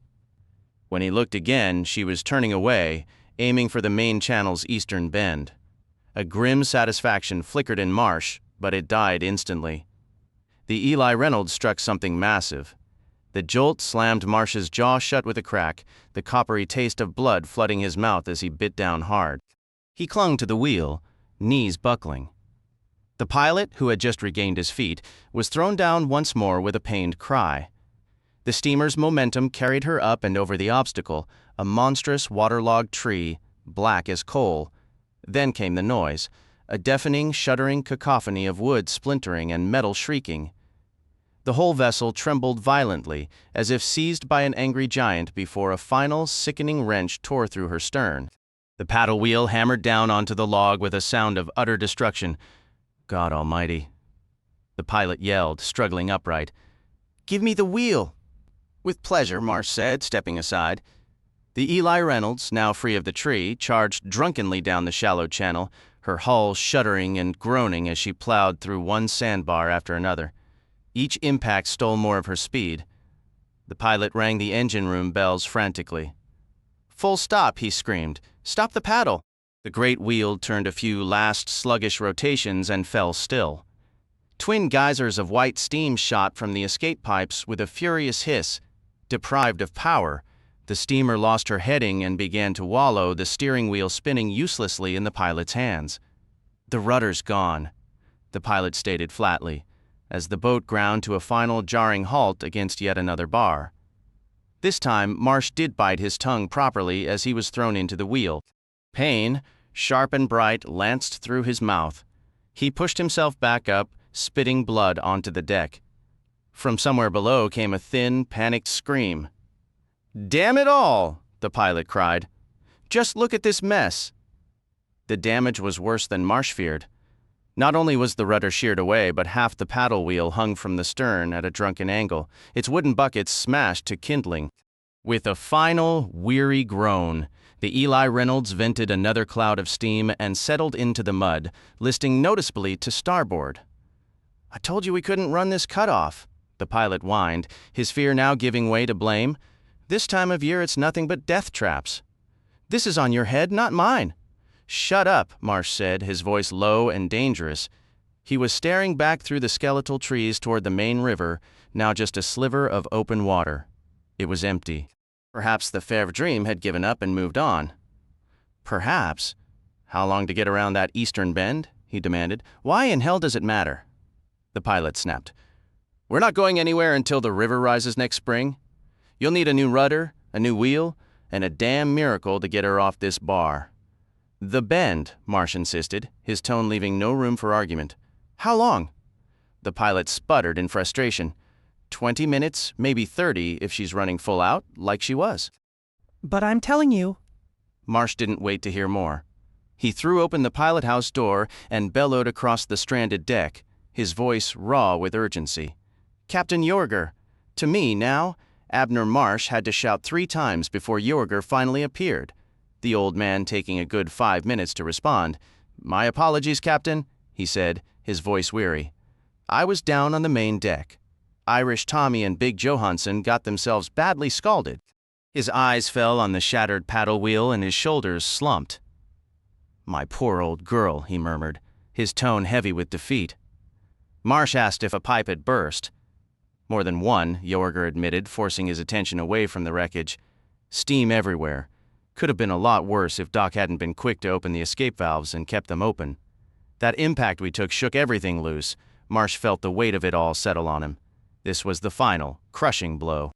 Even if they could somehow winch free of the sandbar, rig a makeshift rudder, and back their way out of this cutoff with only half a paddle wheel. All daunting tasks, they now had ruptured steam lines and potential boiler damage to deal with. He let out a long, furious stream of curses. Captain, Yorger offered, trying to find a silver lining, we won't be able to chase them down like you wanted, but at least we're safe here. Fevre Dream will come around that bend. Assume we're long gone and head downriver after us. No, Marsh stated flatly. He pointed his walking stick toward the riverbank, just 10 feet away through the shallow water. I want you to rig up stretchers for the burned men and start moving through the woods. Get to a town. There's got to be one nearby. About 2 miles past the foot of this island, the pilot added. Marsh gave a curt nod. Good. You lead them there, then. I want everyone off this boat, and I want it done quickly. He remembered the glint of gold as Jeffers's spectacles had fallen, that small, terrible flash. Not again, Abner Marsh thought fiercely. Not more lives lost because of him. Find a doctor to tend to them. You'll all be safe, I expect. It's me they're after, not you. Yorger looked at him, confused. You aren't coming with us? I've got my gun, Marsh replied. And I've got a feeling I'm staying. Come with us, Yorger urged. If I run, they'll follow. If they get me, the rest of you are safe. That's how I see it. And if they don't come at all, then I'll come trudging after you at first light, Marsh said, stamping his stick impatiently. A sudden grim smile touched his lips. I'm still the captain here, aren't I? Or have we all decided to start voting on every order? Stop arguing and do as I say. I want every last one of you off my steamboat, you hear me? Captain Marsh, Yorger persisted, at least let Cat and me stay to help you. No, go. Captain, go, Marsh roared, his face flushing with anger. Get off my boat! Yorger went pale, took the startled pilot by the arm, and led him out of the pilot house. Once they had hurried below, Marsh took one last look at the empty river before heading down to his cabin. He took the rifle from the wall, checked it, loaded it, and slid a box of custom shells into the pocket of his white coat. Thus armed, he returned to the hurricane deck, arranging his chair to keep watch over the river. If they were half as clever as he feared Abner Marsh reasoned, they'd know how low the river was. They'd know that Eli Reynolds might not make it through this cutoff, and if she did, it would be slow, careful going. They'd know, once they rounded the bend, that they had beaten her, and if they knew that, they wouldn't steam blindly downriver. They'd hold the Fevre Dream near the foot of the cutoff, lying in wait. Meanwhile, the men, or whatever night creatures they were, they'd put ashore near the head of the island would be rowing through the cutoff in a yawl, just in case the Reynolds had stopped or gotten stuck. That's certainly what he would have done. The stretch of water he could see remained empty. A chill settled over him as he waited. Any moment now, he expected to see that yawl slide around the stand of trees filled with silent dark figures, their faces pale and smug in the moonlight. He checked his gun again and wished Yorger would move faster. The crew of the Eli Reynolds had been gone for 15 minutes, and still nothing moved on the river.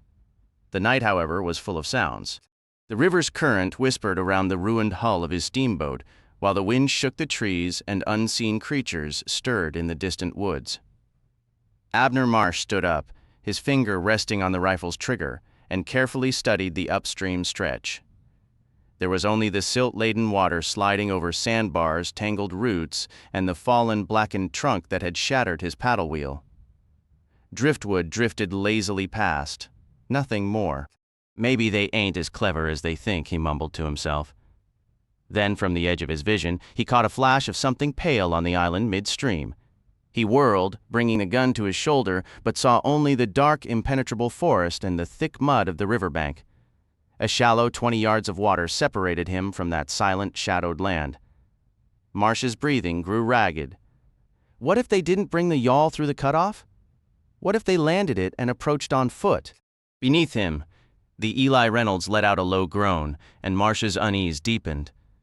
Just settling into the sand, he told himself firmly. But another, colder part of his mind whispered that the sound might be a footfall, that perhaps they had already stolen aboard while he was distracted by the river. Maybe Damon Julian was ascending the staircase right now, moving soundlessly through the main cabin. Marsh knew how quietly Julian could move, searching each room, drawing closer to the steps that led up here to the hurricane deck. He shifted his chair to face the stairhead, just in case a ghostly white face should rise into view. His palms were slick with sweat where they gripped the rifle. He wiped them hastily on his trousers. From below, the faint murmur of whispers drifted upward. They were down there, Marsh thought, plotting how to reach him. He was cornered up here, completely alone. Not that company would help, he'd had allies before, and it hadn't slowed them down one bit. Marsh moved to the top of the staircase and peered down into the darkness, faintly striped by thin moonlight. He clenched the gun, blinked, and waited for a shape to emerge. He waited what felt like an eternity, listening to those indistinct whispers, his heart pounding like the steamer's weary old engine. They want me to hear them, Abner Marsh realized. They want me to be afraid. They'd slipped onto his boat like phantoms, swift and silent, and now they were trying to wear his nerves thin. "I know you're down there," he shouted. "Come on up. I've got something waiting for you, Julian." He lifted the rifle meaningfully. Silence answered him. "Damn you all," Marsh yelled. Then something shifted at the base of the stairs, a pale, quick shape darting out of sight. Marsh jerked the gun up to fire, but it vanished before he could aim. Cursing, he took 2 steps down, then halted. This was exactly what they wanted, he thought. They were luring him down to the promenade, the shadowed cabins, the dim saloon with moonlight filtering through its grimy skylight. Up here on the hurricane deck, he could defend himself. They couldn't reach him easily. He'd see them coming up the stairs or climbing the sides. But down there, he'd be at their mercy. "Captain," a soft voice floated up to him. "Captain Marsh?" Marsh raised the rifle, squinting into the gloom. "Don't shoot, Captain. It's only me." She stepped into view at the foot of the stairs. "Valerie—" Marsh hesitated. She smiled up at him, her dark hair silvered by moonlight. She wore trousers and a man's loose shirt, unbuttoned, her skin pale and soft. Her eyes locked with his violet, deep, mesmerizing. He felt he could lose himself in them forever. "Come to me, Captain," Valerie called. "I'm alone. Joshua sent me. Come down so we can talk." Drawn by those luminous eyes, Marsh descended 2 steps. Valerie held out her arms. The Eli Reynolds groaned again, shifting suddenly to starboard. Marsh's foot caught on the stair, and he slammed his shin hard enough to bring tears to his eyes. A faint, mocking laugh floated up from below, and he saw Valerie's smile flicker and disappear. Swearing, he wrenched the rifle back to his shoulder and fired. The recoil nearly tore his arm off and threw him backward against the steps. Valerie had vanished as if she'd never been there. Cursing steadily, Marsh pushed himself up, fumbling in his pocket for another cartridge as he retreated backward up the tilting stairway. "Joshua, damn you!" he bellowed into the darkness below. "Julian sent you. I know it." When he stepped back onto the hurricane deck, now leaning at a sharp angle, something very solid pressed into his spine. Well, well, a voice drawled from behind him. If it ain't the good captain himself? The others materialized one by one only after Marsh let the rifle clatter to the deck. Valerie appeared last, her eyes fixed on the floorboards. Abner Marsh unleashed a torrent of curses, calling her every kind of traitor and worse. Finally, she lifted her gaze to meet his, and the look in her vast violet eyes was one of pure, wretched accusation. "Do you think I wanted this?" She spat, her voice thick with a bitterness that went beyond the moment. It wasn't her words that silenced him, but that haunted look in it. He saw shame, raw terror, and a desperate gnawing hunger. "Move," ordered sour Billy Tipton. "Go to hell," Marsh growled back. Aboard the steamer Ozymandias, Mississippi River, October 1857. Abner Marsh had braced for a dark cell, but when Sour Billy shoved him through the door to the captain's cabin, the room was awash in the warm glow of oil lamps. It was dustier than he remembered, but otherwise unchanged from Joshua's time. The door closed, leaving Marsh alone with Damon Julian. He gripped his hickory walking stick tightly. Billy had tossed the rifle overboard, but, almost as an afterthought, let him keep the stick and glared. "If you mean to kill me, get on with it," Marsh said. "I ain't in the mood for your kind of theater." Damon Julian offered a thin smile. "Kill you? My dear captain, I invited you for supper." A silver-domed tray sat on the small table between two large leather chairs. Julian lifted the cover to reveal a plate of golden pan-fried chicken with greens, glazed turnips and onions on the side, and a generous slice of apple pie crowned with a slab of sharp cheddar. "There is wine as well. Please, sit." Marsh stared at the food, its aroma filling the cabin. "Toby's still alive," he stated with sudden conviction. It was the only explanation for a meal like this. "Naturally," Julian replied smoothly. "Will you sit?" Marsh approached warily and sat. He couldn't puzzle out Julian's game, but after a moment he decided he was too tired to care. Poison was always a possibility, but it seemed a needlessly complicated way to do what a bullet could do simply. He picked up a piece of chicken. It was still hot. He bit into it hungrily, realizing how long it had been since he'd eaten anything that wasn't hardtack or salt pork. If he was going to die, at least he wouldn't die hungry. Damon Julian, impeccable in a brown coat and a vest of gold brocade, watched him eat with an expression of mild amusement. "Wine, Captain?" he inquired, filling 2 glasses and taking a delicate sip from his own. After Marsh had devoured the last crumb of pie, he leaned back in the creaking leather chair, let out a satisfied belch, and resumed his scowl. "That was a fine meal," he admitted grudgingly. "Now, why am I here? The night you left us so abruptly, Captain, I attempted to explain that I merely wished a conversation. You declined to believe me." "Damn right I didn't," Marsh said. "Still don't, but I suppose my opinion don't count for much now, so talk." "You're a man of fortitude, Captain Marsh. I find it admirable." "Can't say the feelin's mutual." Julian laughed, a sound like crystal chimes. His dark eyes glittered. "Amusing," he said. "Such spirited defiance. I don't know what you're buttering me up for, but it won't do you a lick of good. All the fried chicken in the world wouldn't make me forget what you did to that baby, or to Mr. Jeffers," Marsh growled. "You appeared to overlook the fact that Jeffers had just impaled me with a blade," Julian replied calmly. "That is not an act one simply shrugs off. That infant didn't have a blade," Marsh shot back. "A slave," Julian said, his tone almost airy. "Property, by the statutes of your own country. Considered lesser by your own kind. I spared it a lifetime of servitude, Captain." "Go straight to hell," Marsh said, his voice tight. "It was just a baby. You sliced off its hand like you were wringing a chicken's neck, and then you smashed its skull. It never did a thing to you." "True," Julian conceded. "Nor did Jean Ardent ever harm you or your crew. Yet you and your companion crushed his head while he slept. We believed he was you." "I see," Julian said, a smile touching his lips. "An error, then. Yet whether you acted by mistake or not, you butchered an innocent. You don't seem particularly burdened by remorse." "He wasn't innocent. He was one of your kind, a blood drinker." Julian's expression darkened slightly. "Kindly refrain. I share Joshua's aversion to that vulgar term." Marsh merely shrugged. You contradict yourself, Captain Marsh, Julian continued. You condemn me as wicked for doing what you do without a second thought, ending the lives of those different from you. It matters little. You protect your own. You even extend that to the darker races. I respect that, you understand.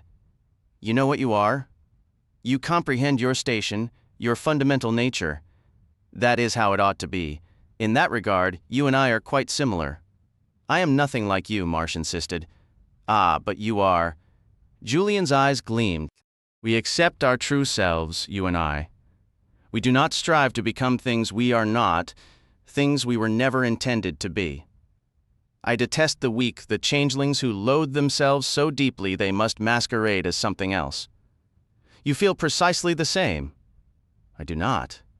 No? Then why does Sour Billy provoke such hatred in you? He's despicable. Naturally he is. Julian looked thoroughly entertained. Poor Billy is weak, yet he craves strength. He would do anything to be counted among my people. Anything. I have known countless others like him. They can be useful, even amusing at times, but never worthy of esteem. You despise Billy because he mimics my race and preys upon your own, Captain Marsh. Dear Joshua feels the same, little realizing that in Billy, he sees his own reflection staring back. Joshua York and Billy Tipton ain't alike in any way, Marsh stated firmly. Billy is a conniving weasel. Joshua may have done some terrible things, but he's trying to atone for them. He would have helped all of you. He would have made us as you are, Julian countered. Captain, your nation is bitterly divided over the question of slavery, a bondage founded on race. Imagine you could end it. Suppose you possessed a method to turn every white man in this country coal-black by morning.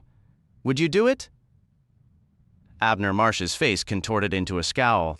The notion of turning black didn't sit well with him, and he disliked the direction of Julian's logic even more, so he remained silent. Damon Julian took a leisurely sip of his wine and smiled. There, you see, even your most ardent abolitionists concede the darker races are inferior. They would have no tolerance for a slave pretending to be white, and they would be revolted if a white man drank a tonic to become black. I did not injure that slave child out of spite, Captain Marsh. I harbor no spite. I did it to reach Joshua, my dear Joshua. He is beautiful, yet he nauseates me. Julian paused, his gaze shifting to the river lights flickering outside the cabin window, a momentary distraction before his focus returned, sharper and more personal. You are a different matter entirely. Did you genuinely fear I would harm you that night last August? Perhaps in my agony and fury I might have, but not before. I am drawn to beauty, Captain, and you possess none of it. He let out a soft, derisive laugh. I don't believe I've ever encountered a more homely man. You are corpulent, shrouded in coarse hair and blemishes. You reek of perspiration. Your nose is broad, your eyes are small and piggish, your teeth are misaligned and discolored. You could no more stir my thirst than Billy could, yet you are strong. You possess a crude, stubborn courage, and you understand your place in the world. These qualities I admire. You can also pilot a steamboat. Captain, we need not be adversaries. Join me. Command the Fevre Dream for me. He offered a thin smile. Or whatever they call her now. Billy insisted the boat needed a new name, and Joshua dug one up from somewhere.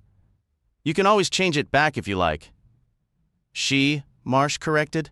Julian's brow furrowed. A boat's a she, not an it, Marsh stated. Ah, Damon Julian replied. Billy Tipton's the one running this vessel, isn't he? Julian gave a dismissive shrug. Billy is a supervisor, not a riverman. I can remove Billy. Would that please you, Captain? Consider it your first reward for joining me. Billy's death. I'll kill him for you, or let you do it yourself. He killed your first mate, you know. Harry, Mike? Marsh asked, a cold dread settling in his gut. Yes, Julian confirmed, and your engineer too after a few weeks. He caught the man trying to sabotage the boilers to cause an explosion. Would you like to avenge your crew? The power is yours. Julian leaned in, his dark eyes alight with fervor. You can have other things as well. Wealth? I have no use for it. You could manage all my finances. All you took from Joshua? Julian offered a thin smile. A master receives many tributes. I can offer you companionship, too. I have lived among your kind for decades. I understand your hungers, your thirsts. How long has it been since you've known a woman's company, Captain? Would you like Valerie? She could be yours. She is more beautiful than any woman of your race, and she will not wither with age, not in your lifetime. You can have her, the others as well. They would not harm you. What else do you desire? Food. Toby is still with us. You could have his cooking 6, even 7 times a day if you wished. You are a practical man, Captain. You do not suffer the pious delusions of your fellows. Consider the offer. You will have the power to punish your enemies and shield your friends, a full belly, money, companionship, and all for doing the very thing you ache to do, command this steamboat. Your Fevre Dream. Abner Marsh let out a derisive snort. She ain't mine anymore. You've tainted her. Look around. Is it so terrible? We have maintained a regular schedule between Natchez and New Orleans. The boat is sound. Hundreds of passengers have come and gone, none the wiser. A few disappear, most of them ashore in the cities we visit. Billy claims it's safer that way. Only a handful have died aboard your steamer, those whose youth and beauty were simply too remarkable to ignore. More slaves perish each day in New Orleans, yet you do not crusade against slavery. The world is brimming with evils, Abner. I do not ask you to approve or take part. Just run your steamer and tend to your own affairs. We require your skill. Billy drives passengers away. We lose money on every trip. Even Joshua's fortune is not limitless. Come, Abner. Give me your hand. Agree. You want to, I can see it in your eyes. You want this boat back? It is a thirst in you, a fever. Take it then. Good and evil are childish fictions, nonsense invented to torment honest, sensible men. I know you, Abner, and I can give you what you crave. Join me, serve me, take my hand, and together we will leave the eclipse in our wake. His dark eyes seemed to swirl, pulling Marsh in, touching something deep and private within him, a feeling both repulsive and alluring. His hand was outstretched. Abner Marsh felt his own arm begin to rise. Julian's smile was so reasonable, and his words made a terrible kind of sense. He wasn't asking Marsh to do anything monstrous, just pilot a boat, offer some protection to him and his companions. Hell, he'd protected Joshua, and Joshua was one of them, wasn't he?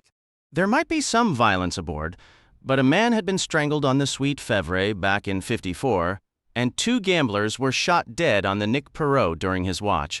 None of that was on his head. A man just minded his business and ran his boats. It wasn't as if he'd be doing any killing himself. A man had to look after his friends, not the whole damn world. He'd make sure Sour Billy got what was coming to him. It all sounded so reasonable, a hell of a good deal. Julian's eyes were black pits of hunger, and his skin looked cool and hard, just like Joshua's had felt that night on the riverbank. Abner Marsh jerked his hand back as if scalded. Joshua, he boomed, the realization hitting him like a river snag. That's the whole of it. You haven't truly beaten him, have you? You've got him cornered, but he's still breathing, still holding on to his own soul. You haven't made him drink, haven't forced the change. That's what this is about. He could feel the heat of anger flushing his neck and cheeks. You don't give a damn about the profit this boat turns. If the Fevre Dream went to the bottom tomorrow, you'd just shrug and move on. And Sour Billy? Maybe you're tired of him and figure I'd make a useful replacement, but that's not the heart of it. It's Joshua. If I side with you, it would shatter whatever spirit he has left. It would be your final proof. Joshua put his faith in me, and you want to use that to destroy him. Julian's pale hand remained outstretched, the jewels on his fingers glinting faintly. To hell with you, Marsh bellowed. He seized his walking stick and brought it down in a furious arc, knocking the offered hand aside. To hell with you! The pleasant expression vanished from Damon Julian's face, replaced by a visage of such ancient and terrible malice it scarcely seemed human. His eyes were pools of shadow lit by embers of a primordial wicked fire. He rose to his full height, looming over Marsh, and when Marsh swung the stick at his head, Julian caught it effortlessly. With a contemptuous snap of his bare hands, he broke the stout wood as easily as a man might break a dry twig, letting the pieces fall to the carpet. "You could have been remembered as the captain who outraced the eclipse," Julian said, his voice dripping with a venomous chill. "Now you will only be remembered for how long you screamed. It will be a lengthy process, Captain Marsh. You are far too coarse for my own tastes. I believe I shall gift you to Billy to help cultivate his appetite. Perhaps dear Joshua should have a front row seat. It might be the final lesson he needs." A cruel smile touched his lips. "As for your precious steamboat, do not trouble yourself. I will be an attentive caretaker once you are gone. No one on this river will ever forget the name Fevre Dream." Chapter 27. Aboard the steamer Ozymandias, Mississippi River, October 1857. The first pale light of dawn was staining the sky when they brought Abner Marsh out of the captain's cabin. A thick gray mist clung to the river, ghostly tendrils snaking over the black water and weaving through the steamer's railings and posts, moving with a life that would soon be burned away by the rising sun. Damon Julian, noting the reddening eastern horizon, stayed within the shadows of his quarters. He shoved Marsh through the doorway. "Take the captain to his cabin, Billy," he instructed. "See that he is comfortable until nightfall. You will join us for supper, won't you, Captain Marsh?" His smile was thin and knowing. "I was certain you would." They were waiting just outside. Sour Billy Tipton, dressed in a funereal black suit and a garish checkered vest, had been lounging with his chair propped against the Texas wall, meticulously cleaning his fingernails with a bowie knife. He let the chair legs drop with a thump and stood casually flipping the blade in his hand. "Yes, sir, Mr. Julian," he said, his pale, icy eyes locked on Marsh. He had brought company. The other night creatures who had helped seize Marsh from the Eli Reynolds had already retreated to their darkened rooms, leaving Billy to recruit from his usual riverfront dregs. Two men stepped forward as Julian's door closed. One was a pudgy young man with a patchy beard and a heavy club thrust through his rope belt. The other was a giant, the most grotesque specimen Abner Marsh had ever laid eyes on. He stood nearly 7 feet tall, yet his head was oddly small, with piggish eyes, crude wooden teeth, and, most horrifyingly, a face where his nose should have been. Marsh couldn't help but stare. "Now, don't you go gawking at noseless," Sour Billy chided, a mockery of manners in his tone. "It ain't gentlemanly, Cap'n." As if on cue, Noseless seized Marsh's arm and wrenched it up behind his back with brutal force. "A big old gator took a liking to his sniffer," Billy explained with a smirk. "Weren't his fault. You hold the captain real tight now. Noseless, our guest here has a fondness for taking unscheduled swims, and we can't have that." Billy swaggered close and pressed the tip of his knife against Marsh's belly, just enough for the point to bite. "You're a better swimmer than I gave you credit for, Cap'n. A real surprise, that was. All this extra weight must be what makes floating so easy," he remarked, giving the knife a sharp twist to slice a silver button from Marsh's coat. The button clattered onto the deck, spinning in circles until Sour Billy's boot came down on it. "No swimming for you today, Captain. We're getting you settled in properly. You even get your own private cabin. Don't get any ideas about slipping away, either. The night crew might be asleep, but either Noseless or I will be right outside your door all day. Let's go." Billy flipped his knife lazily into the air, slid it back into its sheath, and turned to lead the way aft. Noseless shoved Marsh along behind him, with the third man following at the rear. As they turned a corner near the Texas, they almost collided with Toby Lanyard. "Toby!" Marsh cried out, trying to step forward, but Noseless wrenched his arm, forcing a pained grunt from him and halting his movement. Sour Billy Tipton also stopped dead, his eyes narrowing. "What in blazes are you doing up here?" he snapped. Toby didn't meet his gaze. He stood there in a worn brown suit, hands clasped behind his back, head bowed, nervously scuffing one boot against the wooden planks. "I asked you a question," Sour Billy said, his voice dropping to a dangerous tone. "Why aren't you locked up in the kitchen? Give me an answer now or you'll regret it." "Locked up," Marsh bellowed. At that, Toby Lanyard finally lifted his head and gave a slow nod. "Mr. Billy says I'm a slave again. Freedom papers don't mean a thing. He chains all of us up when we ain't working."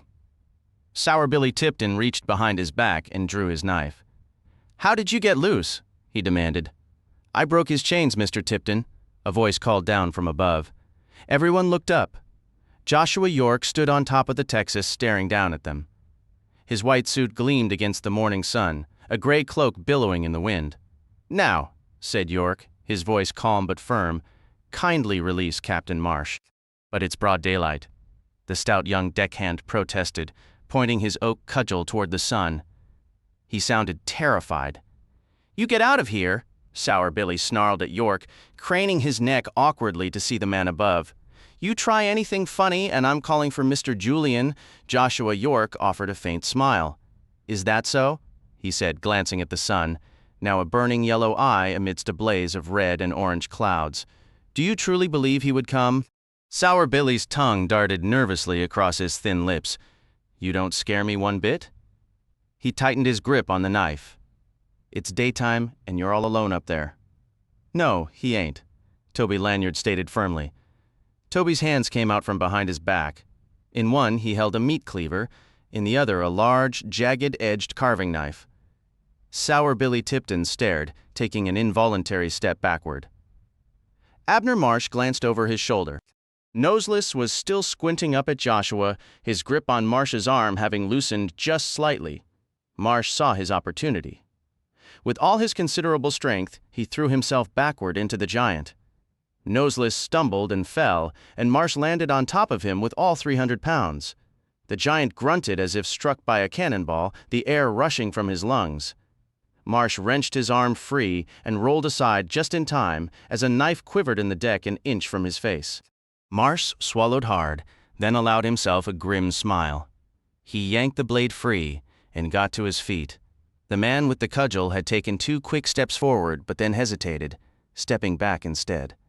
In a blur of motion, Joshua jumped down, landing behind the man, deflecting a wild swing of the oak club, and suddenly the burly youth was sprawled on the deck unconscious. Marsh hadn't even seen the blow that felled him. "Stay away from me," Sour Billy cried, retreating backward from Toby. He backed right into Marsh, who grabbed him, spun him around, and slammed him hard against a cabin door. "Don't kill me," Billy squealed. Marsh pressed an arm against his windpipe, leaning in, holding the knife firmly against Billy's skinny ribs, right over the heart. Those pale eyes were wide with sheer terror. "Stop," he gasped out. "What's the reason I shouldn't?" "Abner?" Joshua's voice held a warning, and Marsh turned just as the man they called Noseless heaved himself upright. A guttural sound tore from his throat as he charged, but Toby was quicker than Marsh would have believed possible. With one clean motion of the carving knife, he opened the giant's throat. Noseless dropped to his knees, a wet, choking gurgle escaping him as blood sheeted down his front. His small, squinting eyes blinked in confusion, his hands rising feebly as if to stanch the flow before he crumpled to the deck. "That wasn't needed, Toby," Joshua York said, his tone low. "I could have handled him." Toby Lanyard simply frowned, the cleaver and the red-stained knife steady in his hands. "I ain't got your restraint, Captain York," he stated. He looked to Marsh and Sour Billy. "Open him up, Captain Marsh," Toby urged. "I'd wager Mr. Billy's chest is hollow." "Don't, Abner. One death is sufficient." Abner Marsh heard them both. He pressed the blade just enough to pierce Billy's shirt, drawing a thin line of blood. "You enjoy this?" Marsh asked. Sweat matted Billy's limp hair to his forehead. "Seems to suit you fine when you're the one holding the blade, doesn't it?" Billy gagged, and Marsh eased the pressure on his throat, just enough for words. "Don't kill me." Billy's voice was a reedy squeal. "It ain't my fault, it's Julian. He makes me do these things. He'll end me if I don't obey." "He killed old Harry Mike, and Whitey too," Toby said, "and a whole lot of others. One fellow he burned alive in the furnace. You could hear that poor soul screaming from one end of the boat to the other. Told me I was a slave again, Captain Marsh, and when I showed him my freedom papers, he tore 'em up and set 'em afire. Cut him open, Captain." "He's lying. Those are filthy nigger lies." "Abner," Joshua said, "release him. You have his weapon. He's no threat now. If you slaughter him like this, you sink to his level. He could be useful if we're challenged on our way out. We still must reach the yawl and get clear." "The yawl," Abner Marsh repeated. "To hell with the yawl. I'm taking my steamboat back." He fixed a cold smile on Sour Billy. "I figure Billy here can get us into Julian's cabin." Sour Billy swallowed convulsively. Marsh felt the bob of his Adam's apple against the knife. "If you go after Julian, you go alone," Joshua stated. "I will not aid you." Marsh twisted his head to stare at York in disbelief. After everything he's done? Suddenly Joshua looked terribly weary, his strength seeming to drain away. "I cannot," he whispered. "He is too powerful, Abner. He is blood master. He commands me. Even daring this much defies centuries of my people's law. He has bound me to him time and again, forcing me to give my blood. Every submission leaves me diminished, more under his sway. Abner, you must see. I would be helpless. He would fix those eyes on me, and within 2 steps I would be his again. Likely as not, I'd be the one to kill you. Not Julian?" "Then Toby and I will do it," Marsh said. "Abner, you wouldn't stand a chance. Listen to me. We can get away now. I risked a great deal to save you. Do not waste it." Marsh looked down at the terrified man beneath his blade and considered. Maybe Joshua was right. Besides, his pistol was gone. They had nothing that could harm Julian. Knives and a meat cleaver wouldn't suffice, and Marsh had no desire to face Julian empty-handed. A memory flashed, unbidden. A childhood lesson from his own hard-scrabble father about choices made in desperation. A moment of shared, silent understanding that had shaped him. "We'll go," he said finally, "but after I finish this one." Sour Billy whimpered. "No," he pleaded. "Let me go. I'll help you." His pockmarked face was slick with sweat.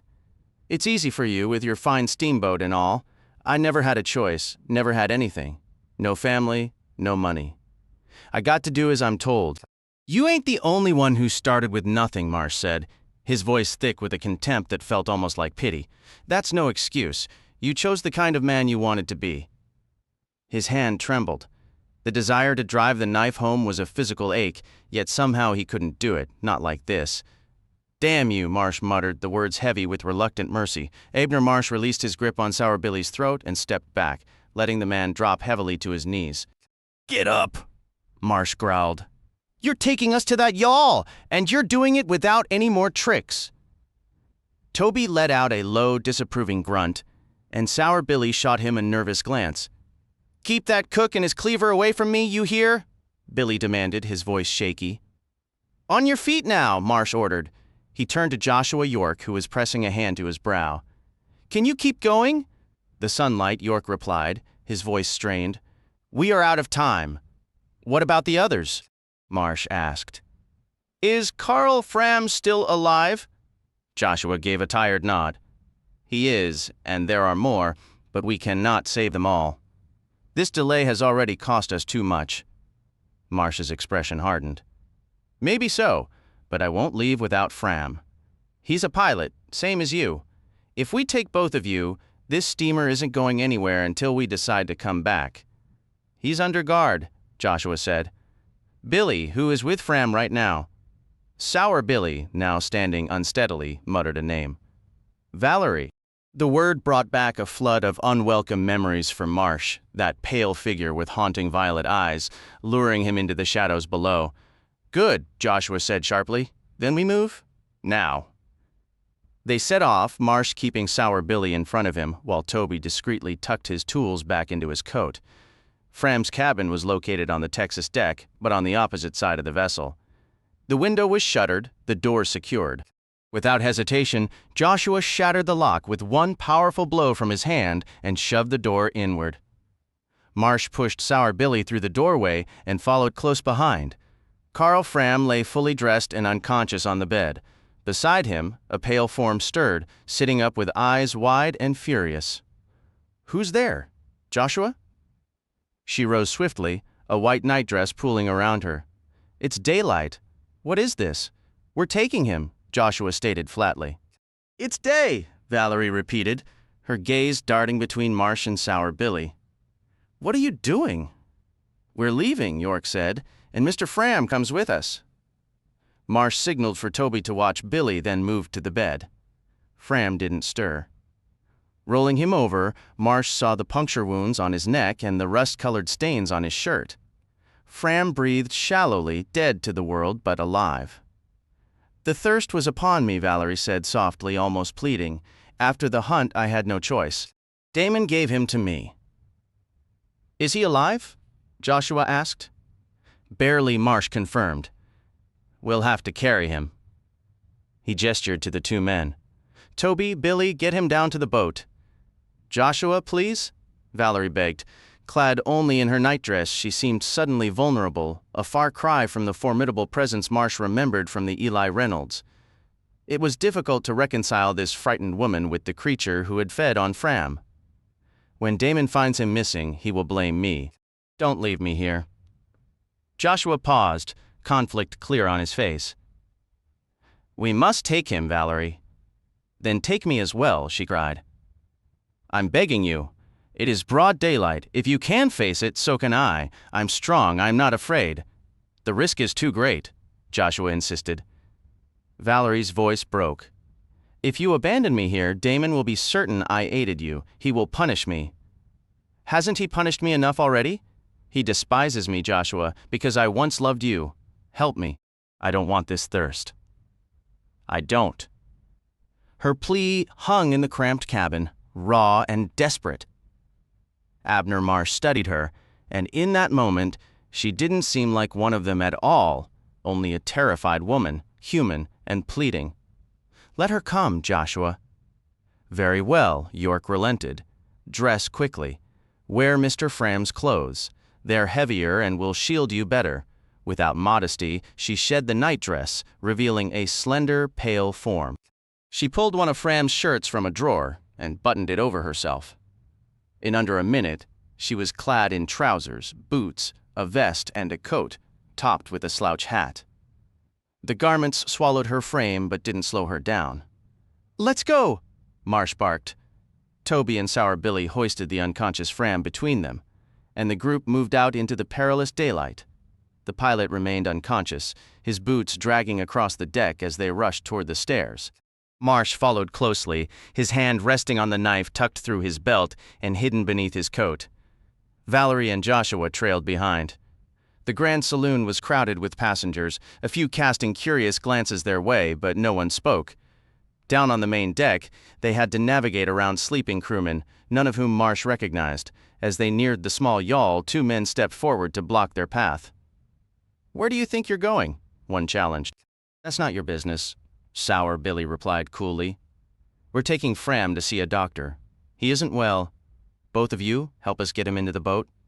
One of the men paused, his eyes fixed on Valerie and Joshua, clearly his first daylight look at either. Does Julian know about this? He asked. Marsh noticed others watching from across the deck. He gripped the knife, prepared to cut Sour Billy's throat at the first sign of betrayal. You questioning me, Tim?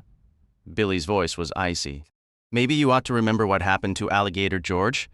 Now move your sorry self and do as you're told. Tim recoiled and quickly obeyed. 3 others hurried to assist, and within moments the yawl was in the water beside the steamer, with Carl Fram lowered inside. Joshua helped Valerie step across, and Toby jumped down after them. By now the deck was lined with watching crew. Abner Marsh moved in close to Sour Billy Tipton and whispered, You've done fine so far. Now get in the boat. Sour Billy stared back. You promised to let me go. I lied, Marsh said flatly. You're staying with us until we're clear. Sour Billy stumbled backward. No, he insisted, voice rising. You're just going to kill me, he shouted to the deckhands. Stop them. They took me prisoner. They're escaping. Stop them. He twisted away, out of Marsh's reach. Marsh swore and yanked the knife free, but it was too late. The crew and roustabouts were closing in. Some held blades of their own. Kill him, Sour Billy screamed. Get Julian? Kill them all! Marsh seized the rope tethering the yawl to the steamer, sliced through it with one swift cut, and hurled the knife at Billy's shouting face. It was a poor throw, and Billy ducked aside. Someone grabbed Marsh by the coat. He struck the man hard across the jaw and shoved him into the others behind. The yawl was already drifting with the current. Marsh moved to leap across before the gap grew too wide. Joshua yelled for him to hurry, but a strong arm locked around his throat and hauled him back. Marsh kicked wildly, but his attacker held fast. The yawl drifted farther downstream. Joshua was still shouting, and Marsh felt certain he was finished. Then Toby Lanyard's cleaver whistled past his ear, clipping part of it, and the arm around his throat released as blood sprayed Marsh's shoulder. He lunged forward toward the yawl, covering about half the distance before hitting the water hard, belly first. The impact knocked the wind from him, and the cold was a brutal shock. Marsh thrashed, swallowing a mouthful of muddy river water before breaking the surface. He saw the yawl drifting swiftly downstream and paddled desperately toward it. Something, a rock or a knife, splashed beside his head. Another landed a yard ahead. But Toby had the oars out and was slowing the boat slightly. Marsh reached the side and threw an arm over the gunwale. He nearly capsized it clambering aboard, but Joshua grabbed him and hauled him in. Gasping, Marsh lay on the bottom of the yawl, spitting out water. When he pulled himself up, they were 20 yards from the Fevre Dream and moving swiftly away, caught firmly in the current's grip. Sour Billy Tipton had somehow gotten his hands on a pistol and was up on the forecastle taking pot shots, though he wasn't hitting a thing. "I should have finished him, Joshua," Marsh growled. "If you had, we wouldn't have made it off the boat," Joshua replied. Marsh scowled. Maybe it would have been worth the price. He scanned the yawl. Toby was straining at the oars, clearly needing relief. Marsh grabbed a second oar. Carl Fram remained unconscious, and Marsh worried over how much blood Valerie had taken. Valerie herself looked terrible, bundled in Fram's oversized clothes, his hat pulled down so far it seemed to swallow her face. She appeared to be withering in the daylight, her pale skin taking on a sickly pink hue, her once vivid violet eyes now small, dull, and full of pain. As he slid his oar into the water and leaned into the stroke, Marsh wasn't so sure they'd truly escaped. His arm ached, his ear was still bleeding, and the sun was climbing, bright and relentless. Chapter 28, On the Mississippi River, October 1857. Abner Marsh hadn't handled an oar in a sounding yawl for over 2 decades. With just him and Toby pulling, it was brutal work, even with the current helping them along. Before 30 minutes had passed, his arms and back were screaming in protest. Marsh gritted his teeth and kept rowing. The Fevre Dream was gone from sight now, swallowed by the river behind them. The sun climbed higher, revealing a river that had stretched to nearly a mile wide. "It hurts," Valerie moaned. "Cover yourself," Joshua York instructed. "I'm burning," she said, her voice tight. "I never imagined it would feel like this." She glanced up at the sun and flinched violently. Marsh was shocked by the fierce, painful red of her exposed skin. Joshua started to move toward her but halted abruptly, swaying. He pressed a hand to his forehead, drew a slow, deliberate breath, and then edged closer with great care. "Stay in my shadow," he told her. "Pull the hat down." Valerie curled into a ball at the bottom of the yawl, practically in Joshua's lap. He reached down and adjusted the collar of her jacket with a surprising tenderness, then let his hand rest gently on the back of her head. The riverbanks here were cleared of all wild timber, Marsh noted, replaced by orderly rows of young ornamental trees.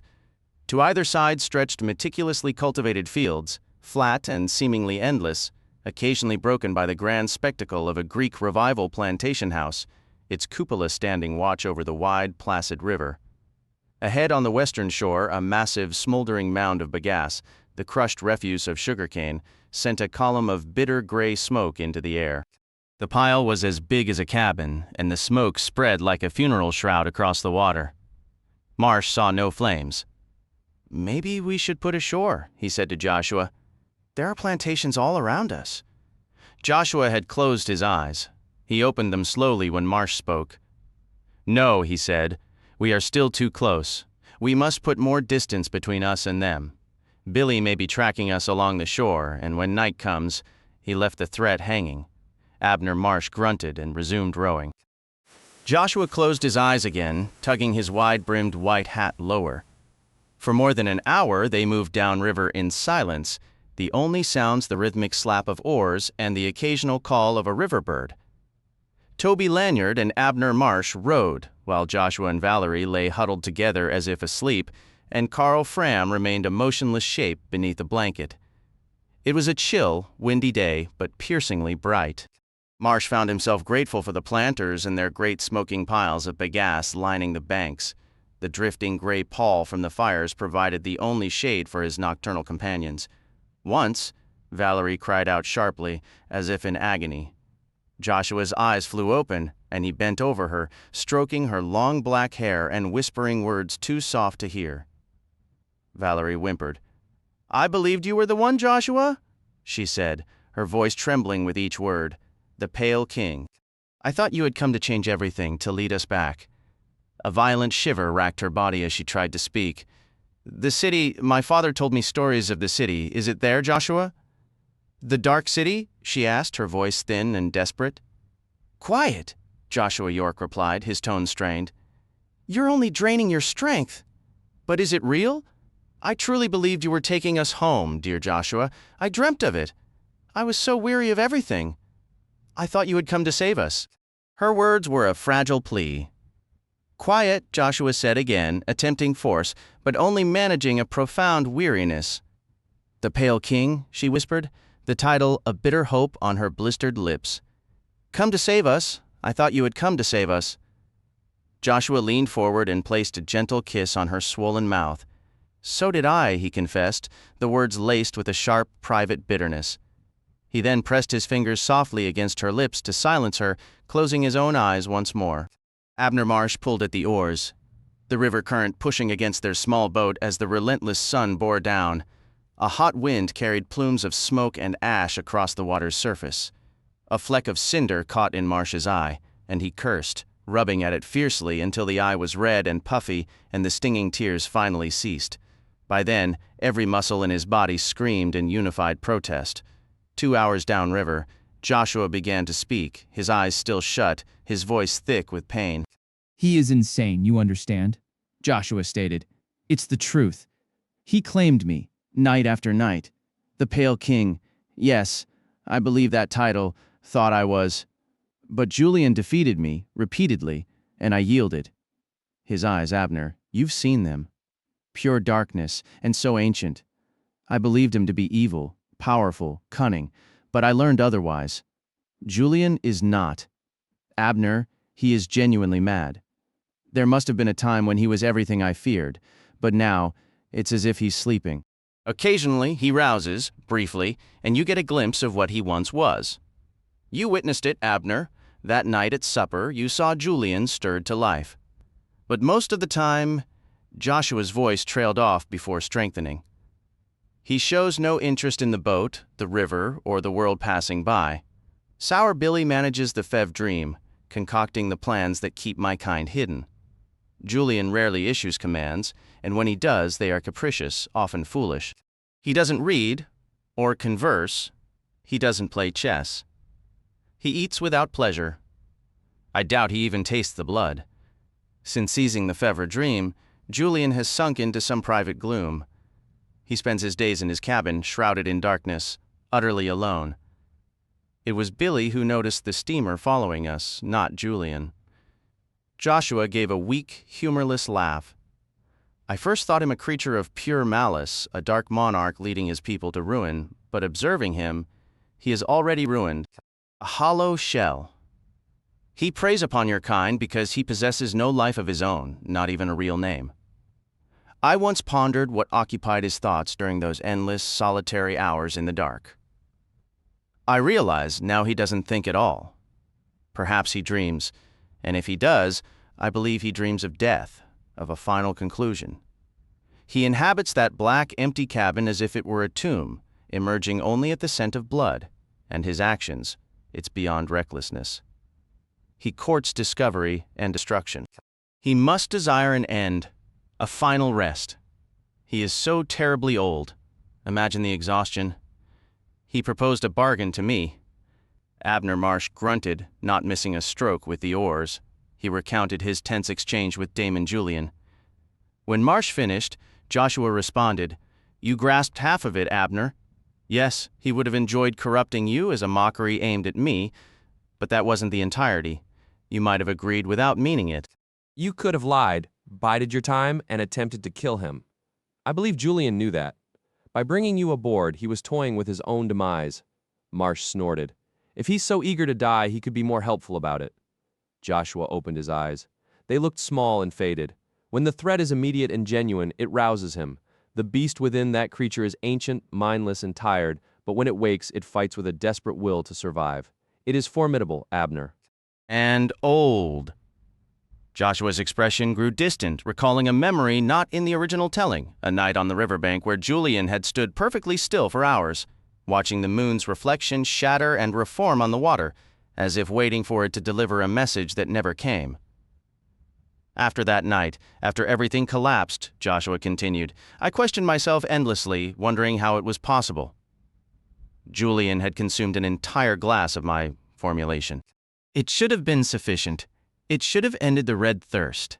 It should have... I couldn't comprehend it. It had always worked before, every single time, but not with Julian. Never with him. At first I believed it was his raw power, that malevolent force within him. But then, one evening he noticed the question in my gaze, and he laughed as he explained. Abner, you recall when I shared my story? In my youth, the thirst did not affect me, remember? I do. Joshua gave a feeble nod. His skin was drawn taut across his face, inflamed and raw. Julian is ancient, Abner. The thirst. He hasn't known its pang for centuries, for millennia. That's why the drink had no hold on him. None of us ever realized. You can survive beyond the thirst, and he felt no craving, yet he fed by choice, because of all those notions he spoke of that night, strength and frailty, masters and slaves. Sometimes I wonder if his humanity is entirely empty, just a facade. He is merely an ancient creature so old it has even forgotten the desire for sustenance, yet it continues to hunt because that memory, that instinct, is all that remains. The legends of your people, Abner, your tales of vampires, the living dead, the undead. We carry those names in your stories. With Julian, I fear it is the literal truth. Even the thirst has abandoned him. Undead. A cold, hollow shell, truly undead. Abner Marsh was forming a reply, determined to strip the from Joshua's description of Damon Julian, when Valerie abruptly jerked upright in the yawl. Marsh flinched, his oar halting mid-stroke. Beneath the drooping felt hat, Valerie's skin was as raw as a fresh wound, blistered and tight, its color having deepened from crimson to a bruised, mottled purple. Her lips were split, and she pulled them back in a crazed giggle, revealing elongated white teeth. The whites of her eyes had consumed all else, giving her a blind, deranged appearance. It burns, she shrieked, lifting hands red as boiled lobster claws to shield herself from the sun. Then her wild gaze swept the boat, landing on Carl Fram's gently breathing form, and she scrambled toward him, mouth agape. No!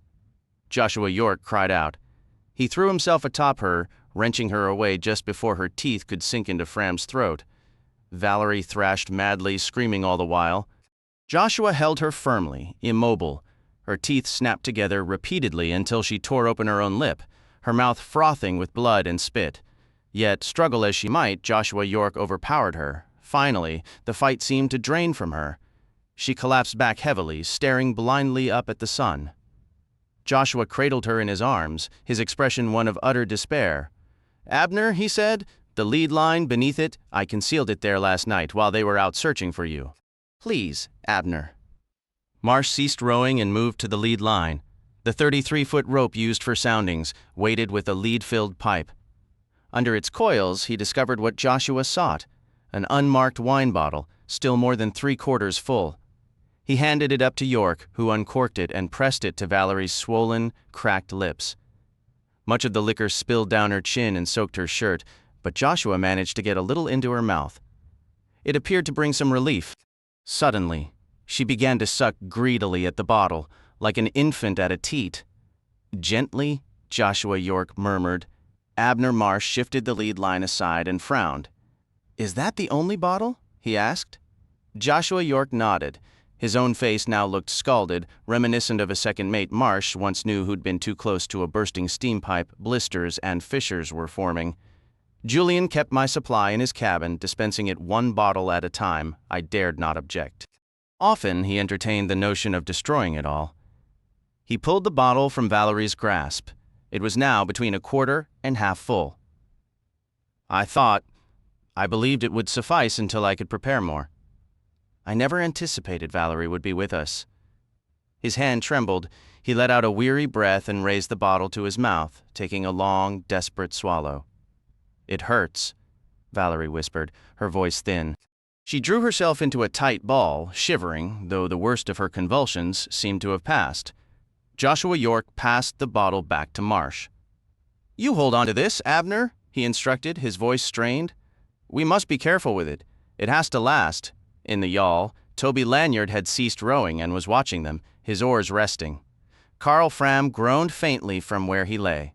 The small boat drifted aimlessly, and Marsh, squinting ahead, spotted the dark plume from a steamboat's stack. He seized an oar. "Toby, get us to the bank," he ordered. "I aim to flag down that damn boat yonder. We need to get these folks into a cabin out of this sun." "Yes, Captain," Toby replied. Joshua lifted a hand to his forehead and winced as if struck. "Abner, don't," he said, his voice low but urgent. "They'll ask questions. Too many questions." He tried to rise, but his legs buckled and he sank back down. "It's burning me," he muttered.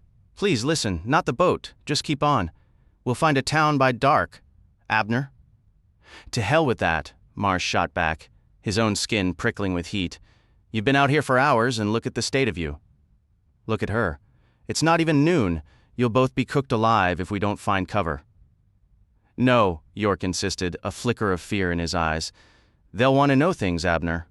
"You can't explain." "Hush that foolish talk," Marsh growled, digging the oar into the water. The yawl began its sluggish path across the river.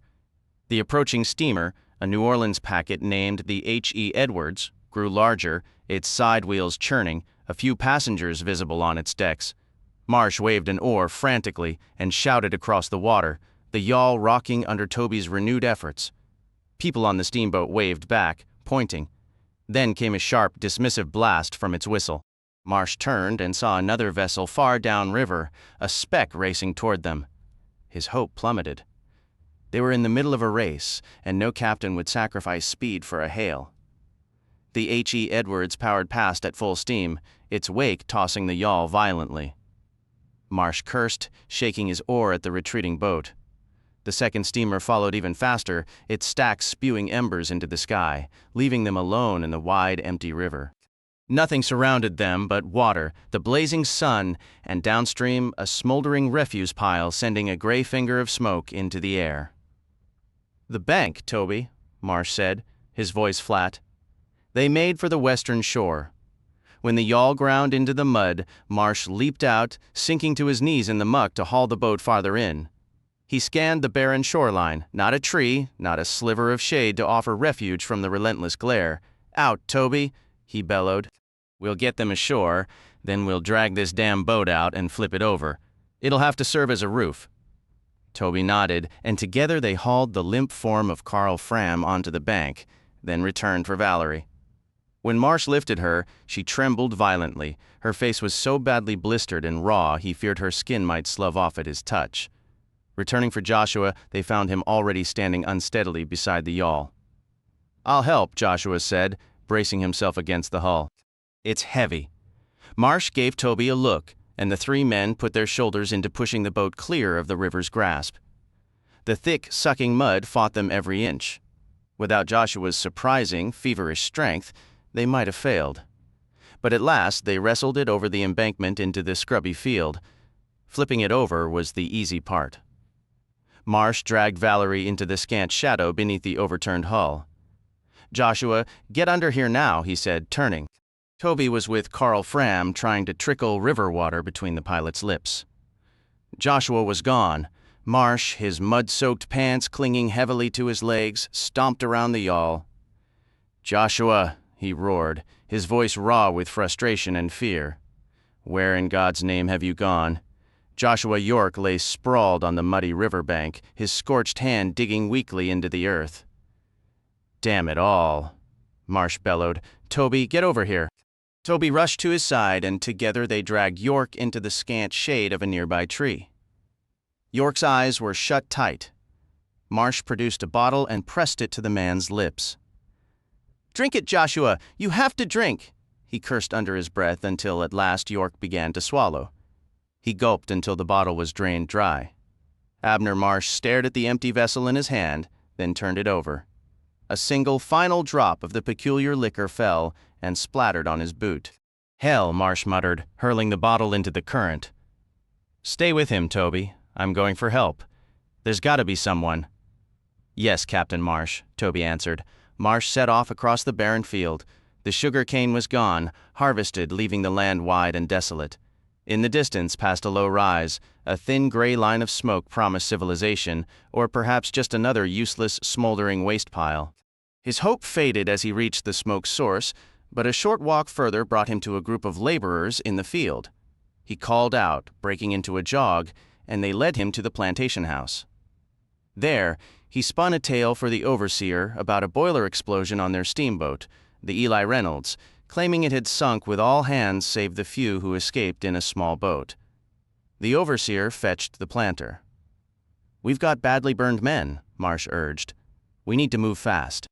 Within minutes, a wagon was hitched and they were racing back across the fields. They found Carl Fram on his feet by the overturned yawl, looking unsteady and pale. Marsh leaped down. "Get moving," he shouted to the men with him. "The injured are underneath. We need to get them inside." He turned to Fram. "Are you hurt, Mr. Fram?" Fram managed a thin, weary smile. "I've felt better, Captain, but I've certainly felt a hell of a lot worse, too." Two men were already carrying Joshua York toward the wagon. His fine white suit was ruined, smeared with mud and what looked like dark wine, and he hung limp in their arms. The planter's youngest son crawled out from under the boat, wiping his hands on his trousers with a grimace of disgust. He looked queasy. "Captain Marsh," he said, his voice low, "that woman under there, she's burned beyond saving." At Gray Plantation in Louisiana, the house servants carried Joshua York inside and up a grand, sweeping staircase to a bedroom. "A dark room!" Abner Marsh shouted after them. "And pull those damn curtains shut! I don't want a speck of sunlight in there!" He turned briefly to Fram, who was leaning heavily on Toby for support. "You get some food in you, Mr. Fram," Marsh ordered. The pilot gave a tired nod. "And remember the story. The Eli Reynolds. Boiler explosion. Everyone lost but us. She went down in deep water, upriver. That's all you know. Let me handle the rest." "That's more than I do know," Fram grumbled, his confusion genuine. "How in blazes did I end up here?" "Don't worry about that. Just stick to what I said."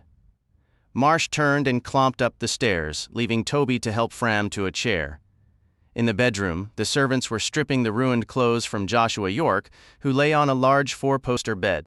The burns on his face and hands were gruesome, and even the skin normally covered by his clothing was flushed and angry red. He stirred faintly as they worked his boots off, a low moan escaping his lips. "Lord, this man is cooked through," one of the men said, shaking his head. Marsh scowled and strode to the windows, which stood open to the afternoon. He slammed them shut and fastened the wooden shutters. "Fetch a blanket," he commanded. "Hang it across this window. There's still too much damn light getting in. Close those drapes around the bed, too." His voice boomed with the authority of a steamboat captain, leaving no room for debate. Only when the room was as dark as Abner Marsh could make it, and a tall, weary-looking black woman arrived to tend to York's burns with her poultices, salves, and cool cloths, did Marsh finally depart. Downstairs, the plantation owner, a blunt, stern-faced man with a strong jaw who introduced himself as Aaron Gray, and two of his sons were already seated at the table with Carl Fram. The aroma of the meal hit Marsh, reminding him sharply of how long it had been since his last bite. A fierce hunger gripped him. "Join us, Captain," Gray offered, and Marsh gratefully took a chair, letting them heap his plate with fried chicken, cornbread, sweet peas, and potatoes. Joshua had been right about the interrogation, Marsh thought as he devoured the food. The Grays fired off question after question, and Marsh answered as honestly as he could manage between mouthfuls. Fram excused himself just as Marsh was helping himself to seconds. The pilot still looked unwell and was shown to a bedroom. With each answer Marsh gave, a knot of discomfort tightened in his gut. He was no natural liar, unlike some rivermen he'd known, and that fact became painfully clearer with every word that left his mouth. Somehow he made it through the meal, though he couldn't shake the feeling that Gray and his oldest son were watching him with a peculiar, lingering stare by the time dessert was finished. "Your man is settled?" The second son mentioned as they rose from the table, and Robert has gone to fetch Dr. Moore for the other two. Sally will look after them meantime. No need for you to worry, Captain. Perhaps you'd like to rest as well. You've been through an ordeal, losing your boat and so many of your companions. Yeah, Abner Marsh replied. The moment the suggestion was voiced, a profound weariness washed over him. He hadn't slept in what felt like 2 days. I'd be obliged, he said. Show him to a room, Jim. The planter instructed, and Captain Robert will also speak to the undertaker. For that poor woman, a terrible tragedy. What was her name again? Valerie, Marsh said. Try as he might, he couldn't remember the surname she'd been using. Valerie York, he supplied quickly. She'll have a proper Christian burial, Gray assured him, unless you wish to take her to her family? No, said Marsh, no. Very well. Jim, take Captain Marsh upstairs. Put him near his injured friend. Yes, sir. Marsh barely glanced at the room they gave him. He fell into a deep, dreamless sleep. When he awoke, the room was pitch black. He sat up stiffly. The hours of rowing had exacted their price. His joints protested with every movement, a vicious cramp seized his shoulders, and his arms ached as if they'd been used for batting practice. Groaning, he slowly shifted to the edge of the mattress, lowering his bare feet to the cool floorboards. Each step sent a jolt of pain through his body as he moved to the window and pushed it open, inviting the chill night air inside. Outside lay a small stone balcony, and beyond it a line of chinaberry trees and the vast moonlit fields, silent and empty. In the distance, Marsh could just discern the faint, glowing pile of bagasse, its thin veil of smoke still rising. Further still, a mere shimmer from this vantage, was the river. A shiver ran through him. He closed the window and returned to bed. The room had grown cold, so he pulled the blankets up and turned onto his side. Moonlight carved the space into sharp contrasts of dark and shadow, and the unfamiliar furniture took on eerie, distorted shapes in the faint light. Sleep would not return. His mind turned, unbidden, to Damon Julian and the Fevre Dream, fretting over whether the steamer remained where he'd abandoned her. He thought of Valerie, too. He'd seen her clearly when they pulled her from beneath the yawl, and it had not been a sight easily forgotten. You would never have guessed that she had once been beautiful, pale, graceful, and sensual, with those striking violet eyes. The memory was a cold stone in his chest, a stark contrast to the genteel hospitality that now surrounded him, feeling more like a gilded cage with each passing hour. Abner Marsh felt a pang of pity for her, which struck him as odd considering that just the previous evening he'd been aiming to end her life with his buffalo rifle. The world was a profoundly strange place, he reflected, when so much could be turned completely upside down in a single day. Eventually, he drifted back into a troubled sleep. Abner, a whisper cut through his dreams. Abner, the voice called again, more insistently. Let me in. He jolted upright. There on his balcony stood Joshua York, tapping on the window pane with a pale, scarred hand. Just a minute, Marsh grumbled. The world outside was pitch black, the house utterly still. Joshua offered a faint smile as Marsh hauled himself from bed and shuffled over. His face was a network of fine cracks and peeling dead skin. Marsh unlatched the balcony doors and Joshua stepped inside, dressed in his now soiled and wrinkled white suit. Only when Joshua was fully in the room did Marsh recall the empty bottle he had thrown into the river. He took an abrupt step backward. Joshua, you're not needing a drink, are you? No, Joshua York replied. His gray cloak stirred in the breeze, whispering through the open doors. I did not wish to damage the lock or the glass. Do not be afraid. You look better, Marsh observed, studying him. York's lips remained chapped, his eyes recessed in dark hollows, but the terrible pallor of noon had lifted. Yes, Joshua acknowledged. Abner, I have come to say goodbye. What? Marsh was stunned. You can't leave. I must. Whoever owns this plantation saw me. I have a hazy memory of a doctor attending to me. By tomorrow, I will be healed. What will they think then? And what will they think when they bring your breakfast and find an empty bed?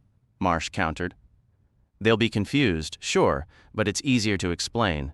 You can act just as surprised as they are. Tell them I must have wandered off in a fever. I will not be found. Valerie is dead, Marsh said bluntly. Yes, Joshua sighed. I saw the wagon outside with a coffin. I assumed it was for her. He shook his head, a gesture of profound weariness. I failed her. I have failed all my people. We never should have brought her along. She made her own choice, Marsh insisted. At least she got away from him. Freedom? Joshua York said, the word bitter on his tongue. Is this the freedom I offer? A poor gift indeed? He looked away, his voice dropping. There was a time before Damon Julian entered my life, when I foolishly dreamed that Valerie and I might be together one day. Not in the frenzied, bloody way of my kind, but with a gentler passion, born of affection and shared longing. We spoke of it. His mouth tightened in a grimace of self-loathing. She believed in me, and I got her killed. Like hell you did, Marsh shot back. At the end, she said she loved you. She didn't have to come. She wanted to. You said we all get to choose? I reckon she chose right. She was a real fine lady. Joshua shuddered. She walks in beauty, like the night, he murmured, almost to himself, staring at his clenched fist. Then his tone shifted, turning sardonic and hard. Sometimes I wonder if there's any hour meant for my race, Abner. The nights are a carnival of blood and fear, and the days. The days are just a different kind of cruelty, all bright light and no place to hide. Where are you headed? Marsh asked. Joshua's expression turned grim. Back, Marsh scowled. You can't be serious. I see no other path. You just broke out of that place, Marsh said, his voice rising. After everything we went through to get free, you can't just turn around and march back. Wait. Hide in the woods, or head to some town. I'll get away from here and we'll meet up.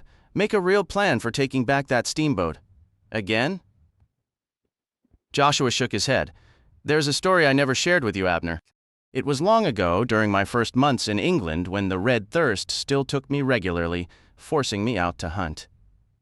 One night I resisted it and lost, and I prowled the midnight streets. I came upon a couple, a man and a woman, hurrying along. My rule was to avoid such prey, to take only those who walked alone, for safety's sake. The thirst was a fever in my veins, and even from afar I could see the woman was stunning. She pulled me in like a moth to a lantern, and I went to her. I struck from the shadows, my hands closing around the man's throat, tearing at his flesh until I was certain I had ripped half of it away. I shoved him down, a giant of a man, and turned to take the woman into my arms. My teeth found her neck with a delicate precision, my gaze holding her entranced.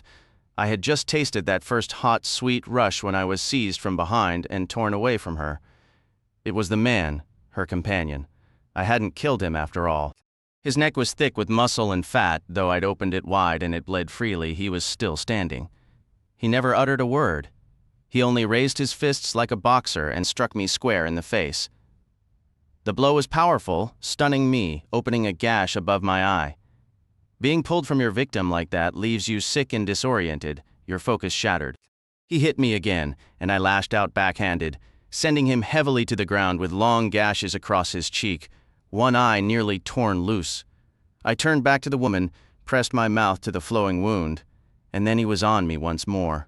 I tore his arm from my shoulder, nearly wrenching it from its socket, and for good measure broke one of his legs with a kick. He went down. This time I watched, painfully, stubbornly. He pushed himself up, raised his fists, and came at me again.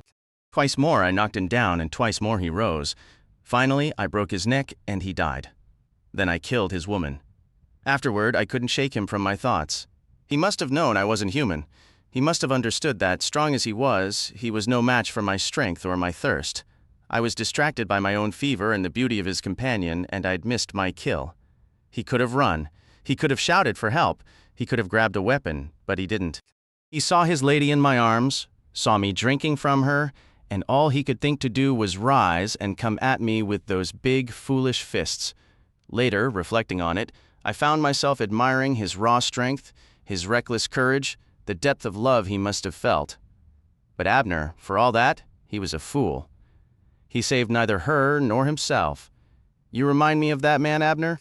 Julian has taken your Fevre Dream from you, and all you can think of is getting her back, so you get up, clench your fists, and come straight on, and Julian knocks you down again. One day, if you keep this up, You won't get back up. Abner, let it go. What in hell are you saying? Marsh demanded, his voice thick with anger. It's Julian and his vampires who should be worried now.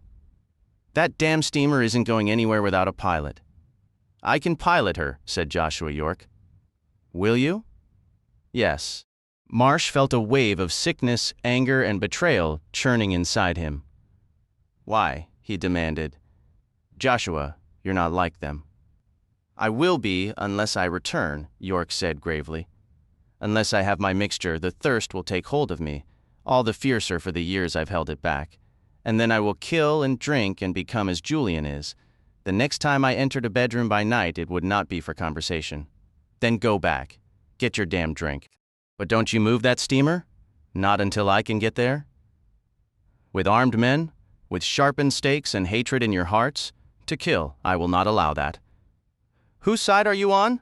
The side of my people. Julian's side, Marsh spat. No, said Joshua York. He sighed.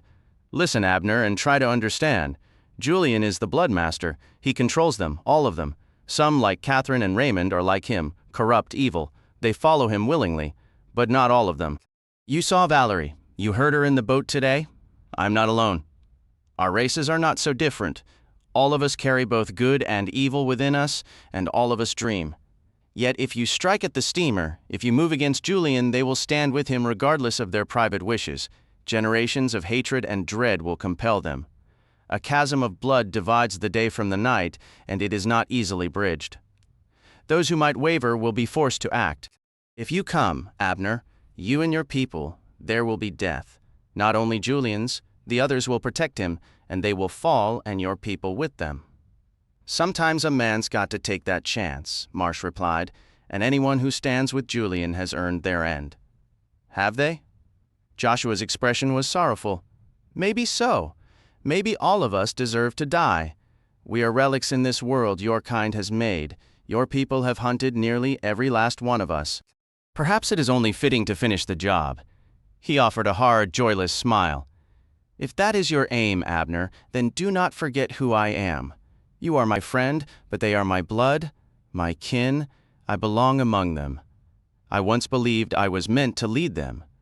The bitterness and hopelessness in his voice drained the anger from Abner Marsh, leaving only pity in its place.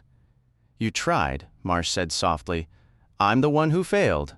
I failed Valerie, and Simon failed everyone who put their trust in me. I failed you and Mr. Jeffers, and that baby too. In some twisted way, I think I might even have failed Julian himself. Wasn't your doing? Marsh insisted. Joshua York only shrugged, a cold, resolute light in his gray eyes. What's done is done. My thoughts are on tonight and tomorrow night, and the night after that, I have to return. They need me, even if they don't know it. I have to go back and do what little I can. Abner Marsh let out a derisive snort. And you're telling me to walk away? You think I'm like that fool who kept challenging you? Damn it, Joshua. Look at yourself. How many times has Julian taken from you now? Seems to me you're just as pig-headed and foolish as you claim I am. Joshua allowed a faint smile. Perhaps I am, he conceded.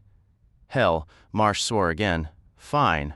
You're going back to Julian, like some brainless pup returning to its master. What in blazes do you expect me to do? You should leave this place quickly, Joshua advised, before our hosts grow more suspicious than they already are. I'd worked that much out. It's finished, Abner. Do not come searching for us again. Abner Marsh glowered. Like hell. Joshua's smile returned. You stubborn old fool, he said. Look if you must, you won't find us. We'll see about that. Perhaps there is still hope. I will go back. I will try to curb Julian's darkness and build my bridge across that bloody divide. Together, you and I might still outrun the coming eclipse. Abner Marsh snorted in disbelief, though a part of him clung to the idea. You look after my damn steamboat, he grumbled. There's never been a faster one, and she better be in prime condition when I take her back. When Joshua smiled this time, the parched, lifeless skin around his mouth cracked and split. He raised a hand and peeled it away entirely, as if removing a grotesque mask of scars and wrinkles. Underneath, his skin was smooth and pale, serene and unmarked, like a blank page waiting for a new story. York crumpled the old face in his fist. Fragments of dried pain and flecks of skin drifted through his fingers to the floor. He wiped his hand on his coat and then extended it to Abner Marsh. They shook firmly. "We all got choices to make," Marsh said. "You told me that once, Joshua, and you were right. Those choices ain't ever simple. One day you're gonna have to choose, I reckon, between your night people and, well, call it decency, doing what's right. You understand me? Make the right choice, Joshua. And you, Abner, choose wisely for yourself." Joshua York turned, his cloak sweeping behind him, and stepped outside. With effortless grace, he vaulted over the balcony railing and dropped 20 feet to the ground as if it were an everyday feat, landing squarely on his feet. Then he was gone, vanished, moving with such speed he seemed to dissolve into the darkness. Maybe he turned himself into a damned patch of fog. Abner Marsh thought far out on the shimmering line of the river, a steamboat's whistle cut the night, a faint, mournful sound, lonely and adrift. It was a bad night to be on the water. Abner Marsh shivered, wondering if frost would settle before morning. He closed the balcony doors and trudged back to bed. Chapter 30. Fever years, November 1857 to April 1870. Both men kept their promises. Abner Marsh kept looking, but he never found her. They left Aaron Gray's plantation as soon as Carl Fram could travel, days after Joshua York disappeared. Marsh was relieved to go. Gray and his family were growing uncomfortably curious, asking why the papers carried no news of a steamboat explosion, why none of the neighbors had heard a thing, and why Joshua had ridden off without a word. Marsh's own lies were becoming a snare. By the time he, Toby, and Carl Fram made their way upriver, the Fevre Dream was long gone, just as he'd expected. Marsh returned to St. Louis. Through the bleak, drawn-out winter, Marsh continued his search. He wrote more letters, haunted the riverfront taverns and billiard halls, hired another round of detectives, and pored over far too many newspapers. He tracked down Yoerger and Grove and the rest of the Eli Reynolds crew, sending them up and down the Mississippi with cabin passage, eyes peeled. It all came to nothing. No one had glimpsed the Fevre Dream. No one had seen the Ozymandias either. Marsh was certain they'd renamed her again. He read every last poem Byron and Shelley ever penned, but this time it led nowhere. It grew so futile he had whole verses memorized. He even moved on to other poets, only to turn up a sorry Missouri sternwheeler called the Hiawatha. His detectives did send one report, but it told him nothing new. The sidewheel steamer Ozymandias had left Natchez that October night carrying some 400 tons of freight, 40 cabin passengers, and about twice that many deck passengers. The freight was never delivered. Neither the boat nor the people were ever seen again except at a few woodyards just below Natchez. Marsh read the letter half a dozen times, scowling. The numbers were far too low, which meant Sour Billy was doing a wretched job, unless he'd kept them down on purpose, to make things easier for Julian and his night folk. 120 souls vanished. The thought brought a cold sweat. Staring at the page, Marsh recalled Damon Julian's words, "No one on the river will ever forget your Fevre Dream." For months, Abner Marsh was tormented by nightmares, visions of a boat gliding down the river, utterly black, every lamp and candle snuffed, heavy tarpaulins draped around the main deck so not even the furnace glow could escape. A boat dark as death and black as sin, a shadow slipping through moonlight and fog scarcely seen, swift and silent. In his dreams, she made no sound as she moved. Pale shapes drifted silently across her decks and haunted her grand saloon, while behind stateroom doors the passengers cowered in fear until midnight, when the doors swung open and the screaming began. Once or twice, Marsh woke up screaming himself, and even awake he couldn't shake the image. His dream boat shrouded in shadow and screams, with smoke as black as Julian's eyes and steam the color of blood. By the time the ice began to break up on the upper river, Abner Marsh faced a grim decision. He hadn't found the Fevre Dream, and the search had pushed him to the edge of ruin. His ledgers told a stark tale. His funds were nearly gone. He owned a steamboat company without a single steamboat, and he lacked even the money to build a modest one. So, with deep reluctance, Marsh wrote his agents and detectives and called off the hunt. With the little that remained, he went downriver to where the Eli Reynolds still lay stranded in the cutoff that had wrecked her. They installed a fresh rudder on the Eli Reynolds, made some repairs to her stern wheel, and bided their time until the spring rise.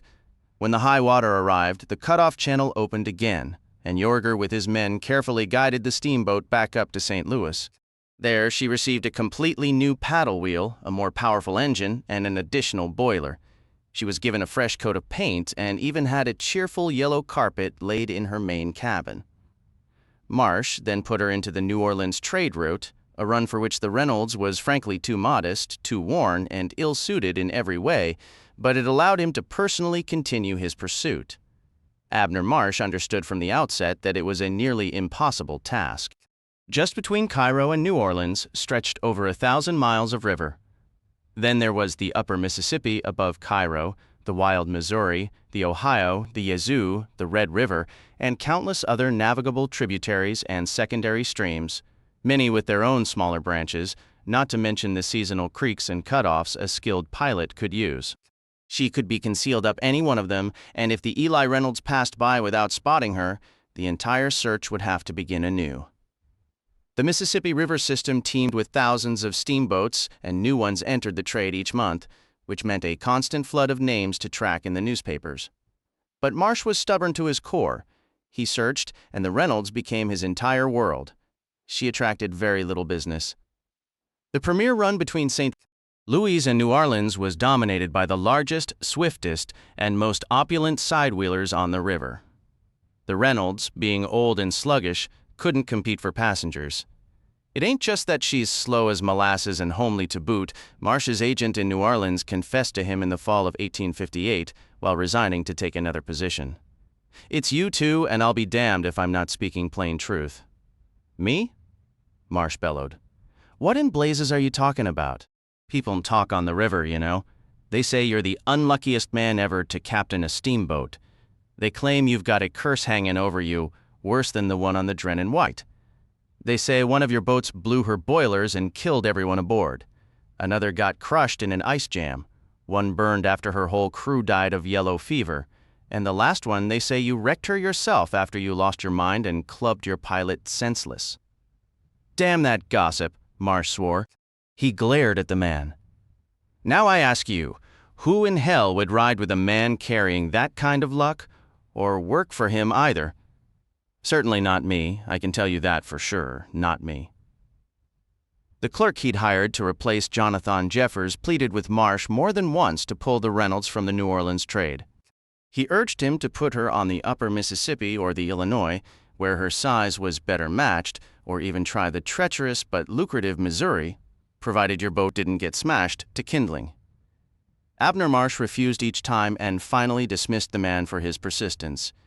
He was convinced the Fevre Dream would not be found on the northern rivers. Besides, in recent months he had begun making covert stops under cover of darkness at certain isolated woodyards in Louisiana and deserted islands along the Mississippi and Arkansas shores, taking on runaway slaves and conveying them north to free states. Toby had connected him with a network called the Underground Railroad, which handled the logistics.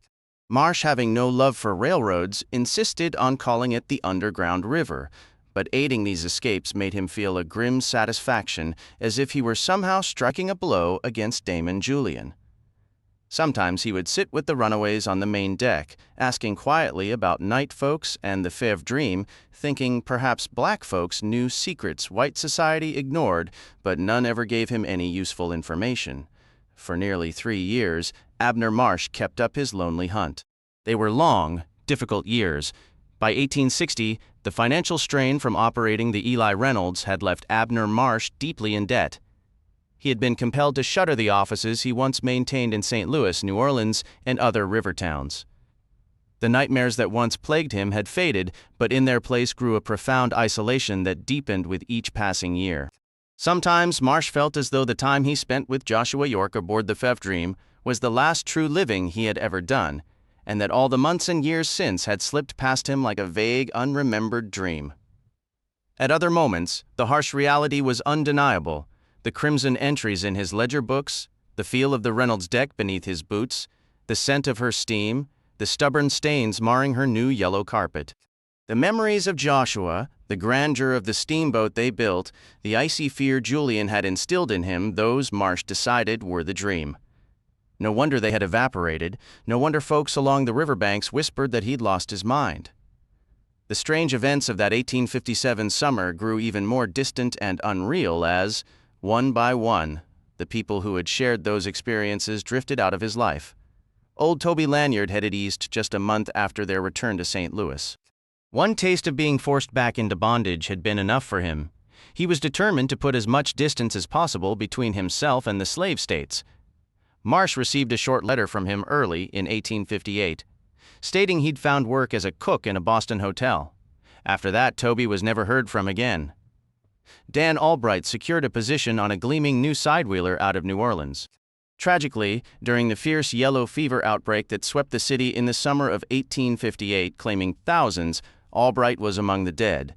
The catastrophe did, at least, spur the city to finally improve its sanitation, making the summer air somewhat less reminiscent of an open sewer. Captain York commanded the Reynolds for Marsh until after the 1859 season, then retired to his Wisconsin farm, where he passed away peacefully a year later. With York gone, Marsh took the helm himself to save on expenses. By then, only a scattering of familiar faces remained among the crew. Doc Turney had been murdered and robbed in the rough district of Natchez under the hill the previous summer. Cat Grove had abandoned the river entirely, chasing rumors of gold and fortune out west to Denver, then San Francisco, and eventually sailing off to some far-flung, godforsaken place like China or Japan. Marsh hired Jack Ely, the former second engineer from the Fevre Dream, to replace Turney, and brought on a few other crewmen from the vanished sidewheeler. But they too eventually died, moved on, or found other work.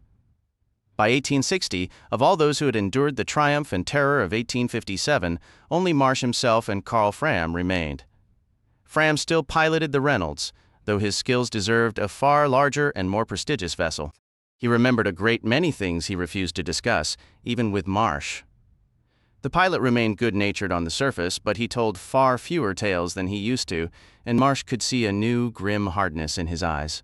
Fram now carried a pistol. "In case we find them," he explained. Marsh just snorted in dismissal. "That little thing ain't going to hurt Julian none." Fram's grin was still lopsided, his gold tooth flashing, but there was no humor in his eyes when he replied, Ain't for Julian, Captain? It's for me. They ain't getting me alive again." He held Marsh's gaze. "I could do the same for you if it comes to that." Marsh scowled and left the pilot house, but he would remember that unsettling conversation for the rest of his life. He also remembered a boisterous Christmas party in St. Louis in 1859, hosted by the captain of a major Ohio River boat. Marsh and Fram attended, along with seemingly every other steamboatman in town. After ample drinks had been shared, the storytelling began, tales of the river flowing as freely as the whiskey. He was familiar with every tale, yet there was a strange comfort in listening as the locals spun them once more for the traders, bankers, and finely dressed ladies who'd never heard a single one. They spoke of Old Al, the Gator Monarch, the ghostly vessel of Raccourci, and legends like Mike Fink, Jim Bowie, and roarin' Jack Russell.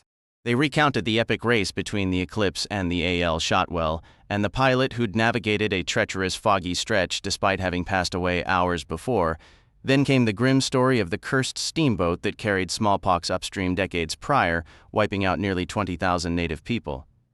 Put a real damper on the fur business, the storyteller finished, drawing laughter from most, though Abner Marsh and a few others remained silent. Next, someone launched into tall tales about impossible vessels like the Hurricano and the E. Jenkins. Boats so vast they grew their own timber forests on the hurricane deck, with paddle wheels so enormous a full rotation took an entire year. Marsh allowed himself a faint smile.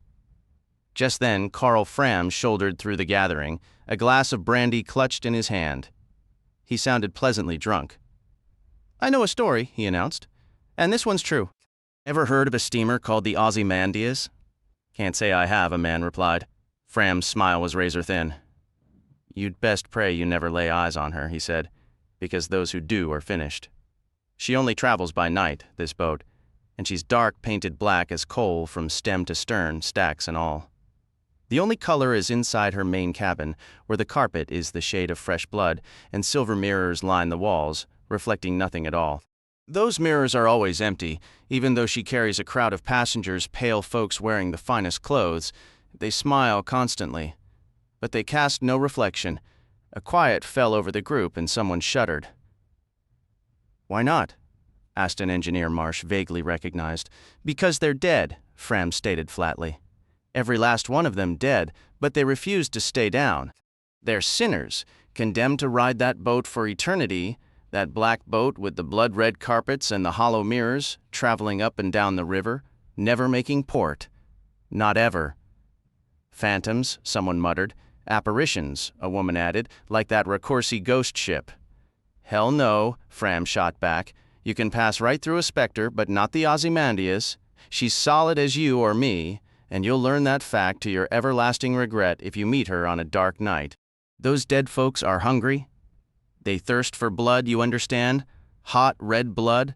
They lurk in the darkness, and when they spot the running lights of another steamer, they give chase. If they catch her, they come swarming over the rails, all those dead white faces, grinning, dressed in silks and satins. Afterward, they sink the boat or burn her to the waterline. Come morning, there's nothing left but a couple of smokestacks poking above the river or a scorched hull full of corpses, except for the sinners. The sinners get taken aboard the Ozymandias to ride with her forever." He took a slow sip of brandy. "So if you're ever out on the river at night and you notice a deeper shadow moving on the water behind you, look hard. It might be a steamer, black from bow to stern, manned by a crew as white as ghosts. She shows no running lights, the Ozymandias, so sometimes you don't see her until she's right on your tail, her black paddles churning the water. If you spot her, you'd better hope you've got a lightning-fast pilot, and maybe some coal, oil, or lard handy to stoke your fires. Because she's big, she's swift, and if she catches you after sundown, you're done for. Listen for her whistle. She only sounds it when she knows she has you. So if you hear it, start tallying up your sins." "What's her whistle sound like?" a young pilot asked, his voice barely a whisper. "Exactly like a man screaming," Fram replied. "What was her name again?" "Ozymandias," Fram said, pronouncing it perfectly. "What does that mean?" Abner Marsh rose to his feet.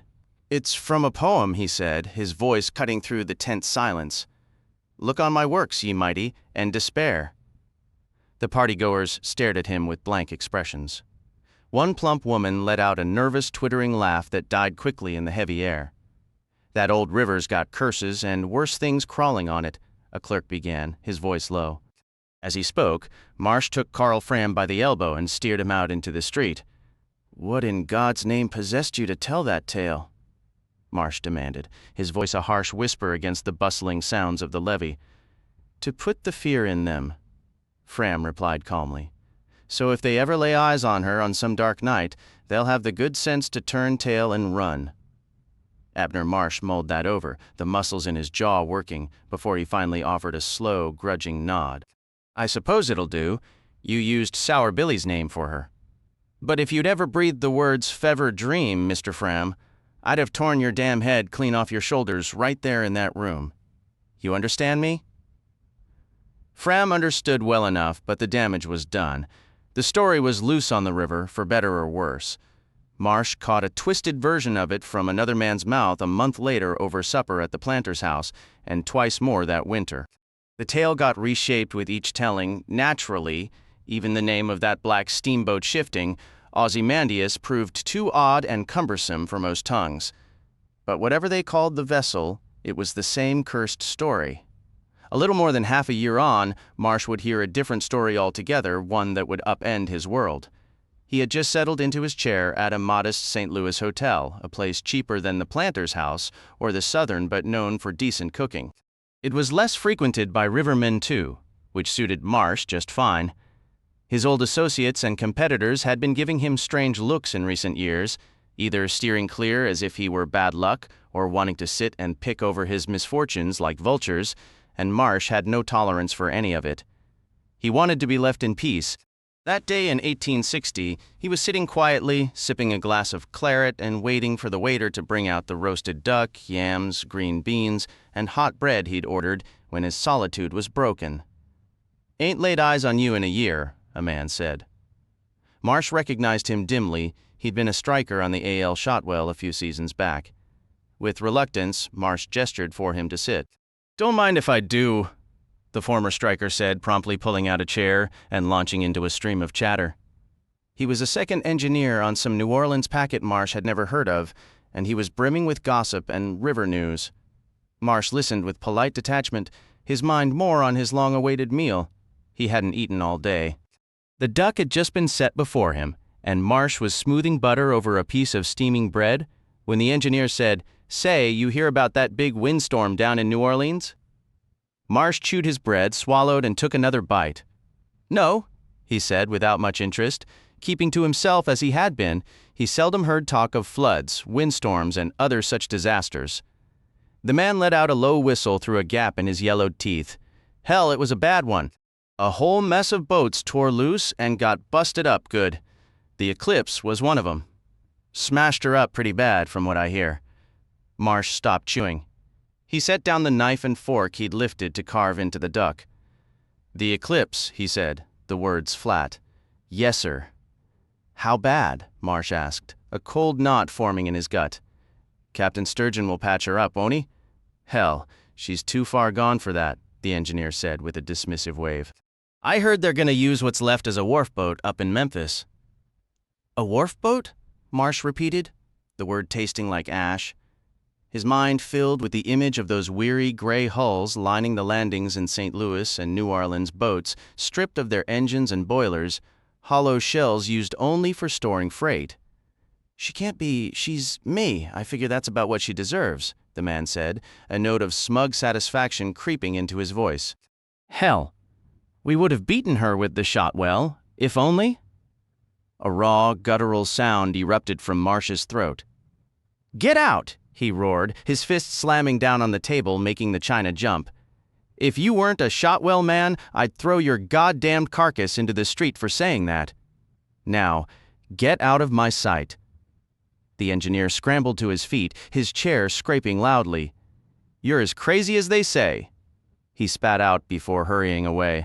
Abner Marsh remained at that table for what felt like an eternity, his food growing cold and untouched before him, his eyes fixed on some distant, empty point. A hard, icy expression settled over his features, freezing out the world. Finally, a waiter approached, his steps hesitant and quiet. "Is there a problem with your duck, Captain?" Marsh glanced down. The duck had grown cold, its grease beginning to solidify. "I've lost my appetite," he replied. He slid the plate aside, settled his bill, and walked out. The next week was spent hunched over his ledger books, tallying the mounting debts. Finally, he summoned Carl Fram. "It's no damn use," Marsh confessed. "Even if we found her, which we won't, she'd never race the Eclipse now. I'm done searching. I'm taking the Reynolds into the Missouri trade, Carl. I need to earn some money." Fram fixed him with a reproachful stare. "I'm not licensed for the Missouri." "I know. I'm letting you go. Truth is, you deserve a finer boat than the Reynolds." Carl Fram merely clenched his pipe between his teeth, offering no reply.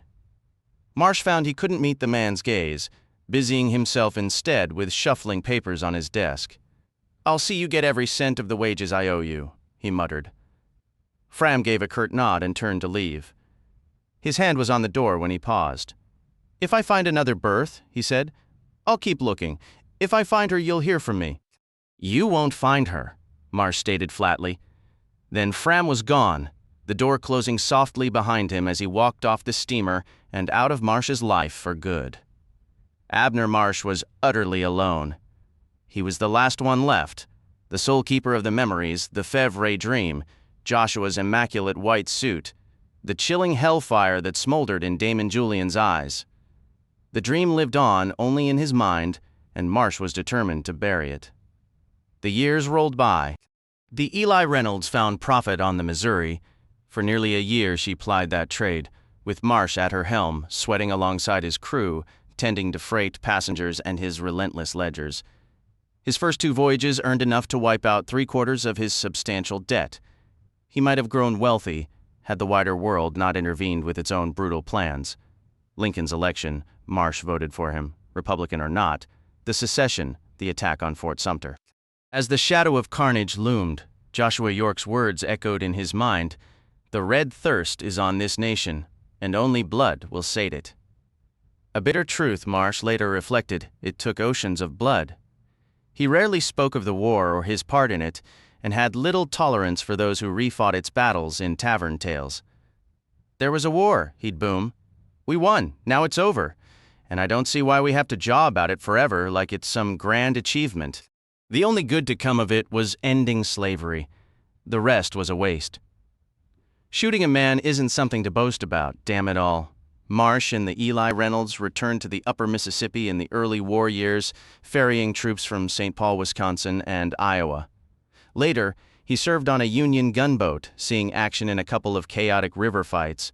He heard that Carl Fram also fought on the river and that he died at Vicksburg, though Marsh never learned for certain. When peace finally came, Marsh went back to St. Louis and put the Eli Reynolds back on the upper Mississippi trade. He briefly partnered with the owner-captains of 4 rival boats, forming a packet line with set schedules to better compete against the larger companies dominating the river. But they were all stubborn, strong-willed men, and after 6 months of constant bickering and empty boasts, the venture fell apart. By then, Abner Marsh discovered he had lost his taste for the steamboat business altogether. The river felt different. After the war, there seemed to be only a third as many steamers as before, yet the competition was more cutthroat, with railroads claiming ever more trade. Now, steaming into St. Louis, you'd find maybe a dozen boats along the levee, where once they had been packed in for over a mile. Other changes marked those post-war years, too. Coal began to replace wood as fuel everywhere, except on the most remote stretches of the Missouri federal authorities swept in with a whole raft of new regulations, safety inspections, and official registries, even attempting to outlaw the very spirit of racing on the river. The steamboatmen themselves were different now. Most of the captains and pilots Marsh had once called friends were either gone or retired, replaced by a new generation with unfamiliar customs. The loud, cursing, freewheeling rivermen who'd slap your back, buy endless rounds of drinks, and spin the most outlandish tales were a vanishing breed. Even the infamous Natchez under the hill, he'd heard, was just a pale shadow of its old self, grown almost as quiet and respectable as the prim city up on the bluff with its grand, named estates. One mild May evening in 1868, more than a decade after he'd last laid eyes on Joshua York or the Fevre Dream, Abner Marsh found himself walking the levee. His mind drifted back to the night he'd first met Joshua on this very landing, back when the waterfront was choked with steamers, magnificent sidewheelers and gritty little sternwheelers, old vessels and new, with the mighty Eclipse prominent among them, secured to her wharf boat. Now the Eclipse had been reduced to a wharf boat herself, and there were young men on this river calling themselves strikers and mud clerks who'd never even heard of her. The landing was almost deserted. Marsh stopped to count. 5 boats. 6, if you included the Eli Reynolds. The Reynolds was so ancient now, he was nervous to take her out on the water. She must be the oldest damn steamboat still afloat, he mused, with the oldest captain to match, and both of them were just plain worn out. The Great Republic was taking on cargo. She was a massive new sidewheeler, launched from a Pittsburgh yard the previous year. They claimed she stretched 335 feet, making her the largest steamer on the river now that the Eclipse and the Fevre Dream were gone and largely forgotten. She was certainly grand. Marsh had inspected her from the outside a dozen times and stepped aboard once. Her pilot house was encased in elaborate gingerbread trim and crowned with an ornate cupola, while the interior, all gleaming glass, polished wood, rich paintings, and deep carpets, was enough to make an old riverman's heart ache. She was touted as the finest, most beautiful steamboat ever constructed, her luxury putting every older vessel to shame. Yet, for all her splendor, Marsh had heard she wasn't particularly fast and was reportedly losing money at an alarming clip. He stood with his arms crossed, looking stern and imposing in his stark black coat, and watched the roustabouts load her up. Every single rouster was a black man. That was another change. All the roustabouts on the river were freedmen now. The immigrants who'd once worked as rousters, stokers, and deckhands before the war had vanished. Marsh knew not where, and their places had been taken by the emancipated. As they labored, the men sang. Their song was a low, sorrowful chant. The night is dark, the day is long, it went, and we are far from home. Weep, my brothers, weep. Marsh knew the tune. There was another verse that went, "The night is past, the long day done, and we are going home. Shout, my brothers, shout." But they were not singing that part. Not tonight, here on this nearly empty landing, loading a boat that was brand new and opulent but still couldn't attract enough business. Watching them, listening, it struck Abner Marsh that the whole river was dying, and he was fading right along with it. He'd endured enough dark nights and endless days to last a lifetime, and he wasn't even sure he had a home to call his own anymore. With a heavy heart, Abner Marsh turned and walked slowly back to his hotel. The very next day, he discharged his officers and crew, dissolved the Fevre River Packet Company for good, and listed the Eli Reynolds for sale. Taking what funds he had left, Marsh departed St. Louis completely and purchased a modest house in his original hometown of Galena, within sight of the water. Only it wasn't the Fevre River anymore. They'd gone and changed the name years ago to the Galena River, and now everyone called it that. Folks around Galena insisted the new name carried better associations, but Abner Marsh refused to adopt it. To him, it remained the Fevre, just as it had been in his youth. His days in Galena were quiet, largely filled with reading newspapers, a habit formed during the long years he'd searched for Joshua. He kept up with the fast boats and their records, which still captured his interest.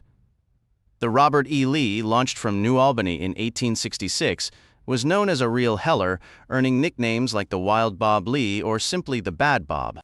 Then there was Captain Tom Leathers, as tough and stubborn a riverman as any, who launched a new Natchez in 1869, the sixth to bear that name. Leathers boasted up and down the river that this Natchez, sharper and faster than any before, would show up Captain John Cannon and his Wild Bob Lee. The papers buzzed with the rivalry, and even up in Illinois, Marsh could sense a legendary race brewing.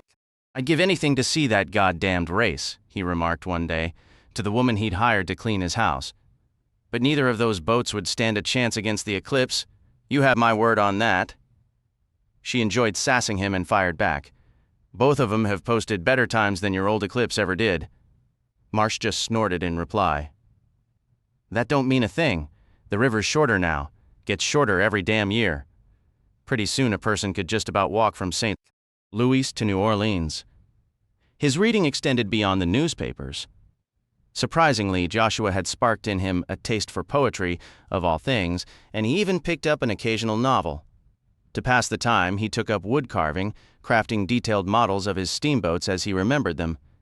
He painted each one meticulously, keeping them all to the same scale so they could be lined up side by side, revealing their true sizes. "That was my Elizabeth A.," he told his housekeeper proudly upon finishing the sixth and largest model. "As fine a boat as ever traveled the river. She would have set records if not for that cursed ice jam. You can see her size close to 300 feet. Look how she overshadows my old Nick Parrott there." He pointed. "And there's the sweet Fevre, and the Dunleith had endless trouble with her larboard engine, endless trouble, and next to her, that's my Mary Clark. She blew her boilers." Marsh shook his head, a shadow crossing his face. "Took a lot of lives with her. Maybe that was my fault. I don't know. I still think on it sometimes. The little one at the end is the Eli Reynolds. Not much to look at, but she was a tough old gal. She endured everything I threw at her, and more, always keeping her steam up and her wheel turning. You know how long that little ugly sternwheeler lasted?" "No," the housekeeper said. "Didn't you have another boat, too? A real fancy one?" "I heard—" "Never mind what you heard, goddammit. Yes, I had another boat, the Fevre Dream. Named her after the river." The housekeeper made a dismissive sound. "No wonder this place never became the town it could have been, with folks like you going on about the Fevre River. They probably think we're all touched in the head up here. Why can't you call it right? It's the Galena River now." Abner Marsh scowled deeply. "Changing the name of a river? I never heard of such foolishness. As far as I'm concerned, it's the Fevre River, and it's going to stay the Fevre River, no matter what the hell the mayor says." He glared. "Or you, for that matter. Hell, the way they're letting it silt up, pretty soon it'll be the goddamned Galena Creek." Such language, I'd think a man who reads poetry would manage a civil tongue in his head." "Never mind about my goddamn tongue," Marsh retorted. "And don't go yapping about that poetry around town either, you hear? I knew a man who liked those poems. That's the only reason I have those books. You just keep your nose out of it and make sure my steamboats stay clean of dust." "Certainly." Abner Marsh sank into the deep cushions of his armchair, a scowl settling on his face. "No," he said firmly. "I won't be building a model of that boat. The Fevre Dream is a memory I'd rather leave buried. Now quit your pestering and get on with the dusting." He snatched up a newspaper, his eyes scanning the latest boasts from Captain Leathers and the Natchez. His housekeeper gave a disapproving tisk before finally setting to work.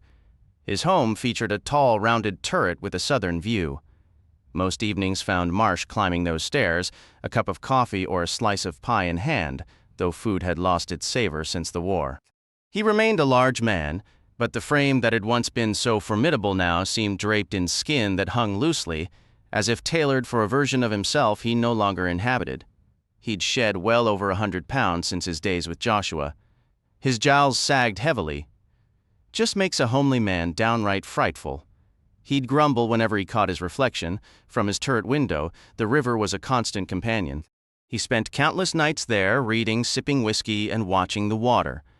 Under the moonlight, the Mississippi was a serene silver ribbon, flowing with an indifference that spanned generations. It was there long before him and would roll on long after he was gone. That sight was one of the few things that could still bring him a measure of peace.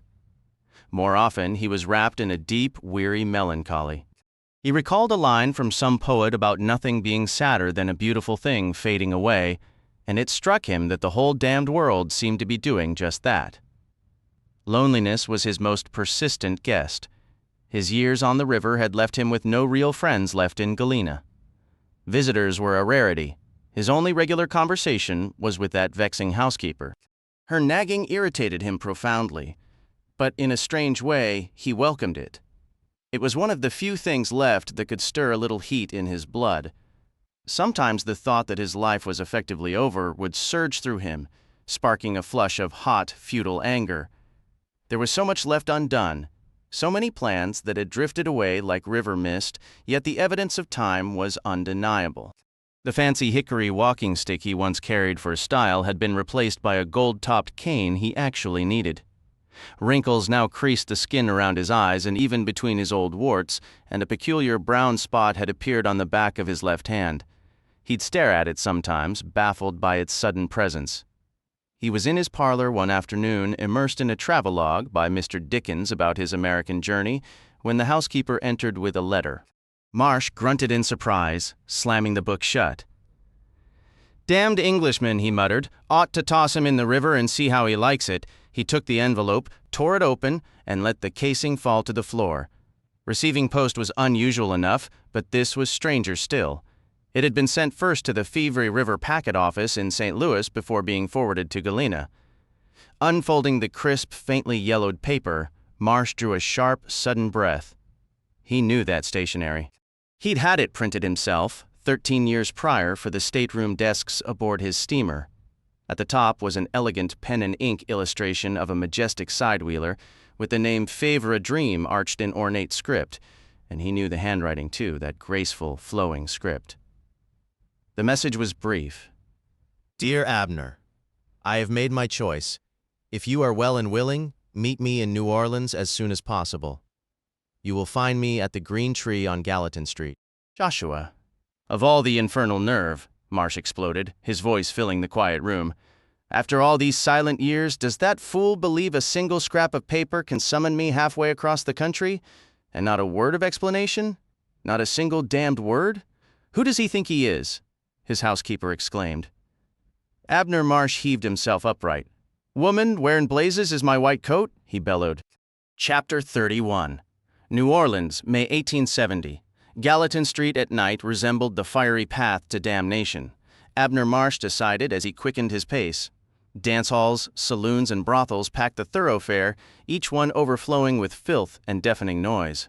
The sidewalks writhed with drunks, prostitutes, and pickpockets. Women called out to him with taunting offers that soured into insults when he didn't respond. Hard-eyed men clutching knives and brass knuckles studied him with undisguised scorn, making Marsh acutely aware of his prosperous appearance and his advanced years. He veered across the street to bypass a cluster of men lounging outside a dance hall, casually swinging heavy oak clubs, and found himself facing the green tree. It was another den of iniquity, indistinguishable from the rest. Marsh shouldered his way inside. The air was thick with smoke and the reek of cheap liquor. Shadowy couples swayed in a bluish haze, their movements a lazy approximation of dancing to the tinny music. One brute in a grimy red flannel shirt lurched across the floor, half dragging a woman who appeared unconscious. He groped her breast through her thin dress as he hauled her along, a spectacle the other patrons pointedly ignored. The women here all wore the same faded calico and worn slippers. Suddenly, the man in red tripped, dropping his companion and collapsing atop her. A roar of laughter erupted. Cursing, he clambered to his feet, leaving the woman sprawled on the floor. As the guffaws died down, he bent over, seized the front of her dress, and tore it clean off, tossing the rag aside with a grin. Beneath, she wore only a red garter on one pale thigh, a small dagger with a pink heart-shaped pommel tucked into it. He was fumbling with his trousers when two enormous bouncers materialized beside him, their faces florid, weapons in hand. "Take her upstairs," one grunted. After a stream of furious curses, the man finally slung the woman over his shoulder and staggered into the smoky gloom, trailed by another wave of laughter. A slurred voice whispered near Marsh's ear. "Care to dance, sugar?" He turned to scowl at a woman nearly his own size, her pallid skin bare except for a leather belt hung with two knives. She reached to stroke his cheek, but he spun away and plunged back into the crowd. He circled the room, searching for Joshua. In one raucous corner, a group of men hooted and swore around a wooden box, engrossed in a rat fight. The bar was packed too deep with armed, scowling patrons. Marsh muttered excuses as he squeezed past a gaunt man with a garrote coiled on his belt, who was deep in conversation with a shorter man sporting a pair of pistols. The gaunt man paused to give Marsh a venomous look before his companion snapped something and pulled his attention back.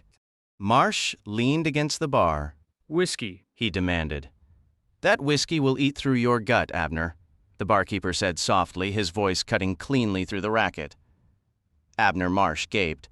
The man smiling at him from behind the bar wore baggy trousers tied with a cord, a dingy grayish shirt, and a black vest.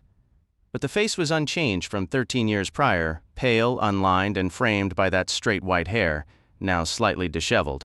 Joshua York's pale eyes held a faint, unsettling glow in the smoky dimness of the dance hall. He reached across the bar, his hand closing firmly around Marsh's forearm. "We need to speak," he said, his voice low and insistent. "Upstairs?" When he stepped out from behind the counter, the other bartender gaped at him. A thin, sharp-faced man in a dark suit shoved his way forward. "Just where do you think you're going? Get back here and serve those drinks?" "I'm finished here," Joshua stated calmly. "Finished? I'll have your guts strung up from the rafters." "Will you now?" Joshua replied. He paused, his gaze sweeping across the room, which had fallen into a tense silence. No one dared to move. He addressed the handful of bruisers leaning against the bar. "I'll be upstairs with my companion if any of you wish to attempt it." Taking Marsh by the elbow, he guided him through the swaying crowd to a narrow staircase at the rear. The upstairs hallway was lit by a single sputtering gas lamp, casting long shadows across a series of closed doors. From behind one came the sounds of strained breathing and low groans. Another door stood ajar, with a man lying crumpled in the threshold, his face pressed to the floorboards. As Marsh stepped over him, he recognized the red shirt from downstairs. "What in God's name happened to him?" Marsh exclaimed. Joshua gave a slight shrug. "Bridget likely woke up, cracked him over the head, and relieved him of his coin. She's a true treasure. I believe she's dispatched at least 4 men with that blade she carries, carving a notch into a little wooden heart each time." His expression turned grim. "When it comes to casual bloodshed, Abner, my kind have very little to teach yours." Joshua ushered him into an empty room and shut the door, lighting a lamp on a rickety table. Marsh sank onto the edge of the bed with a heavy sigh. "Good Lord, Joshua," he muttered. "You've led me to a real pit. This is as wretched as Natchez under the Hill in its worst days. I never figured to find you in a den like this."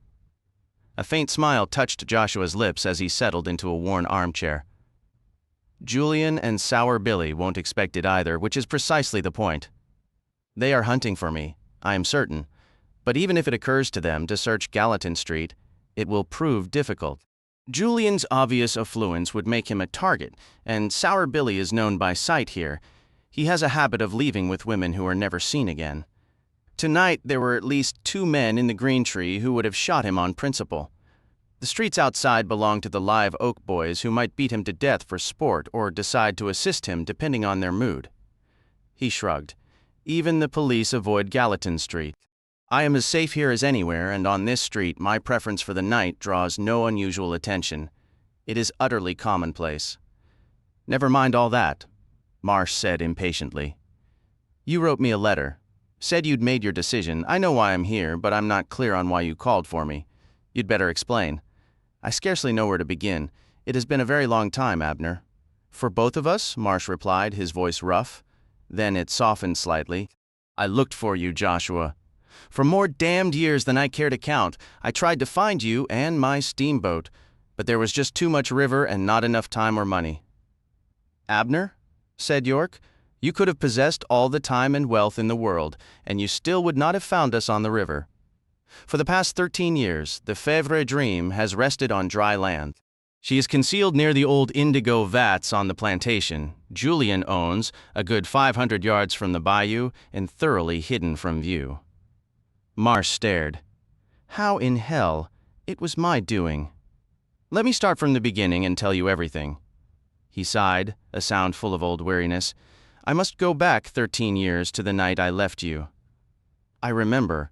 I traveled upriver as swiftly as possible, Joshua began, anxious to return, fearful the thirst would overtake me. The journey was arduous, but I reached the Fevre Dream on the second night. She had shifted position only slightly, standing farther out in the channel, the black current rushing past her on both sides. The night was cold and thick with fog when I finally reached her, and the steamer was utterly lifeless and black. There was no smoke, no steam, no flicker of light to be seen, and she was so silent in the murk that I nearly passed her by. I did not wish to go back, but I understood I had no choice. I swam out through the chill water. He paused for a brief moment. Abner, you are aware of the life I have lived. I have witnessed and committed many awful deeds, yet nothing in all my years prepared me for the sight of that steamer as I found her. Nothing at all. Marsh's expression turned to stone. Continue. I believe I once told you that I considered Damon Julian to be insane. I remember. Insane, reckless, and dreaming only of death, Joshua said. And he had demonstrated it. Oh, he had demonstrated it completely. When I hauled myself onto the deck, the steamer was a tomb. No sound, no movement, only the endless rush of the river. I wandered the boat unchallenged. His eyes were locked on Abner Marsh, but they held a distant, glazed look, as if fixed on some other scene, one he would carry forever. York fell silent. Tell me, Joshua? Marsh urged. York's lips pressed into a thin line. It was a charnel house, Abner. He let those stark words hang between them before continuing. The dead were everywhere. Absolutely everywhere. And they were not whole. I moved through the main deck and discovered corpses, scattered among the cargo and near the engines. There were limbs, other parts of bodies, ripped away, torn free. The slaves, the stokers Billy had purchased, most were still shackled, dead, their throats savagely opened. The engineer had been suspended upside down above the cylinder and cut in such a way he must have bled down onto the machinery as if blood could serve for grease. Joshua gave a slight grim shake of his head. The sheer number of the dead, Abner, you cannot conceive of it, and the manner of their tearing, the grotesque disfigurements. The fog had crept onto the boat, so I could never see the full horror at once.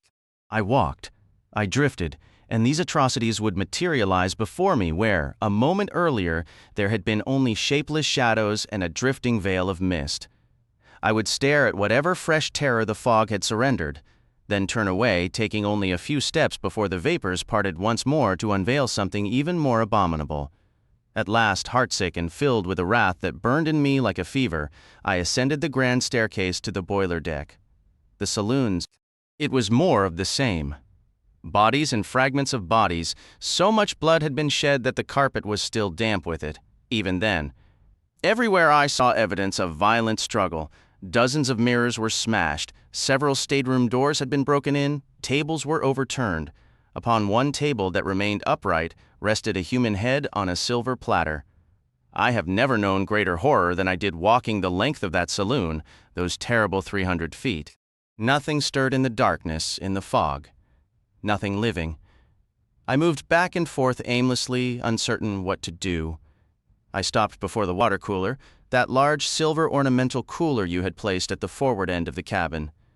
My throat was parched. I took up one of the silver cups and turned the handle. The water emerged slowly. Abner. Painfully slowly, even in the gloom of that saloon, I could see it was black and thick, half congealed. I stood with the cup in my hand, staring sightlessly around me, my nostrils filled with the stench. The smell, I have scarcely mentioned that. The smell was appalling. You can well imagine, I am certain. I stood amid it all, watching that agonizingly slow drip from the water cooler. I felt as if I were suffocating. My horror, my outrage, I felt them swell inside me. I hurled the cup across the cabin and I screamed. Then the noises started. Whispers, thumps, sounds of pleading, weeping, muttered threats, voices, Abner, living human voices. I looked around me and felt even sicker, even more enraged. At least a dozen stateroom doors had been nailed shut, their occupants sealed within, waiting, I knew, for tonight or the next, Julian's living pantry. I began to shake. I approached the nearest door and began wrenching the boards that sealed it shut. Each one came free with a groan that sounded almost human, a cry of deep distress. I was still struggling with the last plank when I heard his voice. "Dear Joshua, you must stop that. Dear lost Joshua, come back to us." When I turned, they were all there. Julian stood smiling, Sour Billy beside him, and all the others, even my own people, Simon, Smith, and Brown, every survivor watching me. I shouted at them, my words a frantic broken stream. These were my people, and they had allowed this. Abner, I was consumed by a disgust so profound it felt like a sickness. Days later, I would learn the full account and grasp the true extent of Julian's insanity. Maybe, in a way, I was to blame. By saving you and Toby and Mr. Fram, I might have condemned over 100 innocent souls. Abner Marsh let out a sharp breath. "Don't," he said firmly. "Whatever took place, Julian's the one who did it, and he's the one who'll answer. You weren't even there, so quit blaming yourself. You hear me?" Joshua's gray eyes were clouded with unease. "I've repeated that very thing to myself countless times," he admitted. "Let me tell you the rest. What occurred, Julian awoke that night to discover we were gone. He was incensed, unhinged. Even those words feel too mild to capture the fury that must have taken hold. Perhaps, after all those centuries, the red thirst finally stirred within him again. On top of that, he likely saw ruin closing in. His pilots had vanished. The steamboat couldn't move without them. And he must have known you planned to return, to attack by daylight, and end him. He never would have guessed I'd come back instead, trying to save them. No doubt my betrayal and Valerie's departure filled him with dread, with uncertainty about what came next. He had lost command. He had been Bloodmaster, yet we had defied him. In all the long history of the Night People, such a thing had never happened. I believe, during that horrific night, Damon Julian truly glimpsed the death he both craved and dreaded. Sour Billy, I later learned, argued they should go ashore, scatter, travel overland separately, and regroup in Natchez or New Orleans. That would have been the wise course. But Julian was beyond reason. He had just entered the main cabin, his madness blazing in his eyes, when a passenger approached to complain that the steamer was badly behind schedule, that she hadn't moved all day.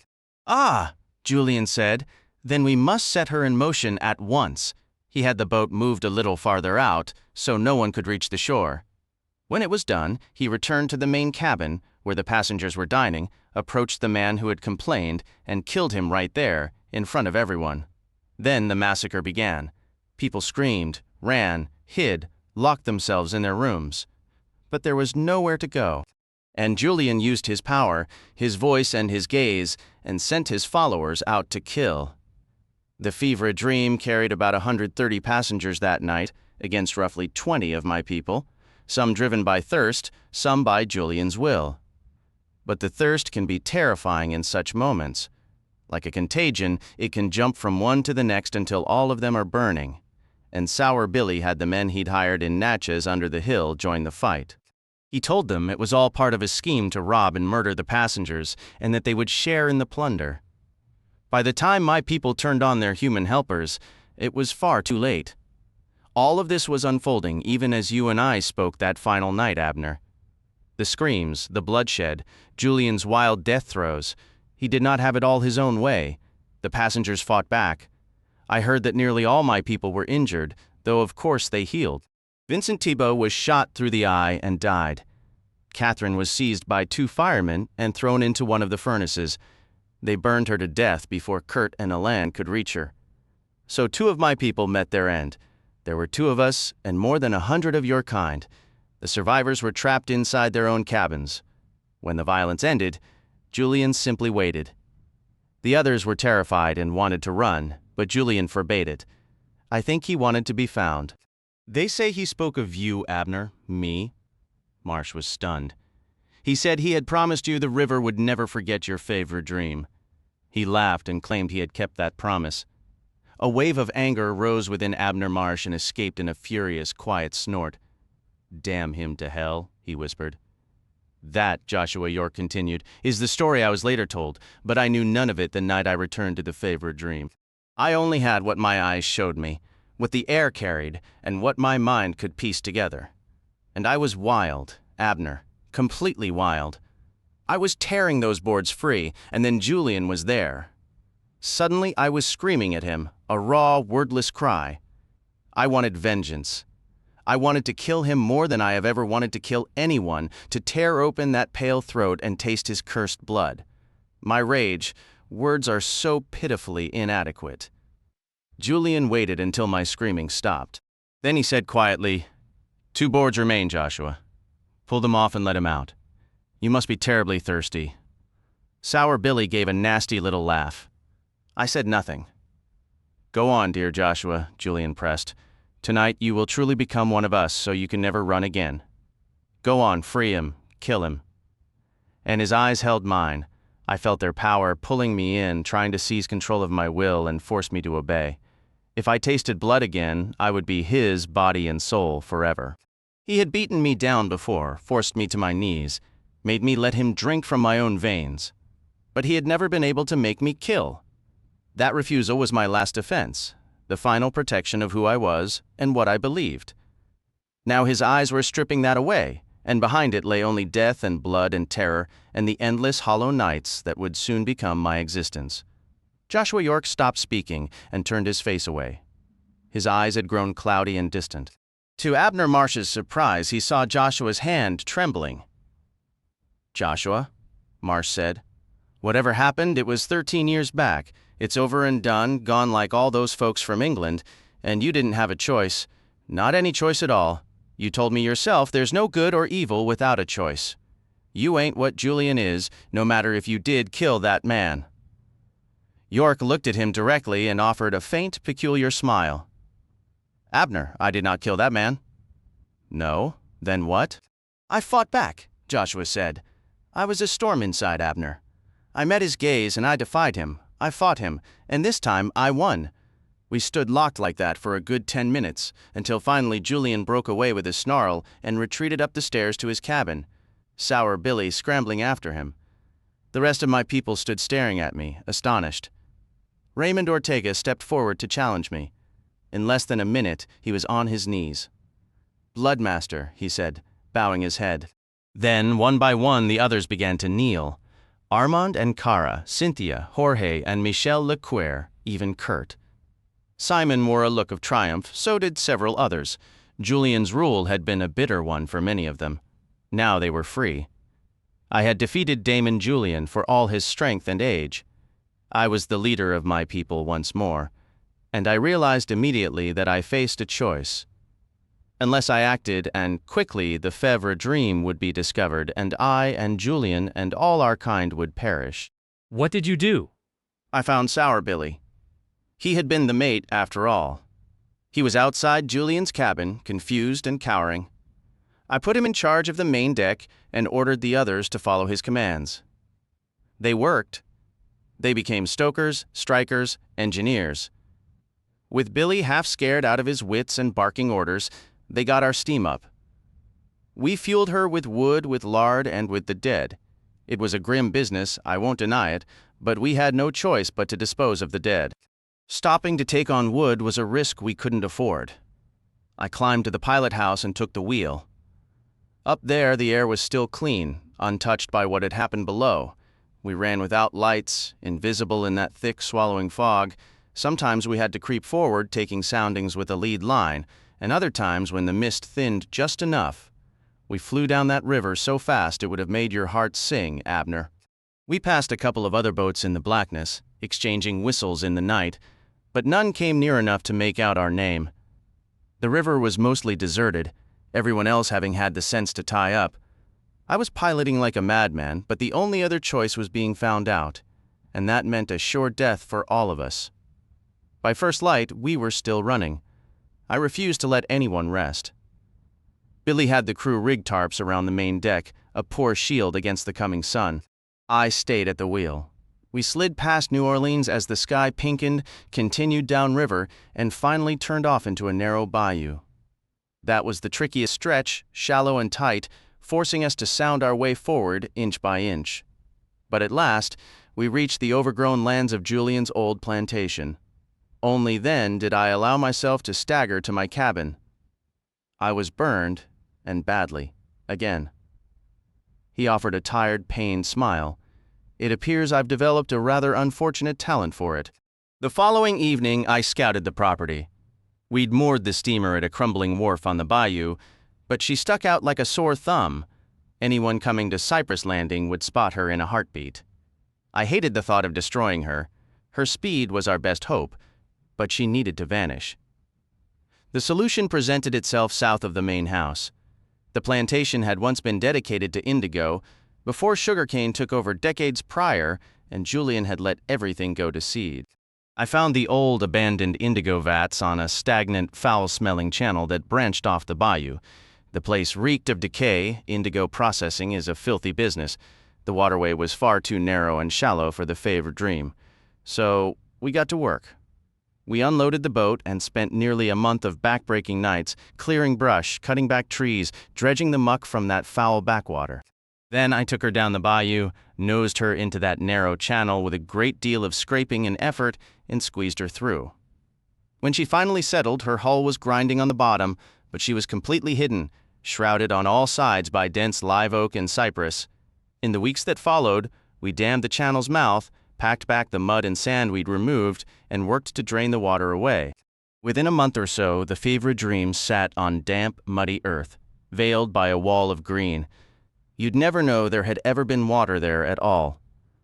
Abner Marsh's face clouded with a deep, unhappy frown. "That's one hell of an end for a steamboat," he said, his voice thick with bitterness. "Especially for her. She deserved a whole lot better." "I know," Joshua replied, "but I had the lives of my people to consider. I made my choice, Abner, and when it was finished, I felt a grim sort of triumph. We were safe now, or so I believed. Most of the evidence had been burned or buried. Julian was scarcely seen anymore, a ghost in his cabin since the night I'd broken him. He only emerged for food. Sour Billy was his sole companion, a nervous and obedient shadow. The others stayed with me, drank with me. I'd had Billy move my liquor supply from Julian's cabin to the main saloon bar. We shared it every evening.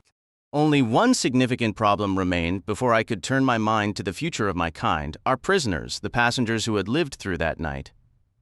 We'd kept them confined but unharmed during our flight and our labor, and I'd made certain they were fed and treated well. I had attempted to reason with them, to speak calmly and make them understand, but it was futile. Whenever I stepped into their cabins, they would descend into terrified hysterics. The idea of holding them captive indefinitely sickened me, yet they had witnessed too much. Releasing them safely seemed impossible. Then the situation was taken out of my hands. On a particularly dark night, Damon Julian emerged from his quarters. He and a handful of his closest followers still resided aboard the steamer. I was ashore that evening with several others, laboring in the main house, which Julian had let fall into shocking disrepair. Upon my return to the Fevre Dream, I discovered 2 of our prisoners had been dragged from their rooms and slaughtered. Raymond, Kurt, and Adrian were seated in the grand saloon amidst the carnage, feeding, with Julian overseeing the entire grim affair. Abner Marsh let out a disgusted snort. "Hell, Joshua, you should have finished him when you had the opening." "You're right," Joshua York agreed, to Marsh's astonishment. "I believed I could manage him. It was a profound mistake. Naturally, the night he resurfaced, I tried to correct that error. I was filled with fury and revulsion. We traded harsh words, and I was resolved that his long, monstrous existence would end with this final atrocity. I challenged him to face me.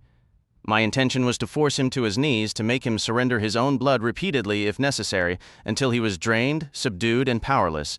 He stood and confronted me, and York released a sharp, desolate laugh. "He bested you?" Marsh said. Joshua gave a slow nod. "Effortlessly, just as he always had before, save for that one single night. I marshaled every ounce of my strength, will, and rage, but I was no match for him. I don't think even Julian anticipated it." He shook his head in despair. "Joshua York, the so-called king of the vampires, I failed them all over again. My reign lasted barely 2 months. For the last 13 years, Julian has been our undisputed master." "The prisoners?" Marsh asked, already dreading the answer. "All dead. They were taken one by one over the following months." Marsh's face twisted in a grimace. 13 years is a long time, Joshua. Why didn't you just leave? You must have had opportunities." "Many," Joshua admitted. "In truth, I think Julian would have preferred I disappear. He had been Bloodmaster for a millennium, the most fearsome predator to ever walk the earth, and I had reduced him to a slave for 2 months. Neither of us could explain my brief, bitter victory, yet neither could we forget it. We clashed repeatedly over the years. Each time, just before Julian summoned his full power, I would catch a flicker of doubt in his eyes, a fear that perhaps this time he would be overthrown again. But it never happened, and I stayed. Where would I go, Abner? What purpose would I serve? My place was with my people. All that time I clung to the hope that someday I could wrest them back from his control. Even in defeat, I believe my mere presence acted as a restraint on Julian. It was always I who provoked our contest for dominance, never him. He never tried to force me to kill. When my supply of the special drink ran low, I would set up my apparatus and brew more, and Julian never intervened. He even permitted a few others to join me, Simon, Cynthia, Michelle, and a handful more. We drank, and the thirst was quieted. For his part, Julian largely remained secluded in his cabin, in a state you might call dormancy. Sometimes weeks would pass where no one but Sour Billy Tipton laid eyes on him. The years drifted by in that manner, with Julian lost in his own dark reveries, though the weight of his presence perpetually hung over us all. He had his blood, of course.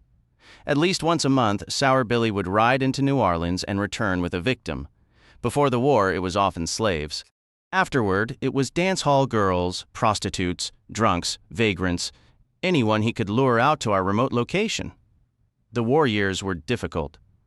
Julian grew more active then, leading hunting parties into the city on several occasions. Later, he sent others out in his stead. Wars often provide easy prey for my kind, but they are also perilous, and this conflict extracted its price. Kara was once set upon by a Union soldier during a foray into New Orleans. She killed him naturally, but he was not alone. She was the first to perish. Philip and Elaine were taken into custody under suspicion and locked away. They were placed in an open-air stockade to await interrogation. When the sun rose, both men were dead. Then, one night, soldiers set the plantation house ablaze. It was already half in ruins, but not unoccupied. Armand was lost in the fire, while Jorge and Michelle suffered terrible burns, though they eventually healed. The rest of us scattered, only returning to the Fevre Dream once the raiders had moved on. It has served as our refuge ever since. The years have slipped by under a kind of strained peace between Julian and me. Our numbers have dwindled to scarcely a dozen, and we are a house divided. My followers have my elixir, and Julian's have their blood. Simon, Cynthia, and Michelle stand with me. The rest are his, some by belief, others because he is their bloodmaster. Kurt and Raymond are his staunchest allies. And then there is Billy. His expression darkened. Billy is a cannibal, Abner. For 13 years, Julian has claimed to be making him one of us. After all this time, the blood still turns Billy's stomach. I have watched him vomit it up on countless occasions, yet he now devours human flesh with a sickening eagerness, though he insists on cooking it first. Julian finds that particular detail endlessly entertaining. You should have allowed me to end him. Perhaps. Yet without Billy, we would have perished on the steamer that day. He possesses a sharp intellect, but Julian has warped him profoundly, just as he warps all who lend him an ear. Without Billy, the entire wretched existence Julian has built would crumble. It is Billy who rides into the city and returns with Julian's pitiable victims. It is Billy who sells the silver from the boat, or parcels of land, or whatever else is needed to keep money flowing. And, in a way, it is because of Billy that you and I are sitting here together. I had a feeling you'd circle back to that eventually, Marsh said. You've stayed with Julian a long time without running off or making a move. But now you're here, with Julian and Sour Billy on your trail, and you send me this damned letter. Why now? What's different? Joshua's knuckles were white where he gripped the arms of his chair. The piece I mentioned is finished, he said. Julian is awake again. How, Billy? Joshua replied. Billy is our tether to the outside world. When he goes into New Orleans, he often brings back newspapers and books for me, along with supplies and victims. Billy also hears all the stories, all the gossip from the city and along the river. So, said Abner Marsh, lately, much of that talk has centered on one subject. The papers have been full of it, too. It is a topic close to your heart, Abner. Steamboats. 2 steamboats in particular. Abner Marsh frowned. The Natchez and the Wild Bob Lee, he said, unable to grasp Joshua's point. Precisely, said York. From the papers I've read and the tales Billy has told, a race appears inevitable. Hell, yes, said Marsh, and soon. Leathers has been boasting from one end of the river to the other, and from what I hear, he's cutting deep into the Lee's business. Captain Cannon won't tolerate that for long. It ought to be one hell of a race. He tugged at his beard. But I don't see what that has to do with Julian and Billy and your damn night people. Joshua York offered a grim smile. Billy talked too much. Julian became fascinated. And he remembers, Abner. He remembers that promise he made to you. I stopped him once, but now, damn him, he intends to do it all over again. Do what again? He will recreate the carnage I discovered on the Fevre Dream, said Joshua. Abner, this rivalry between the Natchez and the Robert E. Lee has captured the attention of the entire nation. According to the papers, even in Europe they are placing heavy wagers. If they race from New Orleans to St. Louis, it will take 3 or 4 days. And 3 or 4 nights, Abner. 3 or 4 nights. Suddenly, Abner Marsh understood where Joshua was leading, and a chill seized him, colder than any he had ever known. The Fevre Dream, he whispered. They are refloating her, said York, clearing out that waterway we filled in. Sour Billy was gathering funds. Later in the month, he planned to arrive in the city to hire a crew, preparing the vessel and staffing her for the coming event. Julian found the entire scheme wildly entertaining. His intention was to take her to New Orleans and keep her docked until race day. He would allow the Natchez and the Robert E. Lee to depart first, then he would bring the Fevre Dream upriver in pursuit. Once night fell, he would close the gap with the leading boat, pull alongside, and, well, the grim intention was clear. Both rival steamers would be lightly crewed, carrying no passengers to minimize weight. Julian anticipated little difficulty, and he insisted we all participate. I was to be his pilot. He gave a harsh, mirthless laugh. Or so I was. When I first learned of his insanity, I resisted him and failed once more. At dawn the next day, I took Billy's horse and ran. I believed I could thwart him by fleeing. Without a pilot, I thought his plan impossible. But after I recovered from my burns, I saw the flaw in that reasoning. Billy would simply hire another pilot. A deep, sickening turmoil settled in Abner Marsh's gut. Part of him was revolted and enraged by Julian's scheme to turn the Fevre Dream into a phantom of destruction. Yet another part was captivated by its sheer audacity, by the image of his beloved boat outshining them both, showing up cannon and leathers and the entire arrogant world besides. "Pilot, my foot," Marsh grumbled. "Those two are the fastest things on the whole damn river, Joshua. If he lets them get a head start, he'll never catch them, let alone hurt anybody." Even as he spoke, Marsh knew he didn't truly believe his own words. "Julian believes that only adds to the amusement," Joshua York responded. "If they can stay ahead, they live. If not—" He shook his head slowly. "And he claims to have the utmost faith in your steamboat, Abner. He intends to make her infamous.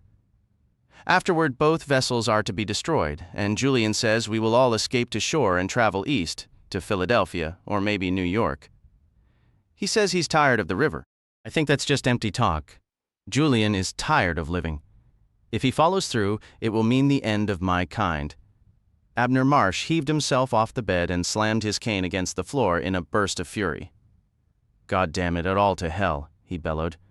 "She'll catch him. I know she will. She could have caught the damn eclipse if she'd had the chance, I swear it.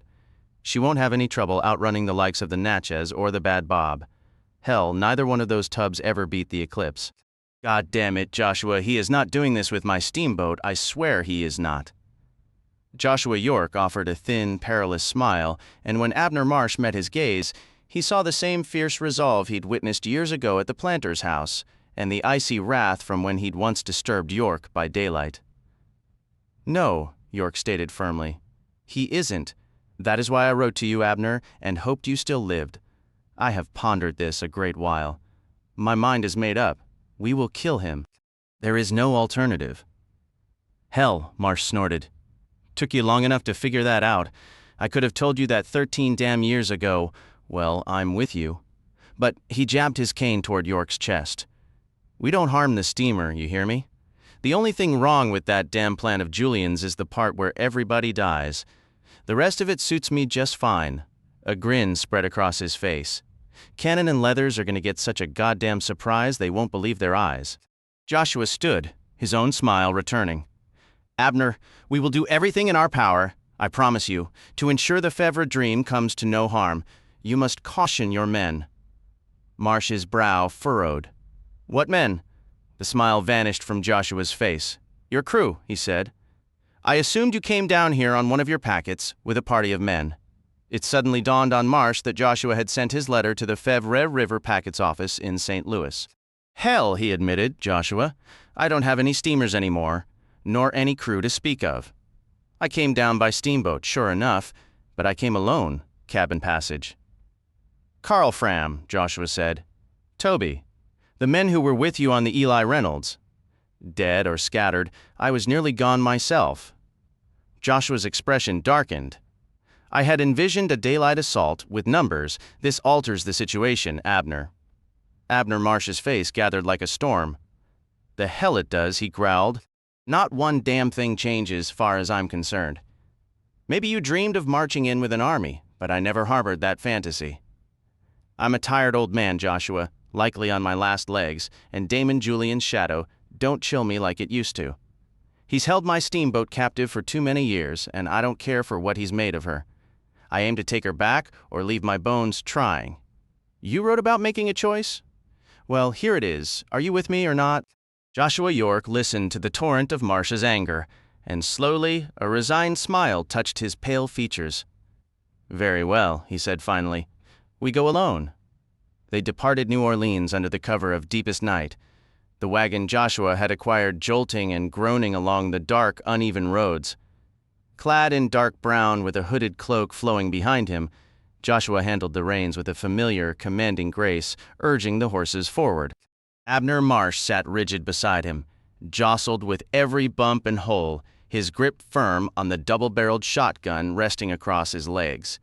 His coat pockets were heavy with shells. Almost immediately after leaving the city, Joshua turned off the main road and soon abandoned the secondary route as well, guiding them swiftly down forgotten pathways, empty in the late hour. The roads narrowed into winding trails, cutting through dense forests of yellow pine and magnolia, cypress and live oak. At times the branches wove a canopy overhead, plunging them into a profound, tunnel-like blackness. Marsh was often blind in those stretches where the trees blotted out the moon, but Joshua never slowed, his eyes perfectly suited to the dark. Eventually, the bayou emerged on their left, and the road traced its bank for a long while. The moon cast a ghostly sheen on the still black water. Fireflies drifted in the languid air, and the deep chorus of bullfrogs mingled with the rich, muddy scent of the backwaters, where water lilies clustered and the banks were thick with flowering dogwoods and hanging moss beneath ancient trees.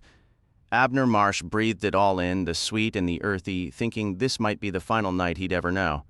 Joshua York, meanwhile, stared fixedly ahead, his face a mask of grim determination as he drove them onward, lost in private thought. As a faint light began to bleed into the eastern sky, dimming the stars, they passed a colossal, long-dead Spanish oak, its skeletal limbs draped with pathetic gray moss, and entered a vast, neglected field. In the distance, Marsh could make out a line of slave shanties, dark as decay, and nearby stood the scorched, roofless ruins of an old plantation house, its empty windows staring like sightless eyes. Joshua brought the wagon to a stop. "We continue on foot from here," he announced. "It is not far." He glanced toward the brightening horizon. "At first full light we move." Abner Marsh grunted his agreement and climbed down, shotgun in hand. "Gonna be a real pretty day," he remarked to Joshua, a dry twist in his voice. "Maybe a touch too flashy for my taste." York offered a thin smile, adjusting his hat. "This way," he said. "Remember the plan. I will break down the door and hold Julian's focus. When it is entirely on me, enter and aim for his face." "Damn right," said Marsh. "Ain't likely to forget. For years, that face has been in my sights, in my nightmares." Joshua moved with a swift, long-legged gait, and Abner Marsh labored to keep up, his own steps heavy and determined. He'd left his cane behind in New Orleans. This particular morning, he felt a strange surge of youth. The air was cool and fragrant, and he was going to reclaim his lady, his beautiful steamboat, his Fevre Dream. They moved beyond the main house, past the rows of slave quarters, and into another field where indigo grew untamed, a riot of pink and purple blossoms. Skirting a great willow, its hanging branches brushing Marsh's cheek like a tender caress, they entered a thicker wood of cypress and palmetto, surrounded by flowering reeds, dogwood and irises in every hue. The ground grew soft and damp beneath them. Marsh could feel the wet seeping into his worn boots. Joshua ducked under a heavy curtain of Spanish moss hanging from a gnarled limb, and Marsh followed a step behind, and there she was. Abner Marsh's grip tightened on the shotgun.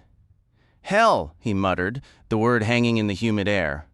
Water had seeped back into the old channel surrounding the Fevre Dream, but it was too shallow. The steamer wasn't afloat. She was grounded on a bed of mud and sand, her bow lifted, listing a good 10 degrees to port, her paddle wheels exposed and dry. Once she had been a vision of white, blue, and gleaming silver. Now she was a study in decay. The gray of wood long weathered by sun and damp, stripped of paint, it was as if Julian and his damned vampires had drained the very life from her. On the wheelhouse, faint traces remained of the garish scarlet. Sour Billy had daubed there, and the letters OZ were just a ghostly memory. But the rest had faded, and her true name showed through where the newer paint had cracked and peeled. The whitewash on her railings and columns had suffered most, leaving her gray and streaked with patches of clinging green moss. Marsh began to tremble. The damp, the heat, the rot, he thought, and something stung his eyes. He rubbed at them fiercely. Her chimneys stood at an awkward angle due to her list. Spanish moss draped one side of the pilot house and hung from the flagpole. The ropes for the port stage had given way long ago, leaving it collapsed on the forecastle. Her grand, sweeping staircase was slick with fungus, and here and there, wildflowers had taken root between the deck planks. "God damn it," he said, his voice thick. "God damn it, Joshua! How could you let her come to this? How in hell could you?" But his voice broke and the words failed him. Joshua York placed a hand gently on his shoulder. "I'm sorry, Abner. I truly tried. Oh, I know," Marsh swore, his face flushing dark red. "It was him. He's the one who rots everything he touches. I know who did it, all right. What I don't know is why you lied to me, Mr. York. All that talk about racing the Natchez and the Robert E. Lee. Hell. She's not outrunning anybody. She's never moving again." His voice was rising, loud in the quiet morning. God damn it all to hell. She's just going to sit here and rot, and you knew it. He stopped himself abruptly before his shouts could disturb whatever might still be sleeping. A sudden, bitter laugh escaped him. All this way for a ghost ship. I knew, Joshua admitted, his eyes full of regret. The morning sun at his back made him seem pale and diminished. But I needed you, Abner. It wasn't all a lie. Julian did propose the plan I described, but when Billy told him of the Fevre Dream's condition, he abandoned it immediately. The rest was true. How am I supposed to believe that? Marsh said, his tone flat and weary. After everything we faced together, you lied to me. Damn you to hell, Joshua York. You're my own partner, and you lied. Abner, listen, please. Let me explain. Joshua raised a hand to his forehead, blinking slowly. Go on then, Marsh growled. Tell me. I'm listening. Damn you. I needed you. I knew I couldn't face Julian alone. The others, even those on my side, they can't stand before him. Before that gaze of his, he can command them completely. You were my only hope, Abner. You and the men I believed you'd bring. There's a painful irony here. My kind has preyed upon yours for thousands of years, and now I must turn to you to save us. Julian will destroy everything. Your dream may have rotted away, Abner, but mine can still live. I helped you once. You never could have built her without me. Help me now. You should have just asked, Marsh said, his voice rough. You could have told me the damn truth. I didn't know if you'd come to save my people. I knew you'd come for her. I would have come for you, damn it. We're partners, aren't we? Well, aren't we? Joshua York looked at him with a quiet, heavy seriousness. Yes, he said. Marsh glared up at the gray, decaying wreck that had once been his proud steamboat and noticed a damned bird had built a nest in one of the smokestacks.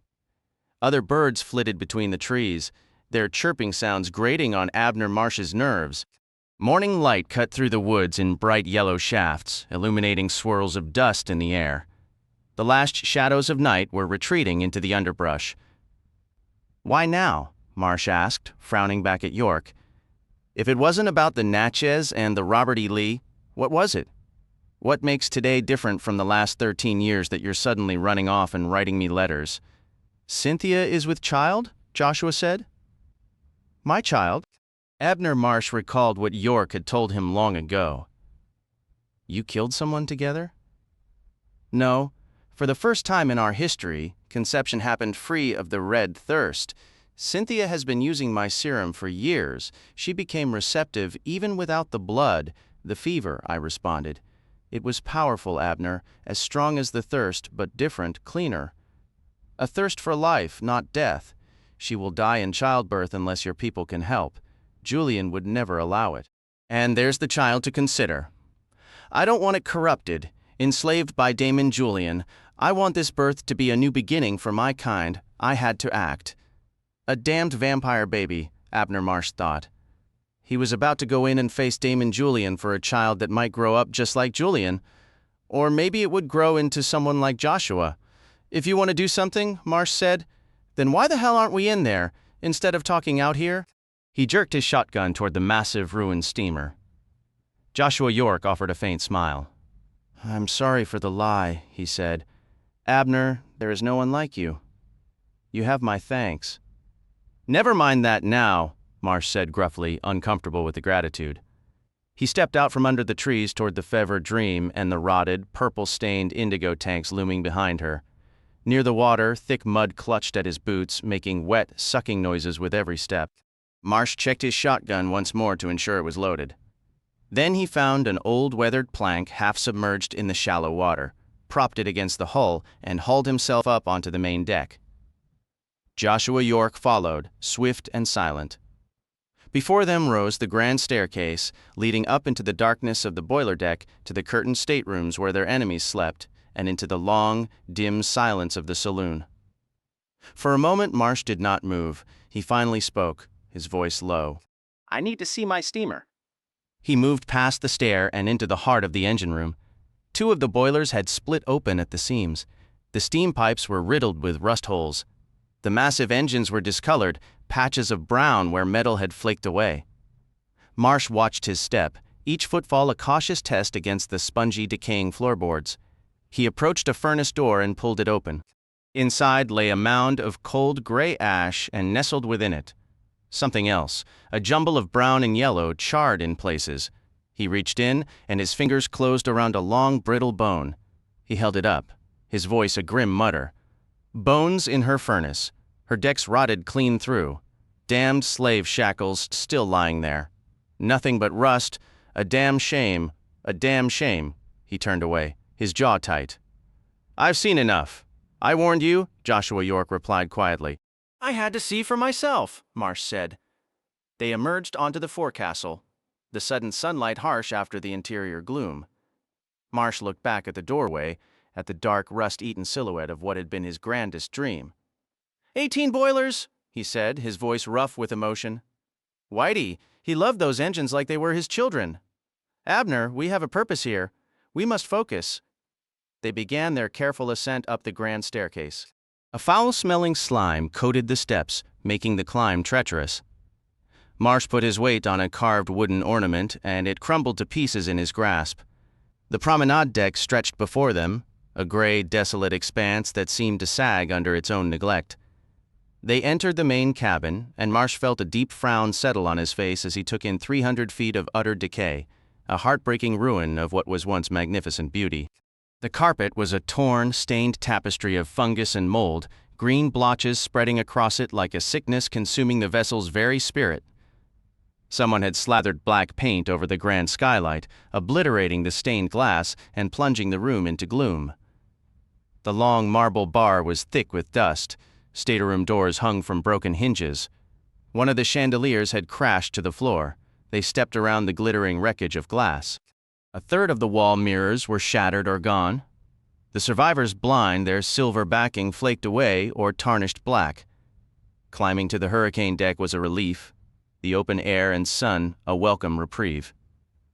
Marsh checked the shotgun, the weight familiar and solid in his hands. Above them, the Texas structure loomed, its cabin doors shut tight. He's still up there? In the captain's quarters? Marsh asked. Joshua gave a single, silent nod. They took the short flight of steps up to the Texas deck and moved forward.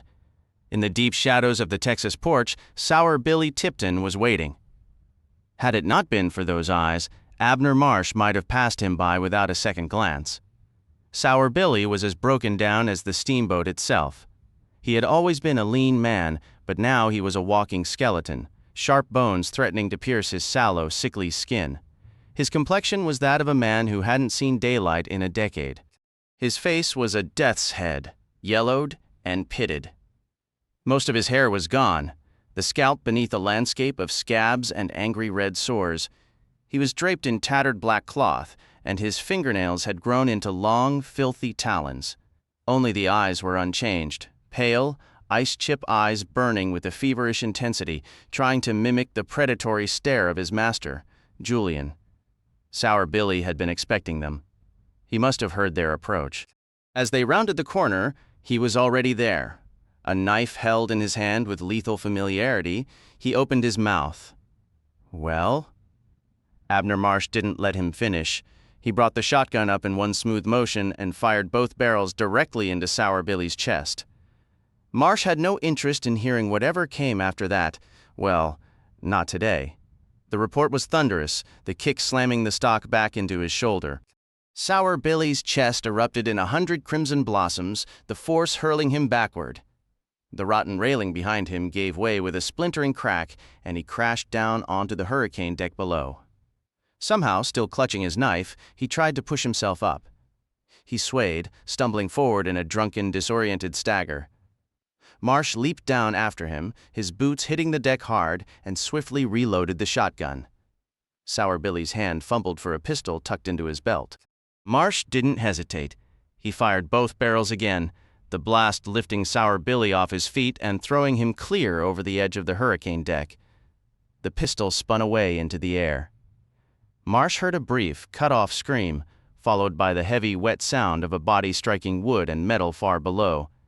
He walked to the rail and peered down at the forecastle. Billy lay twisted on the deck, a dark stain spreading beneath him, his knife still clutched in a lifeless hand. Abner Marsh grunted, fished 2 fresh shells from his coat, and turned his attention back to the Texas. The captain's door hung open, and there stood Damon Julian on the porch, a figure of pale menace with eyes like bottomless pits, facing Joshua York, who stood motionless as if spellbound. Marsh forced his gaze down to his shotgun and the shells in his palm. "Ignore him," he told himself. "You're in the sunlight, he can't reach you. Don't look. Just load the gun and put both barrels in his face while Joshua has him pinned." His hand trembled. He steadied it and slid one shell home. Then Julian laughed. The sound was so rich, so disarmingly warm and full of genuine mirth that Marsh glanced up despite himself, the second shell forgotten between his fingers. For a heartbeat, all fear drained away, the memory of what Julian truly was slipping like smoke through his mind. Joshua had sunk to his knees. Marsh swore, took 3 reckless steps forward, and Julian spun, still smiling, and lunged or tried to. Julian vaulted down to the hurricane deck over the shattered railing, but Joshua saw the movement, surged up, and leaped after him, catching Julian from behind. They wrestled briefly on the planks, then a sharp cry of pain from Joshua made Marsh look away. He shoved the second shell in, snapped the breech shut, and looked up just as Julian broke free, that white face suddenly looming before him, a flash of terrible teeth. Marsh's finger clenched on the trigger before he'd properly aimed, and the blast went wide. The recoil threw him backward onto the deck, a stumble that likely saved his life. Julian missed his grab, spun, and paused, seeing Joshua rise, 4 deep bleeding gashes down his right cheek. "Look at me, Julian," Joshua said, his voice soft but carrying. "Look at me." Marsh had 1 shot left. Scrambling on the planks, he raised the shotgun, but he was too slow. Damon Julian wrenched his gaze from Joshua, saw the barrel swinging toward him, and whirled away. The shot boomed, hitting nothing but empty air. By the time Joshua helped Abner Marsh to his feet, Julian had vanished down the staircase. "Go after him," Joshua urged, "and stay sharp. He could be waiting in the shadows." "What about you?" "I'll make sure he doesn't leave the boat," Joshua said. Then he turned and leaped from the edge of the hurricane deck, out over the forecastle, landing with a hard thud near Sour Billy's body. He rolled and was back up in an instant, darting toward the grand staircase. Marsh reloaded with 2 more shells from his pocket. He approached the stairhead, peered warily down into the gloom, and began a slow descent, step by cautious step, the shotgun held ready. The wood creaked under his weight, but otherwise the silence was absolute, a silence that meant nothing, he knew. For creatures like these moved without a sound. He had a strong feeling he knew where Julian would hole up, in the grand saloon or one of its adjoining staterooms. Marsh kept his finger on the trigger and moved inward, pausing to let his eyes adjust to the deep shadows. At the far end of the cabin, something shifted. Marsh aimed, then relaxed. It was Joshua. "He hasn't come out," Joshua called, his head turning as his far sharper eyes scanned the room. "Didn't figure he had," Marsh replied. All at once, the cabin felt icy. A still, tomb-like cold seeped into the air. The darkness was too thick, full of shapeless, threatening shadows. "I need some damn light," Marsh muttered. He jerked the shotgun upward and fired the remaining barrel at the skylight overhead. The report was deafening in the enclosed space, and glass exploded inward, showering the room with shards and sudden brilliant sunlight. Marsh reached for another shell to reload. Abner Marsh squinted into the gloom of the long, silent cabin, the shotgun heavy under his arm. "I don't see a thing," he muttered, taking a careful step forward. The place was a tomb, empty as far as his eyes could pierce. Maybe Julian was hunkered down behind the bar, he thought, and began a slow, cautious advance. A faint, musical tinkling reached his ears, like wind chimes made of glass. Marsh frowned, puzzled. Then Joshua's voice cut through the quiet, sharp with alarm. "Abner, look up!" Marsh jerked his head back just in time to see Damon Julian let go of the massive, swaying chandelier and drop like a stone. Marsh fumbled to bring his shotgun to bear, but he was too slow, always too damned slow. Julian crashed into him, the impact sending the gun flying from his grip. They hit the deck in a tangled heap. Marsh thrashed, trying to roll away. A hand like iron closed on him, yanking him back. He swung a wild, meaty fist. The return blow came from the shadows and exploded against his jaw, filling his head with stars. Dazed, he felt his arm being wrenched up behind his back with brutal force. He cried out. The pressure increased, relentless. He tried to heave himself up, and his arm was bent upward at a sickening angle. He heard the bone give way with a dry crack, and a second, louder scream was torn from him as pain, white-hot and searing, consumed his world. He was shoved face first into the musty carpet. "Keep fighting, my dear captain, and I'll snap the other one for you," came Julian's smooth, almost musical voice. "Be still." "Get away from him," Joshua commanded.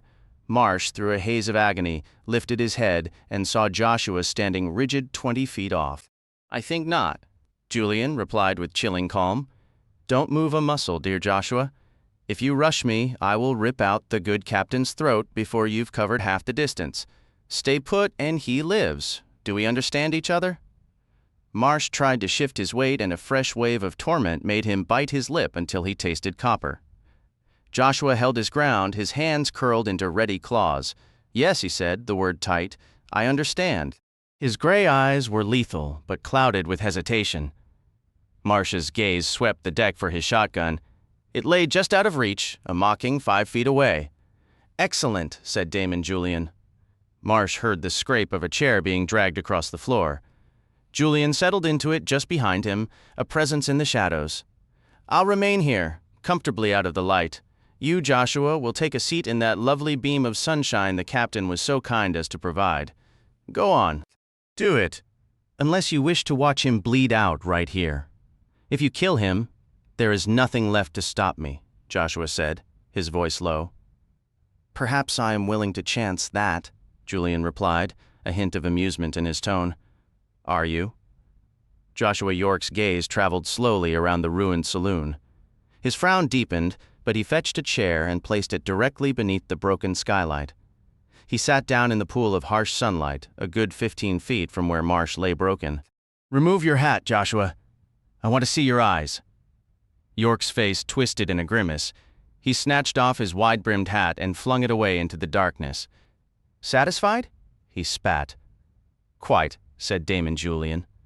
"Now we wait together, for a little while, Joshua." A soft, chilling laugh escaped him. "Until dark." Sour Billy Tipton's eyes fluttered open, and he tried to scream. All that emerged was a wet, choked gasp. He drew in a ragged breath, and the coppery tang of blood flooded his mouth. Sour Billy knew the taste of blood better than most men, but this time it was his own. He coughed, a bubbling, desperate sound, and fought for air. He felt terrible. A fire was burning across his whole chest, and the deck beneath him was slick and warm. Blood, so much blood. "Help," he croaked, the word barely a whisper lost before it traveled 3 feet. A violent shudder racked him, and he squeezed his eyes shut, as if he could will himself into a sleep where the pain didn't exist. The pain, however, was a stubborn guest. Sour Billy lay there for what felt like an eternity, eyes closed, breathing in ragged hitches that made his shattered ribs shriek. His world had narrowed to the blood slowly leaking from his body, the unyielding wood pressed against his cheek, and a foul, pervasive smell that wrapped around him. After a long while, the realization dawned. He had soiled himself. He couldn't feel a thing down there, but he could sure smell it. A weak, pathetic sob escaped him. Eventually, even the tears deserted him, drying up on his cheeks. It just hurt too much to cry. It hurt something awful. He fought to push the pain aside, to think of anything else, hoping it might release its grip. Gradually, memory returned. Marsh and Joshua York, the shotgun's blast right in his face. They had come for Julian, he recalled, and he had tried to stand in their way. This time, though, his speed had failed him. He attempted another call. "Julian," he shouted, a touch louder than before, yet still a weak rasp. No reply came. Sour Billy Tipton let out a whimper and forced his eyes open once more. He had fallen, tumbling all the way from the hurricane deck. He saw now he was lying on the forecastle, and it was daylight. Damon Julian couldn't hear him. Even if he could, the morning sun was so fiercely bright, Julian wouldn't come to him. Julian couldn't come until dark. By dark, he'd be dead. "I'll be dead by dark," he whispered aloud, the words so faint he barely caught them himself. He coughed, swallowing more coppery blood. "Mr. Julian?" he pleaded weakly. He lay still for a time, trying to gather his thoughts. He was shot full of holes, he figured. His chest must be nothing but raw meat. He ought to be dead. Marsh had been standing right there. He ought to be dead. Only he wasn't. A strange wet snigger escaped him. He knew why he wasn't dead. Shotguns couldn't kill him. He was almost one of them now. It was just like Julian had promised. Sour Billy had felt the change creeping in. Every glance in the mirror showed him a little paler.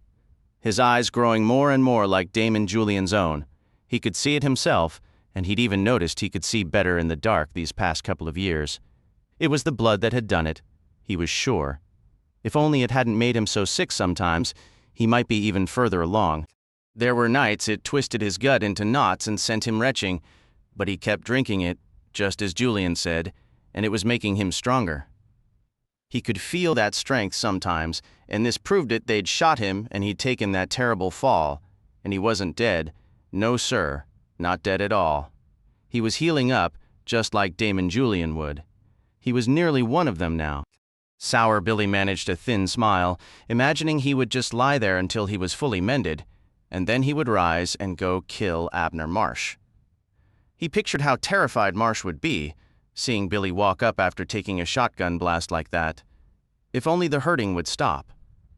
Sour Billy wondered if it had pained Julian this badly the day that Prissy Clerk had run him through with a sword. Mr. Julian had certainly shown him. Billy would show a few people, too. He lingered on that thought, on all the things he would do. He'd stroll down Gallatin Street whenever he pleased, and everyone would grow real respectful, and he'd have beautiful high yellow girls and proper Creole ladies instead of dance hall whores, and when he was through with them he'd take their blood, too, so no one else could ever have them, so they'd never laugh at him, not like those whores used to snicker in the old bad days. Sour Billy Tipton liked dreaming about the way it was going to be, but after a while, a few minutes, a few hours, he'd lost all track. He couldn't hold the dream. The pain kept crashing back in, that awful tearing sensation with every ragged breath he tried to draw. It should be hurting less by now, he thought. But it wasn't. And he was still bleeding terribly, so bad he was starting to feel frighteningly lightheaded. If he was truly healing, why was he still bleeding? All at once, a cold fear seized Sour Billy. Maybe he wasn't far enough along yet. Maybe he wasn't going to heal after all. Get up good as new and go after Abner Marsh. Maybe he was just going to lie here and bleed to death. He cried out, "Julian?" He screamed it as loud as his ruined body could manage. Julian could complete the change, could make him better, make him strong. If he could only reach Julian, everything would be set right. Julian would bring him blood to give him strength. Julian would take care of him. Sour Billy knew that. What would Julian ever do without him? He called out again, screaming until his throat felt like it might tear itself apart from the agony. Nothing. Only silence answered him. He strained to hear any sound of approaching footsteps, hoping for Julian or one of the others to come to his aid. There was only silence. Then he focused harder. Sour Billy was certain he could make out voices, and one of them belonged to Damon Julian himself. A wave of relief washed over him, leaving him feeling weak. But Julian couldn't hear Billy's calls. Even if he could, he wouldn't venture out into the punishing sunlight. That realization filled Sour Billy with a fresh, cold terror. Julian would come after dark to complete the transformation, but by then it would be far too late. Lying there in a pool of his own blood and misery, Sour Billy Tipton made a decision. He would have to go to Julian. He had to move, to crawl to where his master was, so Julian could save him. Gritting his teeth, he summoned every ounce of his strength and tried to rise. A scream tore from his throat. The pain that erupted through him was a white-hot blade, a searing, sudden agony that pierced his entire being and obliterated every other thought, every shred of hope or fear, until only the pain remained. He shrieked, then lay still as his body pulsed with a dull, heavy throb. He could feel his heart hammering wildly against his ribs, and slowly, the sharpest edges of the pain began to recede. It was then that Sour Billy Tipton realized he could no longer feel his legs. He tried to wiggle his toes. He couldn't feel a thing down there. He was dying. It wasn't fair. he thought bitterly. He had been so close. For 13 long years he had been drinking the blood, growing stronger, changing, and he had been right on the cusp of eternity. He was supposed to live forever, and now they were stealing it from him, robbing him blind just like they always had. He'd never had anything. The whole world was a cheat. The world had cheated him again, the uppity folks, the fancy gentlemen. They were always cheating him and laughing behind his back, and now they were cheating him out of life itself, out of his revenge, out of everything. He had to reach Julian. If he could just complete the change, everything would be set right. Otherwise, he'd die right here, and they'd all laugh. They'd call him a fool, white trash, all the names they'd ever hurled at him, and they'd spit on his grave. He had to get to Mr. Julian. Then he would be the one doing the laughing. Yes, he would. Sour Billy drew a ragged breath. He could feel the familiar weight of his knife still clutched in his hand. Moving his arm slowly, he brought the blade to his mouth and clamped his teeth down on the cold steel, his whole body trembling. There. That hadn't hurt so badly, he told himself. His arms were still working. He splayed his fingers, searching for grip on the wet deck, slick with grime and his own blood. Then he pulled with all the might in his hands and arms, dragging his dead weight forward. Fire erupted in his chest, and it felt as if the knife was being driven into his back all over again. He shuddered violently, biting down hard on the metal in his mouth until he collapsed, spent and racked with agony. But when the worst of the pain finally subsided, Sour Billy opened his eyes and managed a grim, twisted smile around the knife blade. He had moved. He figured he'd pulled himself forward a good foot. Another 5 or 6 pulls like that, and he'd be at the bottom of the grand staircase. Then he could grab onto those ornate banister posts and use them to haul himself up. The voices were coming from up there. He could reach them. He knew he could. He had to. Sour Billy Tipton stretched out his arms once more, dug his long, hard nails into the wooden planks, and bit down on his knife. The hours slipped by in a heavy, fearful silence. Abner Marsh sat propped against the black marble bar, not far from Damon Julian, cradling his broken arm and sweating profusely. Julian had finally permitted him to sit up after the throbbing in his arm became unbearable, forcing low moans from Marsh. In this position, the pain was a dull, manageable ache, but he knew the instant he tried to shift, the full, blinding agony would come flooding back. So Marsh sat perfectly still, holding his arm, and he thought. He had never been much for chess, a fact Jonathan Jeffers had demonstrated to him on numerous occasions.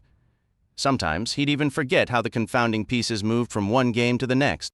But even a poor player like Marsh could recognize a stalemate when he saw one staring him in the face.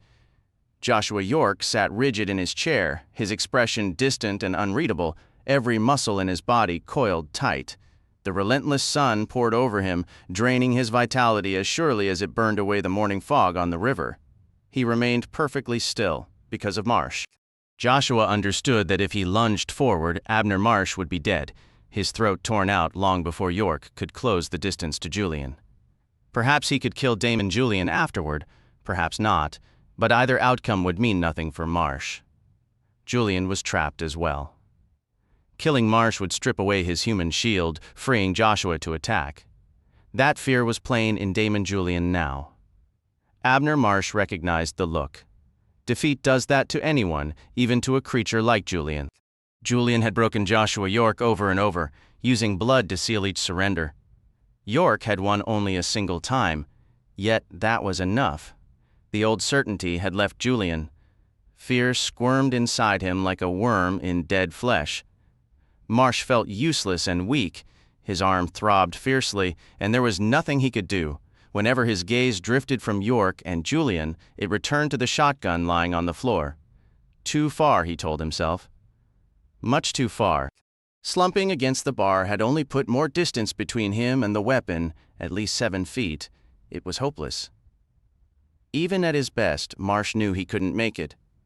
With a broken arm, he bit his lip, searching for another plan. If Jonathan Jeffers were here in his place, maybe he would have devised something clever, some unexpected trick. But Jeffers was gone, and Marsh had only his own blunt instincts to rely on. The only move he could think of was simple, direct, and stupid. Lunge for that damned shotgun. And if he tried, Marsh knew it would be the last thing he ever did. "Does the light trouble you, Joshua?" Julian asked abruptly, after a long stretch of silence. "You really ought to grow accustomed to it if you mean to walk among them. All the good cattle adore the sunshine." He offered a thin smile, which vanished as quickly as it appeared. Joshua York gave no answer, and Julian did not speak again. Watching him, Marsh reflected on how decayed Julian himself had become, much like the steamer and Sour Billy had fallen into ruin. He was different now, somehow more hollow and far more terrifying. After that one brief question, the taunts stopped. He fell completely silent. He didn't look at York or Marsh or anything in particular, his eyes fixed on some empty middle distance, cold and black and dead as cinders. They still held a faint, eerie glow, and in the shadows where Julian sat they sometimes seemed to burn with a dim inner light beneath his pale, heavy brow. But they weren't human eyes. Neither was Julian. Marsh remembered the night Julian first came aboard the Fevre Dream. Looking into his eyes then had been like watching masks drop away, one after another, until at the very bottom the beast stood revealed. Now it was different. Now it was as if the masks were gone entirely. Damon Julian had been as wicked a man as Marsh had ever known. But part of that wickedness had been human, his malice, his deceit, his cruel musical laugh, his delight in torment, his obsession with beauty and its destruction. All that seemed to have burned away.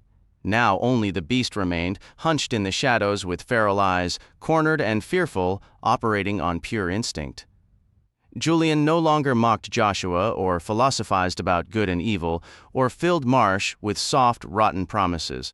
He only sat waiting, wrapped in darkness, his ageless face blank, his eyes ancient and empty. Abner Marsh understood then that Joshua had been right. Julian was mad, or something worse.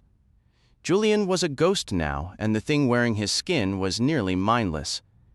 Yet Marsh thought with a surge of bitter clarity it would still be the one to walk away alive.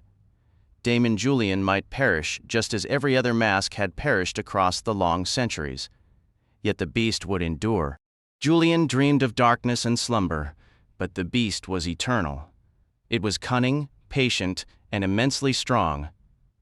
Abner Marsh's gaze flicked once more to the fallen shotgun. If only he could reach it.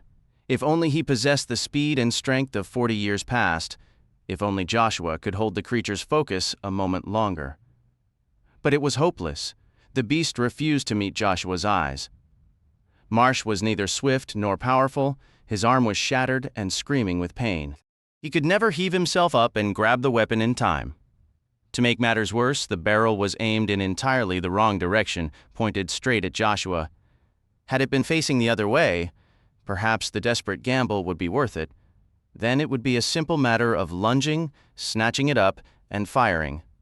But as it lay, he'd have to seize it, spin his whole body around with a broken arm, and then try to shoot the thing that wore Julian's face. No, it was a futile thought. The beast was far too quick. A low groan escaped Joshua's lips, a stifled cry of agony. He pressed a hand to his forehead before leaning forward to bury his face in his palms. His skin was already taking on a pinkish hue. Soon it would redden, then blister and blacken. Abner Marsh could see the life draining from him. What sheer force of will kept Joshua rooted in that burning circle of sunlight, Marsh couldn't fathom. But the man had grit. Damn him if he didn't. Suddenly, Marsh felt a fierce need to speak. "Kill him!" he shouted, his voice rough. "Joshua, get out of there and go for him! God damn it! Forget about me!" Joshua York looked up, offering a weak, pained smile. "No.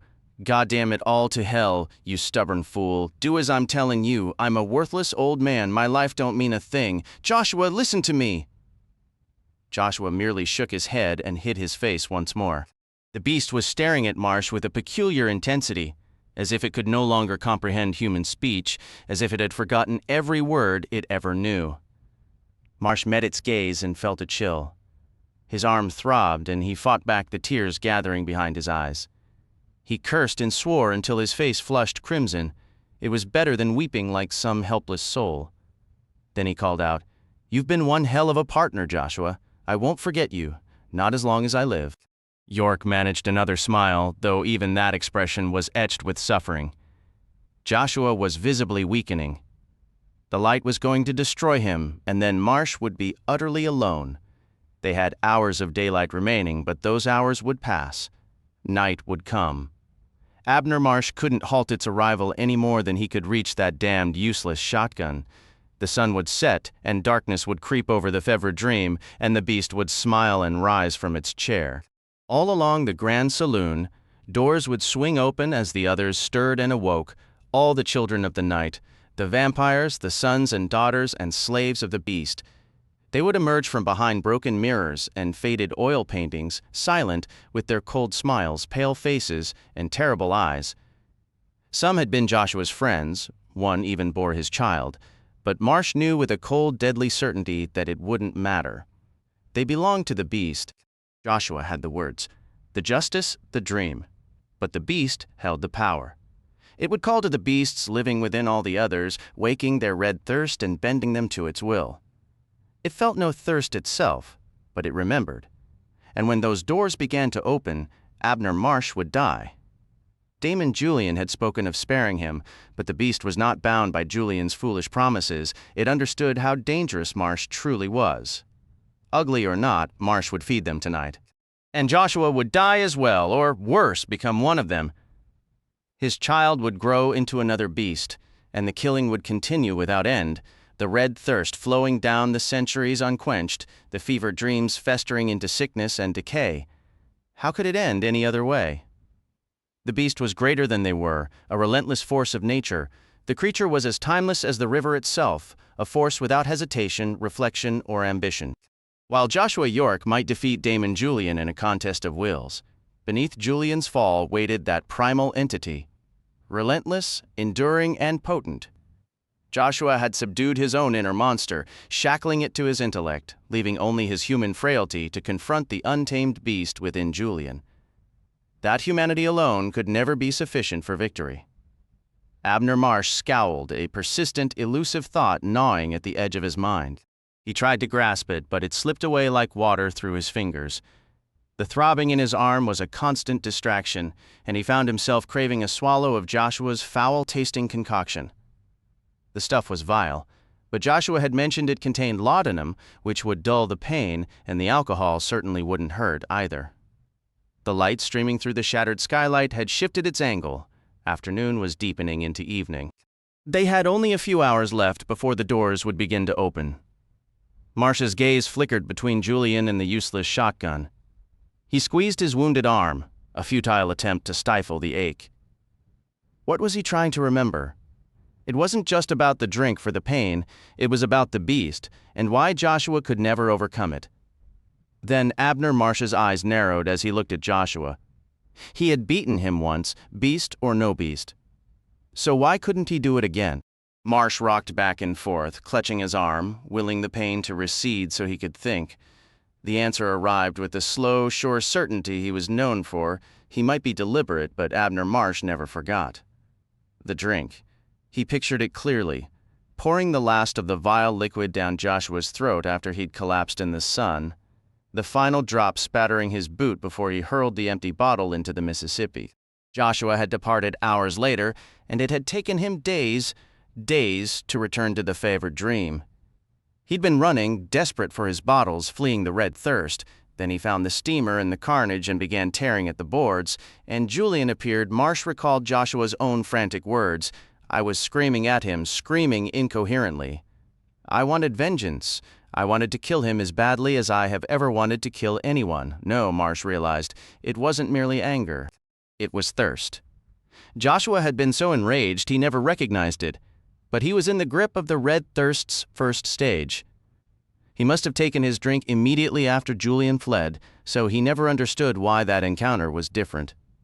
A chill settled over Marsh as he wondered if Joshua ever truly knew what drove him to rip those boards free and what might have happened if Julian hadn't stopped him. It was no wonder Joshua triumphed that single time and never again. The burns, the terror, the surrounding slaughter, days without his draught, it had to have been the thirst. His beast was awake that night, and for a moment it was stronger than Julian's. A surge of wild excitement gripped Abner Marsh, but it faded just as quickly into grim resignation. So he'd puzzled it out. What good did it do them now? Joshua had taken a full supply of his drink on this last flight. He'd consumed half a bottle in New Orleans before they even set out for Julian's plantation. Marsh saw no way to rouse that necessary fever in Joshua, the very fever that was their only slim chance. His eyes returned to the shotgun, that damned useless piece of metal. Hell, he muttered under his breath. Forget the shotgun, he told himself. It's no good to you. Think the way Mr. Jeffers would? Figure it out. It's like a steamboat race, Marsh thought. You couldn't simply race her head-to-head against another swift vessel. You had to be cunning. You needed a pilot who knew the river like the back of his hand, someone who could navigate every shortcut and skim them dangerously close. Maybe you'd buy up all the good beechwood so your rival was stuck burning inferior cottonwood, or perhaps you kept a secret stash of lard for an extra burst of speed. Tricks of the trade. Marsh grimaced, tugging at his beard with his one good hand. He was powerless here, and he knew it. Everything depended on Joshua. But Joshua was feverish, his strength ebbing away by the minute, and he wouldn't stir so long as Marsh's life hung in the balance. If only there was a spark to ignite Joshua, to awaken that deep, terrible thirst. But how? It came like clockwork every month, except when he drowned it with the bottle. Wasn't there another trigger? Something else that could summon it? Marsh felt there had to be, but his mind was a blank. Anger played a part, but it wasn't sufficient. Beauty? Truly beautiful things could tempt Joshua, even through the drink. He probably picked me as a partner because they told him I was the ugliest man on this whole damned river, Marsh thought bitterly. But that wasn't enough either. Damon Julian was pretty enough to tempt anyone, and he made Joshua furious, yet Joshua still lost every time. The drink ensured it. It had to be. Marsh sifted through every story Joshua had ever shared during those long, dark nights. The deaths, the bitter, terrible moments when the thirst had seized him completely. The blow caught me square in the stomach, Joshua had said, and I bled badly. I got up. I must have been a terrible sight, pale and covered in blood, and a strange feeling came over me. Marsh remembered Julian, sipping wine and smiling, asking, "Did you truly fear I would harm you that night in August?" Oh, perhaps I would have, in my pain and rage. But not before. He saw Julian's face, twisted and beastly, as he yanked Jeffers's sword cane from his own body. He recalled Valerie, burning and dying in the yawl, her final scream as she went for Karl Fram's throat. He heard Joshua's voice again. The man hit me once more, and I lashed out backhanded. He was on me again. It had to be the answer, Abner Marsh concluded. It was the only idea he could grasp, the sole thread of hope. He squinted up at the skylight. The angle of the light had shifted, and it seemed to Marsh it had taken on the faintest crimson tinge. Joshua was now partly shrouded in shadow. An hour ago that would have been a comfort. Now, Marsh wasn't so sure. "Help me." The voice was a shattered whisper, a ghastly, pain-choked rasp. Yet in the heavy silence, they all heard it. Sour Billy Tipton had emerged from the gloom, dragging himself forward and leaving a smeared trail of blood on the carpet. He wasn't truly crawling, he was hauling his broken body, stabbing his damned little knife into the deck planks, and pulling himself along with his arms, his legs, and lower half a useless scraping weight behind him. His spine was bent at an impossible angle. Billy scarcely looked human anymore, caked in filth and dried blood, fresh red droplets welling even as they watched. He dragged himself another agonizing foot. His chest appeared crushed, and pain had molded his face into a grotesque mask. Joshua York rose slowly from his chair, as if moving through a dream. His face, Marsh saw, was a frightening fevered red. "Billy," he began, his voice rough. "Stay where you are, Joshua." Damon Julian commanded. The beast was back in his voice, a chilling amusement wrapped around the words. York looked at him, dull-eyed, and ran a tongue over his parched, cracked lips. "I make no threat," he stated. "Let me end him. It would be a mercy." Damon Julian smiled and gave a slow, dismissive shake of his head. "Kill poor Billy," he said, the liquid sophistication returning to his tone, laced with cold amusement, "and I will have to kill Captain Marsh." Sour Billy shuddered, inching forward another painful foot before collapsing, his whole body trembling. Blood trickled from his mouth and nose. "Julian," he gasped, You'll have to speak up, Billy, Julian replied, his voice deceptively smooth. We can't make out what you're saying. Sour Billy tightened his grip on his blade, his face contorted. He strained to lift his head. Need help, I'm hurt, real bad. Inside? Something's wrong inside, Mr. Julian? Damon Julian stood up from his seat. That much is obvious, Billy. What is it you're asking for? The edges of Sour Billy's mouth started to quiver. Help me, he breathed out. Complete it. Finish the change, have to. I'm dying here. Julian's gaze shifted between Billy and Joshua, who remained on his feet. Abner Marsh flexed his muscles, his eyes darting to the shotgun. With Julian already standing, a direct move was impossible. But perhaps... He looked at Billy, whose suffering was so intense it almost made Marsh forget the throbbing in his own shattered arm. Billy was pleading, his voice a ragged whisper. Live forever, Julian. Make me one of you. Ah, Julian said, a note of mock sympathy in his voice. I'm afraid I have some disappointing news for you, Billy. I can't change you. Did you honestly believe someone like you could ever join our kind? You promised? Billy hissed, the sound thin and desperate. You gave me your word. I'm dying. Damon Julian's lips curved into a smile. Whatever shall I do without you? He mused. He let out a soft melodic laugh, and in that moment, Marsh knew with absolute certainty it was Julian himself. The monster had allowed the man to resurface. It was Julian's own laugh, foolish and rich.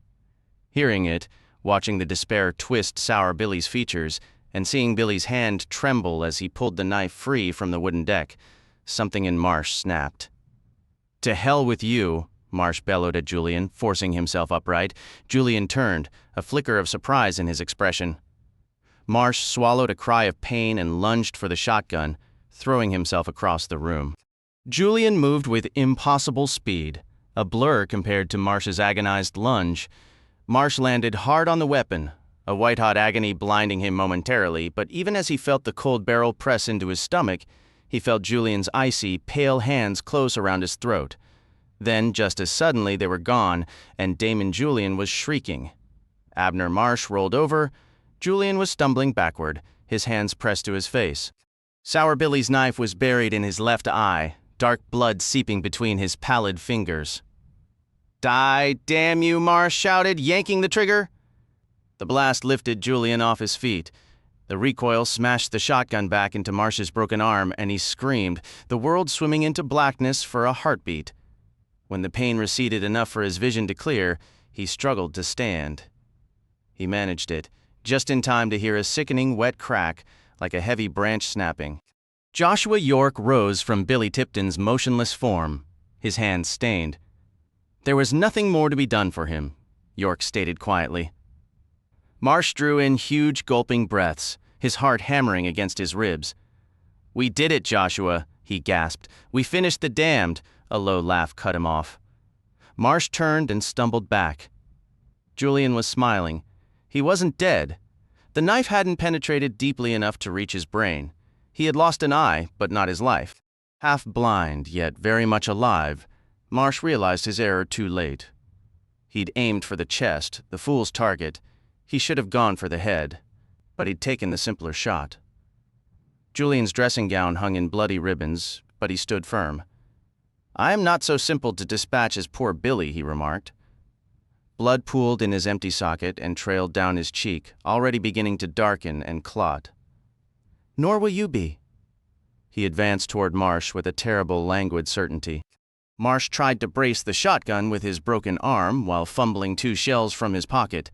He pinned the weapon against his body, retreating, but the pain made him fumble. 1 shell slipped from his fingers and clattered to the floor. Marsh backed hard into a wooden column. Damon Julian laughed. No, stated Joshua York. He moved between them, his expression fierce. I forbid it. I am the bloodmaster here. Stop, Julian. Ah, Julian sighed as if bored by a repeated request. Once more, dear Joshua. Very well, but this will be the final time. Even Billy has come to understand his true place. It is time you understood yours. His left eye was a sealed wound of clotted blood. his right a void of utter darkness. Joshua York did not move. "You can't defeat him," Abner Marsh said, his voice rough. "It's the damn beast in him, Joshua, don't." But Joshua York was beyond listening. The shotgun slipped from beneath Marsh's broken arm. He stooped, grabbed it with his one good hand, set it heavily on the table at his back, and started to load it. Working with a single hand made the task agonizingly slow. His fingers felt swollen and uncooperative. The shell kept slipping from his grasp. At last he managed to seat it, snapped the gun shut, and awkwardly lifted it, tucking the stock under his good arm. Joshua had turned with that same slow, deliberate rotation the Fevre Dream had made when she pursued the Eli Reynolds. He took one step toward Abner Marsh. "Joshua, no," Marsh insisted. "Stay back." Joshua advanced. His whole body was shaking, a visible war raging within him. "Get clear," Marsh urged. "Give me a clean shot." Joshua appeared not to hear. His face had taken on a dreadful, vacant expression. The beast was in command now. Those pale, powerful hands came up. "Damn it," Marsh muttered. "Damn it all, Joshua! I have to do this! I've worked it out! It's the only way!" Joshua York's hands closed around Abner Marsh's throat, his gray eyes wide and feral. Marsh jammed the shotgun up under Joshua's arm and pulled the trigger. A deafening blast filled the room, the air turning sharp with the smell of gunpowder and torn flesh. York was thrown back, collapsing with a heavy thud and a cry of agony as Marsh staggered away from him. Damon Julian offered a thin, mocking smile and moved with viper-like speed, tearing the still-smoking gun from Marsh's grasp. "And now it's just us," he purred. "Only the two of us, my dear Captain." He was still smiling when Joshua let out a sound that was part growl, part shriek, and launched himself at Julian from behind. Julian shouted in shock. They tumbled across the floor, locked in a vicious struggle until they crashed against the bar and broke apart. Damon Julian rose first, Joshua a heartbeat later. York's shoulder was a mangled, bloody mess, his arm hanging useless, but in those narrowed gray eyes, through the fog of pain, Abner Marsh could see the raw fury of the fevered beast. He's hurting, Marsh thought with a grim surge of hope, and pain can stir the thirst. Joshua began a slow, deliberate advance. Julian retreated, still wearing that infuriating smile. "Not me, Joshua," he coaxed. "It was the captain who wounded you." "The captain?" Joshua halted, his gaze flicking briefly toward Marsh. For a long, breathless moment, Marsh waited to see which impulse would win, to discover whether Joshua or his inner monster held the reins. Finally, York offered Damon Julian a thin, cold smile, and the silent, brutal contest resumed. Weak with relief, Marsh took a moment to steady himself before bending to retrieve the shotgun from where Julian had let it fall. He placed it on the table, broke it open, and began the slow, painful process of reloading. When he lifted it and cradled it once more, Damon Julian was on his knees. He had dug his fingers into his own eye socket and ripped out the blinded, bloody orb.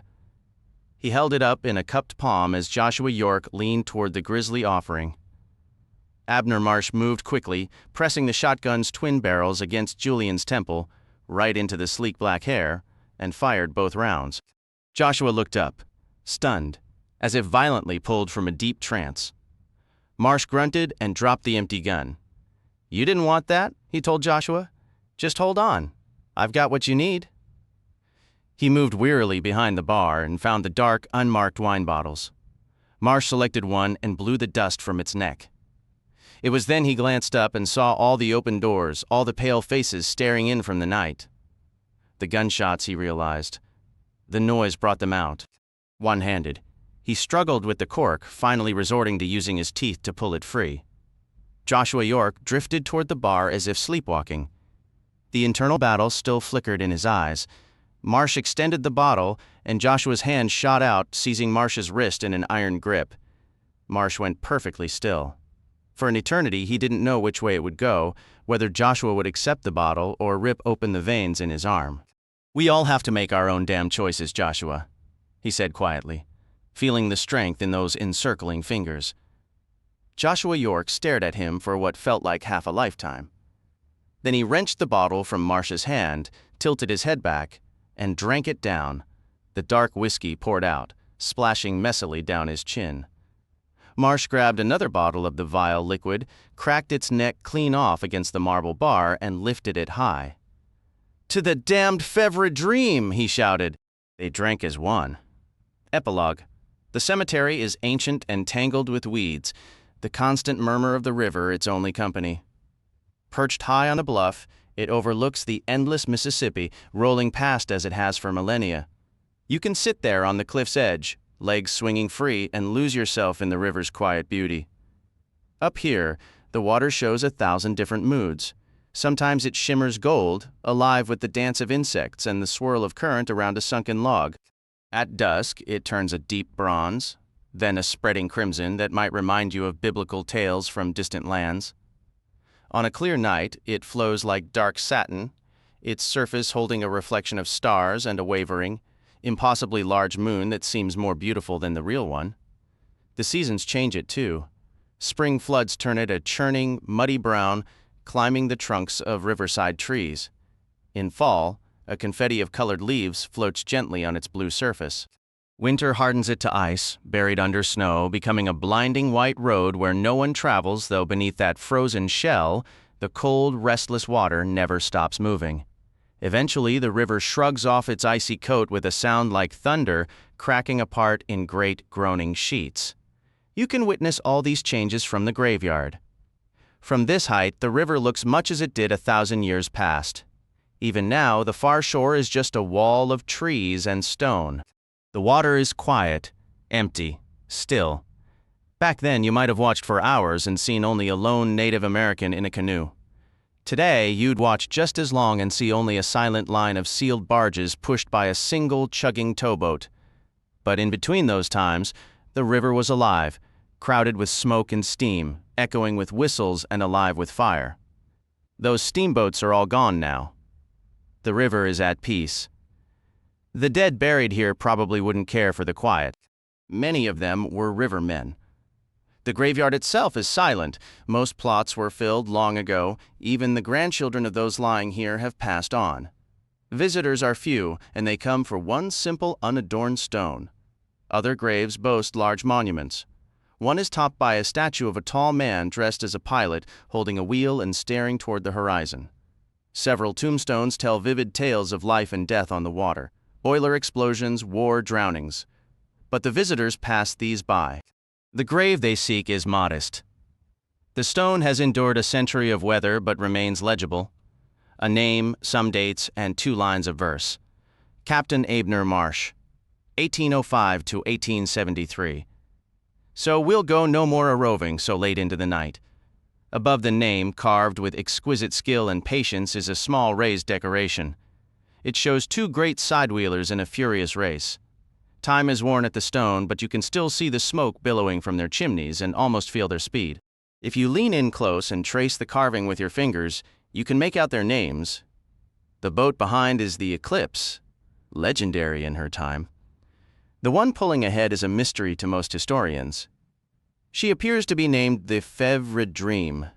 The most frequent visitor always arrives under the cover of night, reaching out to touch her as if seeking a bit of good fortune. It is a peculiar habit, this nightly ritual. About the author, George R.R. Martin began his professional writing career in 1971 and has never looked back. His work spans the realms of fantasy, horror, and science fiction. As a sort of penance, he spent a decade in Hollywood as a writer and producer, contributing to series like The Twilight Zone and Beauty and the Beast, alongside numerous film and TV projects that, frankly, never saw the light of day. By the mid-1990s, he happily returned to his first love, prose, and embarked on his monumental series, A Song of Ice and Fire. He has been deeply immersed in the 7 kingdoms ever since. On those rare occasions he is permitted to depart, he returns home to Santa Fe, New Mexico, where he lives with his wonderful partner, Paris, and 2 cats, Augustus and Caligula, who operate under the amusing delusion that they are in charge, by George R.R. Martin, A Song of Ice and Fire includes A Game of Thrones, A Clash of Kings, and A Storm of Swords. Other novels are Dying of the Light, Windhaven, co-authored with Lisa Tuttle, Fevre Dream, The Armageddon Rag, and Dead Man's Hand with John J. Miller. His short story collections feature titles such as A Song for Laia and Other Stories, Songs of Stars and Shadows, Sand Kings, Songs the Dead Men Sing, Night Flyers, Tough Voyaging, and Portraits of His Children. As an editor, his projects range from the New Voices in Science Fiction series to the science fiction weight loss book with Isaac Asimov and Martin Harry Greenberg, the John W. Campbell Awards, Volume 5, Night Vision's 3Ws, and the Wildcards Shared World series. Praise for George R.R. Martin's earlier work, particularly for Fevre Dream, has been resounding. The Washington Post Book World noted it reads more like a richly themed historical novel than typical Gothic horror, calling it far more engaging and substantive than the commonplace violent thrillers masquerading as horror. The Los Angeles Herald-Examiner declared it a story that shines brilliantly, with grace, suspense, and knockout storytelling that demands to be reread. It praised the novel as a high-adventure journey into darkness that surpasses most vampire lore with an arresting setting, a relentless pace, and vibrant characters. The Seattle Post-Intelligencer commended Martin for crafting a genuine, unpredictable story where plot, character, and atmosphere converge seamlessly, building powerfully to a satisfying and chilling conclusion. The Boston News Digest hailed it as a 5-star, chilling masterpiece that stands among the season's best. The Roanoke Times and World Herald observed that, in a genre difficult to master, Martin created one of the finest and most frightening vampire novels since Stephen King's Salem's Lot, thanks to solid characters and vivid, opulent world-building. Time Out magazine recommended it as spectacular, inventive, lucid, and genuinely scary, a book for even those who scoff at genre writing. The Derby Evening Telegraph in the UK highlighted its crisp progression of sensations leading to a chilling climax in the bayous of the Mississippi Delta. Reviewers often describe the horror as unfolding slowly, like the petals of a corrupt flower, creating moments where one was almost afraid to turn the page, crafted with a deceptive simplicity that belies its mastery. It's hard to imagine Fevre Dream not ranking among the year's top 5 horror novels. George R.R. Martin, already a recognized force in fantasy and science fiction, delivers what is essentially a classic horror tale, expertly written and thoroughly terrifying. It stands as the most compelling vampire story in recent memory, understated yet deeply unsettling, anchored in a steamboat setting worthy of Mark Twain and quietly powerful in its depiction of bonds that cross unimaginable divides. The novel achieves a remarkable balance between gritty historical authenticity and flights of dark fantasy and obsession. Its characters take up residence in your thoughts, as does the haunting beauty of the great riverboats and the mighty Mississippi itself. Packed with richly drawn personalities and relentless suspense, it is arguably the finest vampire novel I've encountered, with Martin's evocation of the 1850s river culture rivaling the best historical fiction. Vampires and steamboats seem an unlikely pairing, yet Martin transcends both genres to create something wholly unique. With its memorable cast, meticulously realized settings, and plausible plots, the story earns that overused word haunting. You'll find yourself pondering its situations and people long after the final page. Offering a fresh and intriguing take, this is an entry for vampire enthusiasts that is absolutely worth your time. Its cinematic quality is undeniable, an engrossing and vividly detailed narrative with a vibrant cast of characters. Comparisons to Stephen King and Peter Straub are, for once, entirely justified. This is a tremendous book, a genuine achievement, and a unique experience, told in a crisp, subtle style that lingers. It has everything: palpable atmosphere, a singular fusion of history and myth and characterizations so vivid that the clash between good and evil reaches new heights of believability and raw impact. Fevre Dream is poised to become a classic, a benchmark against which future works will be measured. It is a skillful fusion of adventure, supernatural dread, and precise historical backdrop, exceptionally good and deserving of the highest praise. Martin is, in many ways, a poet of endings. His canvas depicts fading glories, whether of an era, a nation, or a way of life, with loss as its central theme. While he relates a grand adventure, his true subject is the anatomy of the tomb, a meditation on entombment in all its forms. The story unfolds with an elegant, sensuous grotesquerie rarely seen, as riverboats, plantations, and vampires all roar a mighty defiant rage against the dying of the light. The result is a superb novel. It is not only a compelling read, but a potent tale of supernatural terror, one of the rare books that satisfies completely on both levels.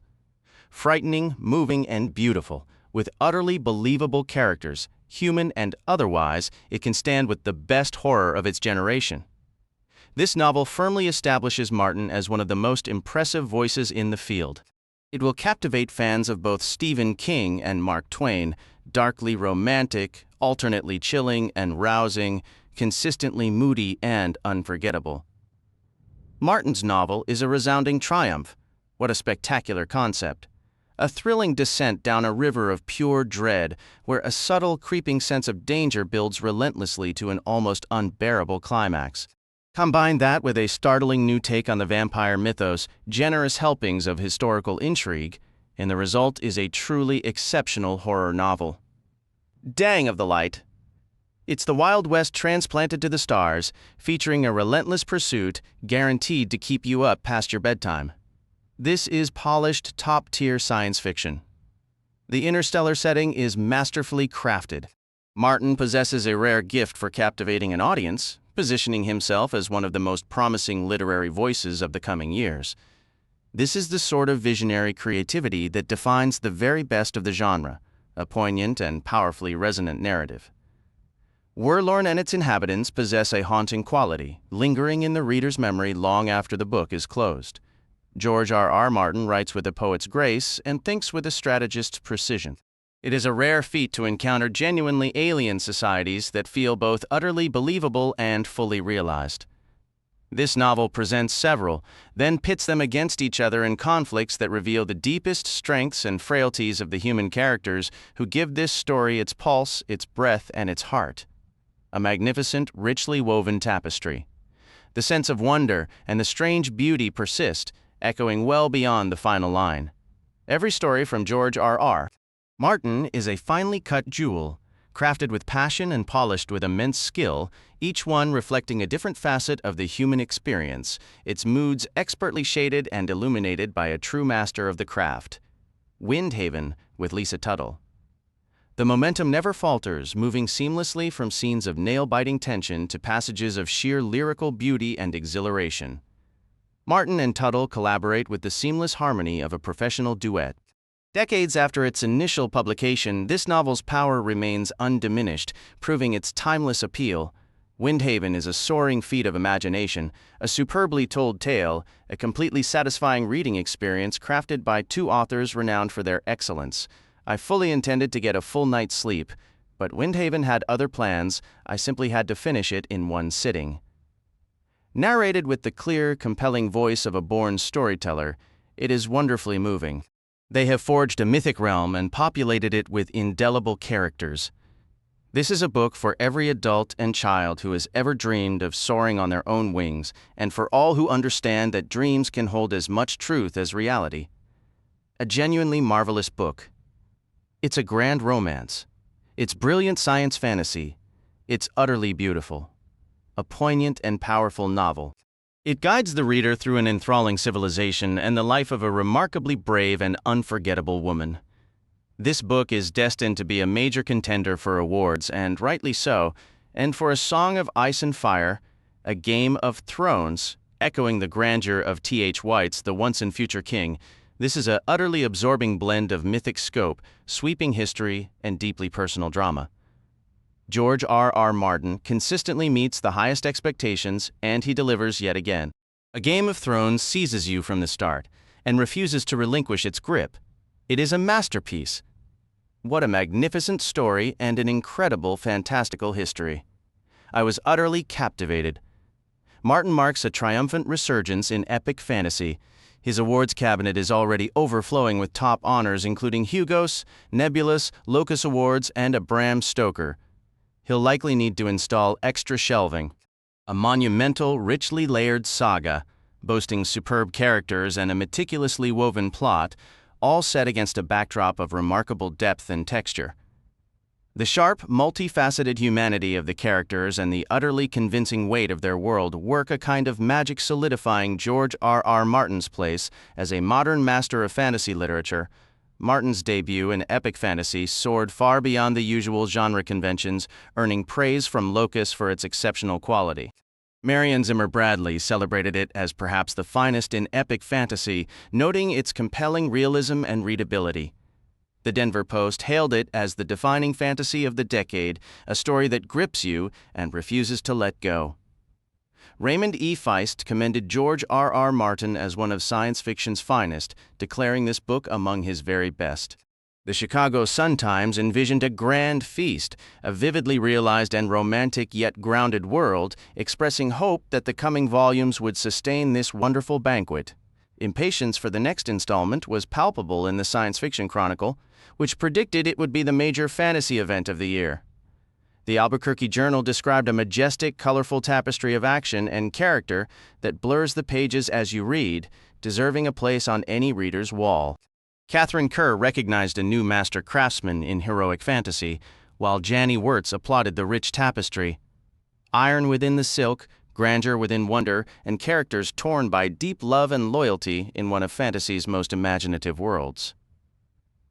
Julian May found a dazzling adventure with a cast weaving a web of court intrigue, skullduggery, betrayal, and sacrifice. Teresa Medeiros praised its terrific power, phenomenal characterizations, and exquisite writing. Linda Howard was left with superb characterization and a vivid, heartbreaking story, eagerly asking when the next would arrive. In A Clash of Kings, Publishers Weekly offered a starred review for a truly epic fantasy set in a world layered with millennia of history, threatened by a decade-long winter, and dazzling with devastating swords and spells. A banquet for lovers of the genre with large appetites. The Denver Post affirmed that Martin amply fulfilled the first volume's promise, continuing what seemed destined to be among the best series ever written. The San Diego Union-Tribune called it high fantasy with a vengeance, and the Des Moines Register saw a rival to T.H. White's The Once and Future King. The Oregonian noted its complex, fascinating rendering, likely to hook readers for the entire series, and the Dallas Morning News observed that the richness of the invented world felt like medieval history, crafted by an author who knows how to entertain. A Storm of Swords received another starred review from Publishers Weekly, celebrating it as a rewarding example of gigantism in contemporary fantasy, richly imagined. Locus remarked that Martin elevates epic fantasy to new levels of insight and sophistication, echoing the stresses of our own world. The Cleveland Plain Dealer admired the gorgeously textured world and absolutely believable characters. The Oregonian declared that high fantasy doesn't get any better, and the Patriot News found a riveting continuation that dazzles with brilliance. The Dallas Morning News noted enough grit and action to satisfy even the most macho, crafting a genuine page-turner. The Contra Costa Times saw the latest and best in a powerful cycle, delivering real people and a plot you can't put down. The St. Louis Post-Dispatch compared it to a complex chess game mixed with a quirky Stephen King tale and the spirit of Braveheart, advancing the series with gritty characters, bold moves, and relentless action. It was hailed as the third volume of what is shaping into one of the major fantasy works of all time, where even the minor characters feel realistic and engaging.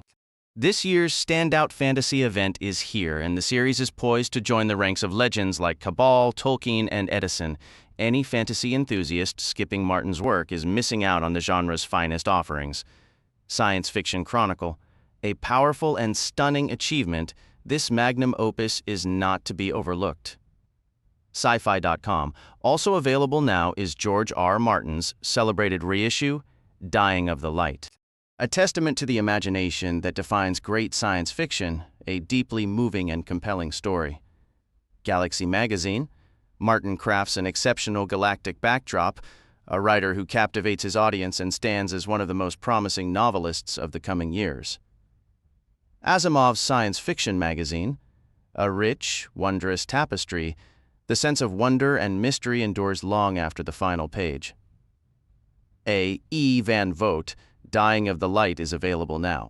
Outside the window, the canal water lapped softly against the wooden walkway's pilings.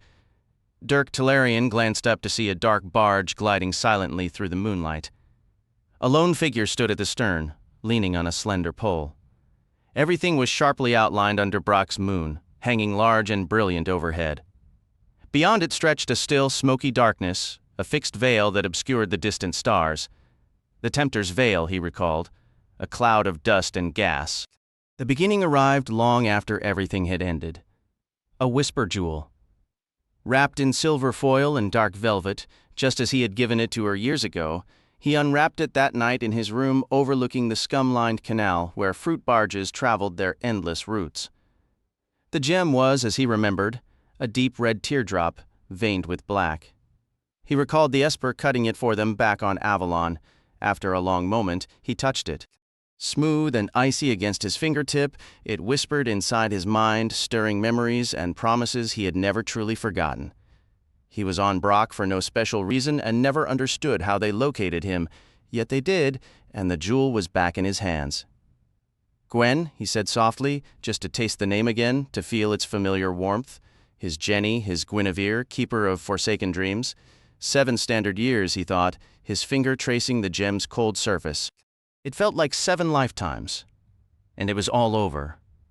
What could she possibly want from him now? The man who had loved her, that promise-making, jewel-giving Dirk Tellerian, was gone. He pushed a strand of gray-brown hair from his eyes and, without intending to, remembered how Gwen would brush his hair aside before kissing him. A wave of weariness and loneliness washed over him. His carefully maintained cynicism wavered, and a ghostly weight settled on his shoulders. The burden of the person he once was, but no longer recognized. He had called his changes wisdom, but now that wisdom turned bitter. His mind wandered to broken promises, misplaced dreams, compromised ideals, and a future grown dull and decayed. Why make him remember? Too much time had passed, too much had happened to him and likely to her as well. Besides, he had never seriously expected her to use the whisper jewel. It had been a foolish, romantic gesture, the kind of dramatic pledge only a young idealist would make. No sensible adult would hold him to it now, of course. He couldn't possibly go. He'd barely explored Brock. He had his own life, important matters to attend to. After all these years, Gwen couldn't seriously expect him to journey to the outworlds. Bitterness surged through him as his fingers closed around the jewel, its small form almost lost in his tight grip. For a moment, he considered hurling it through the window, letting it vanish into the canal's dark waters and taking all it represented with it. Yet the moment it touched his skin, the gem became a frozen fire, and memories sliced through him like blades. Because she needs you, the whisper came from within the stone. Because you promised, his hand remained locked, unmoving. The cold seeping into his palm went past pain into a hollow numbness. That younger version of himself, Gwen's Dirk, had indeed made a vow. But so had she, he recalled bitterly, thinking back to Avalon. An aged Emerelli Esper, his red-gold hair faded and his psionic talent faint, had cut 2 crystals. After reading Dirk's emotions, his deep love for Jenny, the Esper had poured what he could of that feeling into 1 gem. Later, he did the same for Gwen. Trading the jewels had been Dirk's idea, inspired by an old verse. It may not always be so. Together they pledged, "Send this memory and I will come." No matter the distance, the time, or what had come between them. No questions asked. That promise lay in fragments. 6 months after she walked away, Dirk had sent his jewel out into the void. She never answered, never came. After that silence, he never imagined she would dare to call in his vow. Yet here was her summons, cold and clear in his hand. Did she truly believe he would respond? With a pang of sorrow, he knew the man he once was would have gone to her instantly, love and hate warring inside him. But that fool was gone, buried by years and by Gwen herself. Still, as he listened to the jewel's silent plea, he felt the ghost of old feelings mingling with a deep, weary resignation. Finally, he lifted his head. Well, he thought, maybe it isn't too late after all. Travel between the stars is never quick. Whether by faster-than-light drives or slower methods, every journey eats into a lifetime. Crossing the full breadth of human-settled space, the so-called man realm, a mere speck in the galaxy, could consume most of a person's years. But Brack was close to the Vale and the outworlds beyond, and some trade still flowed through. Dirk found a ship, the Shuddering of Forgotten Enemies. Its route wound from Brock to Terra, through the Vale to Wolfheim, then on to Kimdis, and finally to Warlorn. Even at FTL speeds, the trip lasted over 3 standard months. Beyond Warlorn, he knew the Shuddering would continue to High Cavalan Ai Emerel and the Last Stars before beginning its slow backtrack. The spacefield on Warlorn was a ghost of its former self, built for 20 ships daily but now servicing maybe 1 a month. Vast sections were sealed and dark. The Shuddering settled in a still active zone, looming over a handful of private vessels and a partly dismantled Toberian freighter. Dirk moved swiftly through the automated, brightly lit terminal, a pocket of light in the emptiness, and stepped out into the outworld night, a star-starved darkness that felt unnervingly hollow. They were there, just outside the main doors, more or less as he'd anticipated. The captain had sent a laser pulse ahead upon re-entering normal space. Gwen Delvano had come to meet him as he'd asked, but she hadn't come alone. As Dirk emerged, he saw her speaking in low, measured tones with the man beside her. Dirk paused just past the doorway, forced an easy smile, and let his single light bag drop to the ground. "Hey," he said softly, "I hear there's a festival going on." At the sound of his voice, she turned. Her laugh was exactly as he remembered. "No," she replied. "You're about 10 years too late?" Dirk scowled and shook his head. "Hell," he said. A slow smile spread across his face, and she stepped into his arms. Their embrace was brief, almost hesitant. As soon as Dirk's arms closed around her, Gwen was already pulling away. They stood then, mere inches apart, each silently cataloging the marks of time. She was older, yet achingly familiar. The differences he noted were likely flaws in his own memory, not in her. Her green eyes seemed a shade less vivid, her frame a little fuller, her stature perhaps a touch taller than the ghost he'd carried with him.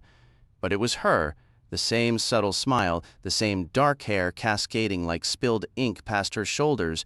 She wore a white turtleneck and durable belted trousers of chameleon cloth, currently a deep void black, along with a thick headband, an echo of her style back on Avalon.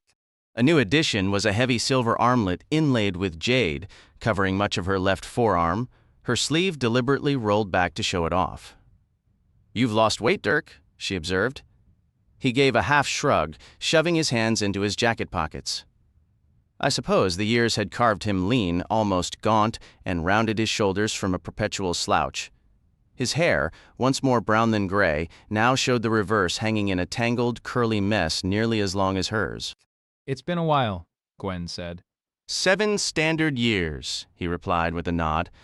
I wasn't sure you'd. A polite cough from the third man, who had been observing with calm detachment, cut through the moment. Dirk looked over and Gwen turned. The stranger approached and offered a slight bow. He was short, portly, and very blond, his hair almost white, dressed in a garish silkeen suit of green and yellow, a small black knit cap perched improbably on his head. Arkin Ruark, he introduced himself. Dirk Talarian. Arkin is collaborating with me on the research initiative, Gwen explained. Initiative? She blinked in surprise. You don't even know why I'm here. He didn't. The Whisper Jewel had only pointed him to Warlorn, not to her purpose. You're an ecologist, he ventured. From Avalon, yes, a lifetime ago at the Institute. I completed my studies, earned my credentials, and I've been on High Cavalan since, until this assignment. Her tone was matter-of-fact, a stark contrast to the emotional charge of their reunion. Ruark chimed in with a tight, knowing smile. Gwen is affiliated with the Iron Jade Gathering. I represent the Impril City Academy on Kimdis. Familiar? Dirk nodded.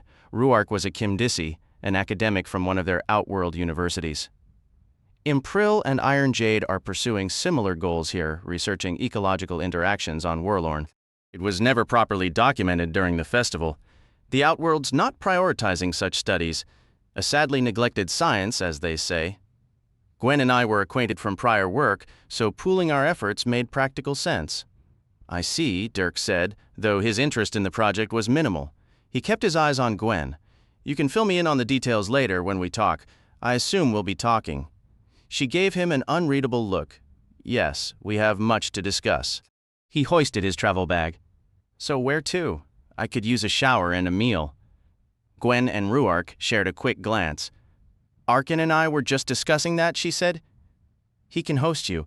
We're in the same complex, just a few floors apart. Ruark nodded enthusiastically. Absolutely, my pleasure. One should always help a friend of a friend, and we are both friends to Gwen, correct? Dirk hesitated, his expectation crumbling. I thought I would be staying with you, Gwen. For a long moment, she couldn't meet his gaze. Her eyes darted to Ruark, then to the ground, then up to the starless sky, before finally, reluctantly, settling back on his face. The silence between them stretched, heavy with everything left unsaid. Maybe, she replied, her earlier smile gone, her tone measured. Just not yet. I don't believe it's the right moment, not so soon. But we are going home, naturally. We have transportation. Over here, Ruark interjected before Dirk could form a response. Something felt off. During the long months aboard the Shuddering, Dirk had rehearsed this reunion in his mind countless times. In some versions, it was gentle and affectionate. In others, a heated argument. Often, it was a tearful embrace, but never had he pictured it like this, stilted and uncomfortable, with an outsider observing the entire exchange. He found himself questioning just who Arkin Ruark really was, and if his connection to Gwen was exactly as they claimed. Then again, they had revealed very little, uncertain what to say or believe. He simply shrugged and trailed behind them to their vehicle. The walk was brief. The air car, when they reached it, stopped him short. He'd encountered many models in his travels, but nothing like this. Massive and steel gray with powerful curved wings that gave it a triangular, almost organic shape like a giant manta ray forged from metal. A compact cockpit with 4 seats nestled between the wings, and beneath the wingtips, he spotted ominous protruding barrels. He glanced at Gwen and gestured. Are those laser cannons? She gave a slight nod, the ghost of a smile touching her lips. What in the world are you flying? Dirk pressed. It looks like a combat craft. Are we expecting an attack from Hrangens? I haven't seen anything like this since our visits to the Institute museums back on Avalon. Gwen laughed, took his bag, and tossed it into the rear seat. Get in, she instructed. It's a perfectly respectable air car, manufactured on High Cavalan. They've only recently begun producing their own designs. It's modeled after an animal, the black banshee. A flying predator, also considered the brother beast of the Iron Jade gathering. It's a major symbol in their folklore, a kind of totem. She slid into the pilot's seat, and Ruark followed somewhat clumsily, heaving himself over the armored wing into the back. Dirk remained frozen. But it has lasers? He insisted. Gwen sighed. They aren't charged, and they never have been. Every vehicle built on High Cavalan comes with some sort of weapon. It's a cultural requirement. And I'm not just talking about Iron Jade. Red Steel, Braith, and the Shanagate Holding are all the same. Dirk circled the car and climbed in beside Gwen, his expression bewildered. What? Those are the 4 major Kavalar holdfast coalitions, she explained. Think of them as small nations or very large families.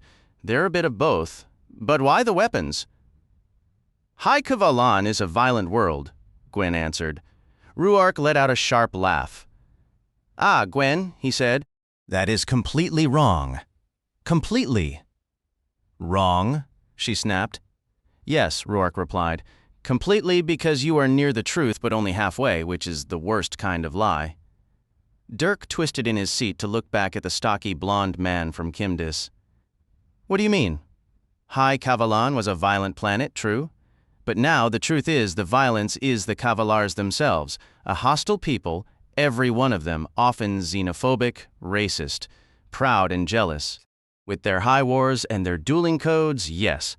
And that is why Kavalar cars have guns. For fighting in the air. I warn you, Talarian, Arkin. Gwen's voice cut through, sharp with a venom that made Dirk flinch.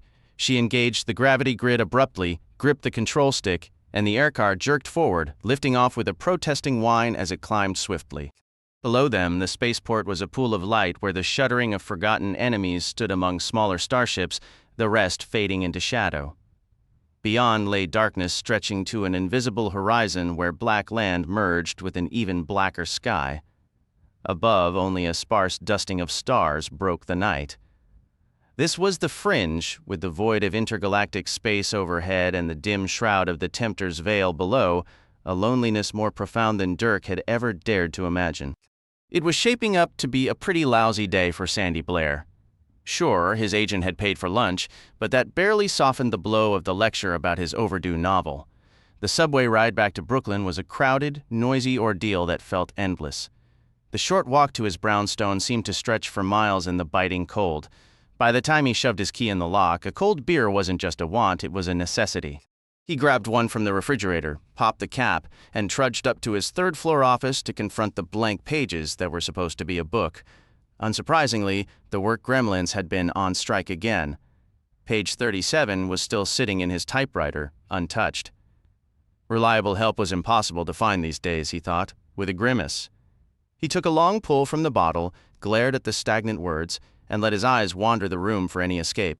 That's when the blinking red light on his answering machine caught his attention. The message was from Jared Patterson, or rather from Jared's secretary, a detail Sandy found darkly amusing. Even after 7 years and all the water under the bridge, Patterson still seemed a little scared to dial himself. Mr. Patterson requests that Mr. Blair contact him at his earliest convenience regarding a potential assignment. The efficient, polished voice stated. Sandy played it twice before erasing it. Jared Patterson, he muttered to the empty room. The name alone was a freight train of memories. The smart move, the right move, was to delete it and move on. The guy deserved radio silence. But curiosity, as always, was his Achilles heel. He picked up the phone and dialed, faintly surprised he still remembered the number after all this time. A secretary answered. Hedgehog, Mr. Patterson's office. Sander Blair, Sandy said. Jared called. Inform the weasel I'm returning his call. Of course, Mr. Blair. I'm to put you right through. Please hold. Seconds later, that artificially jovial voice Sandy remembered so well was in his ear. Sandy, man, it is good to hear from you. Been too long. How are things? Save the act, Jared. Sandy cut in, his voice sharp. You're not thrilled to talk to me and the feeling's mutual. What do you want? Make it quick. I'm busy. Patterson gave a low chuckle. Still no time for pleasantries, I see. Fine, have it your way. Straight to business. I want you to write a piece for Hedgehog. Clear enough for you? You can take that offer and choke on it? Sandy shot back. Why in God's name would I write for you? You're the one who showed me the door. Still holding a grudge, I see, Jared said, his tone dripping with false sympathy. That was a lifetime ago, Sandy. I've practically forgotten the whole thing. How convenient. My memory's crystal clear. You said I'd lost my edge. You said I was out of touch with the kids. Too old to edit for a youth magazine, you said. Claimed I was running the hog into the ground? What a joke. I built that paper and you know it. Never said you didn't, Patterson replied, breezy and dismissive. But the world moved on, and you didn't. If I'd kept you on board, we'd have gone the way of all those other underground rags. That whole counterculture shtick had an expiration date. All the politics, the critics who hated anything new on the radio, the glorified drug stories, it just wasn't selling anymore, you know? He sighed, a practiced sound. Look, I didn't call to relitigate the past. I'd hoped you'd have gained some perspective. Hell, Sandy, letting you go was harder on me than it was on you. Oh, absolutely, Sandy said, his voice flat with disbelief. You cashed out to a corporate chain, landed a plush salaried gig as publisher, all while you were handing pink slips to 3/4 of the staff. You must be just heartbroken. He let out a derisive snort. Jared, you're still a piece of work. We built that paper together like a collective. It was never yours to just auction off. Oh, the commune fantasy was charming when we were kids, but you conveniently forget it was my capital that kept the lights on and the presses running. Your capital and our collective talent. Honestly, you're as stubborn as ever. Jared shot back. Believe what you want, but our circulation has tripled since your tenure, and our ad revenue is through the roof. The Hedgehog has prestige now. We're getting nominated for actual journalism awards. Have you even glanced at a recent issue? Of course, Sandy replied. It's riveting stuff. Endless restaurant critiques. Fluffy celebrity profiles. Suzanne Summers on the cover for crying out loud. Buyer's guides for video games. A matchmaking column for the Lonely Hearts Club. What's the tagline these days? The newspaper of alternative lifestyles? We streamlined that, dropped the alternative. It's just lifestyles now, nestled between the two H's in the masthead. Good grief, Sandy said. Your music editor has bright green hair. He possesses a profound and nuanced grasp of popular music, Jared retorted, his tone defensive. And lower your voice. You're always yelling. I'm beginning to question my judgment in calling. Do you want to discuss this potential assignment or not? Frankly, Jared, I couldn't care less. What makes you think I need your assignment? Nobody claimed you did? I'm not clueless. I know you've landed on your feet. How many novels is it now? 4. 3, Sandy corrected coolly. The Hedgehog ran reviews of every single one, too. You should be thanking me. Letting you go was the best career move I ever made for you. You were always a far better writer than you ever were an editor. Oh, thank you, Master. Thank you, Sandy, drawled with exaggerated deference. Is ever so grateful. I owes all my success to you. A little civility wouldn't kill you, Jared said, his patience thinning. Look, you don't need the hog, and the hog doesn't need you. I just thought it might be pleasant to collaborate again, for old time's sake. Admit it, seeing your byline in the old rag again would be a thrill, wouldn't it? And our pay rates are significantly better now. I'm not exactly struggling financially. Did I say you were? I keep tabs. 3 novels, a brownstone, a sports car, is it a Porsche? A Mazda RX-7, Sandy said tersely. Right. And you share that brownstone with a real estate agent, so maybe spare me the lectures about selling out, Sandy, old pal.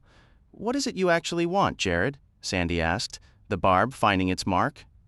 I'm growing weary of this bickering.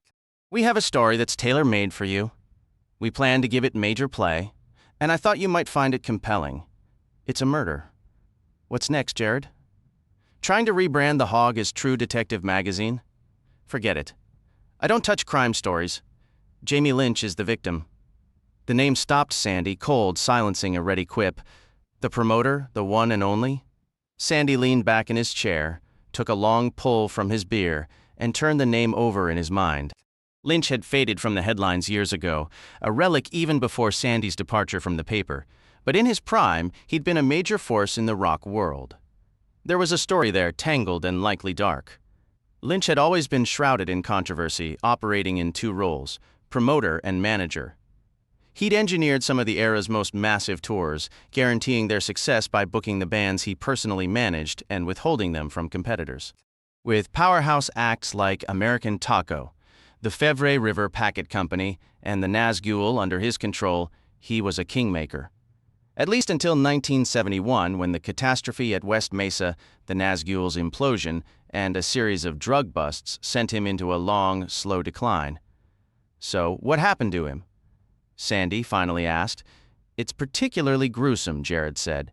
Someone broke into his place up in Maine, hauled him into his home office, and killed him right there. They tied him to his own desk and, well, performed a ritual sacrifice. Cut his heart out. Turns out he had one after all. You remember those old jokes? Ah, forget it. Anyway, the whole situation had a grotesque, almost Manson-like quality to it. That got me thinking about that series you did back when the Sharon Tate murders happened. What was the title? The Dark Side of Counterculture. Sandy replied, his tone flat. That series won awards, Jared. Right. I remembered it was solid work, so I thought of you. This is right in your wheelhouse. Pure late 60s vibe, you know? We're envisioning a substantial, in-depth feature, the kind you used to excel at. We'll use the murder as the news hook, obviously, and you could poke around the investigation, maybe uncover something the police overlooked. But really use it as a launching point for a retrospective on Jamie Lynch, his promotions, all his bands and concerts, the whole era. You could track down some of the guys from his old groups, the Fevre River crowd and the Nazgul, interview them, weave in some where are they now material. I see it as a major nostalgia piece. Your current readership probably thinks the Beatles were Paul McCartney's backup band before Wings, Sandy said. They won't have a clue who Jamie Lynch was, for crying out loud. That's where you're mistaken. We still have plenty of our original subscribers. A feature like this on the Lynch story will really connect. So, can you write it or not? Of course I can write it. The real question is, why should I bother? We'll cover all expenses plus our highest rate. That's nothing to scoff at. You won't be hawking papers on a street corner afterward. We're past those days. Wonderful, Sandy said. He wanted to tell Jared to get lost, but he had to admit, even grudgingly, the assignment held a strange appeal. It would feel good to be back in the pages of the Hog. The paper was his creation, after all. It had grown into a rather shallow and rebellious offspring, but it was still his, and it still tugged at his loyalties. More than that, if he took this on, he could inject a shot of the old Hog's substance back into its veins, if only for one issue. If he refused, someone else would handle the article, and it would undoubtedly be garbage. Here's the deal, Sandy said. You guarantee me the cover story credit, and you put it in writing that the piece runs exactly as I write it. Not a single word changed, no cuts, nothing. Then maybe I'll consider it. Sandy, if you want it, it's yours. I wouldn't dream of tampering with your copy. Can you have it ready by Tuesday? Sandy let out a harsh laugh. Hell no, you said in depth. I want as much time as I need. Maybe I'll have it in a month. Maybe longer. The news angle will get cold, Jared complained. So what? Run a brief item in your news section for now? If I'm doing this, I'm doing it properly. Those are my terms. Take them or leave them. Anyone else, I'd tell them to take a hike, Patterson answered. But what the hell? We go back a long way. You've got it, Sandy?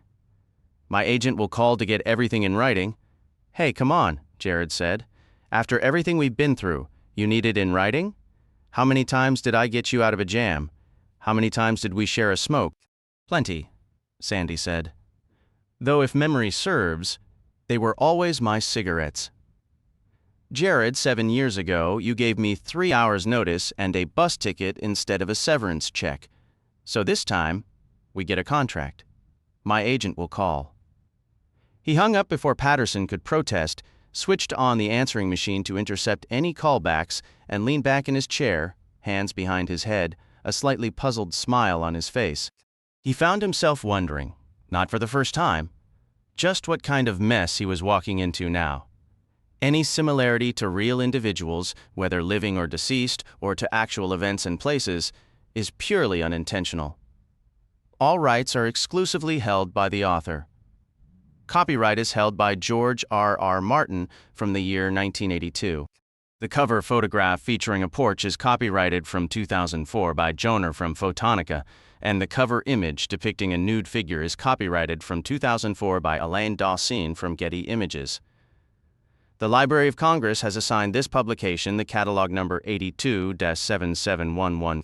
Reproduction or distribution of any portion of this work through any method, electronic, mechanical, photocopying, recording, or via any information storage and retrieval system is strictly prohibited without prior written consent from the publisher, except in cases specifically allowed by law. The names Bantam Books, its rooster emblem, Spectra, and the stylized boxed S are all registered trademarks belonging to Random House, Inc.,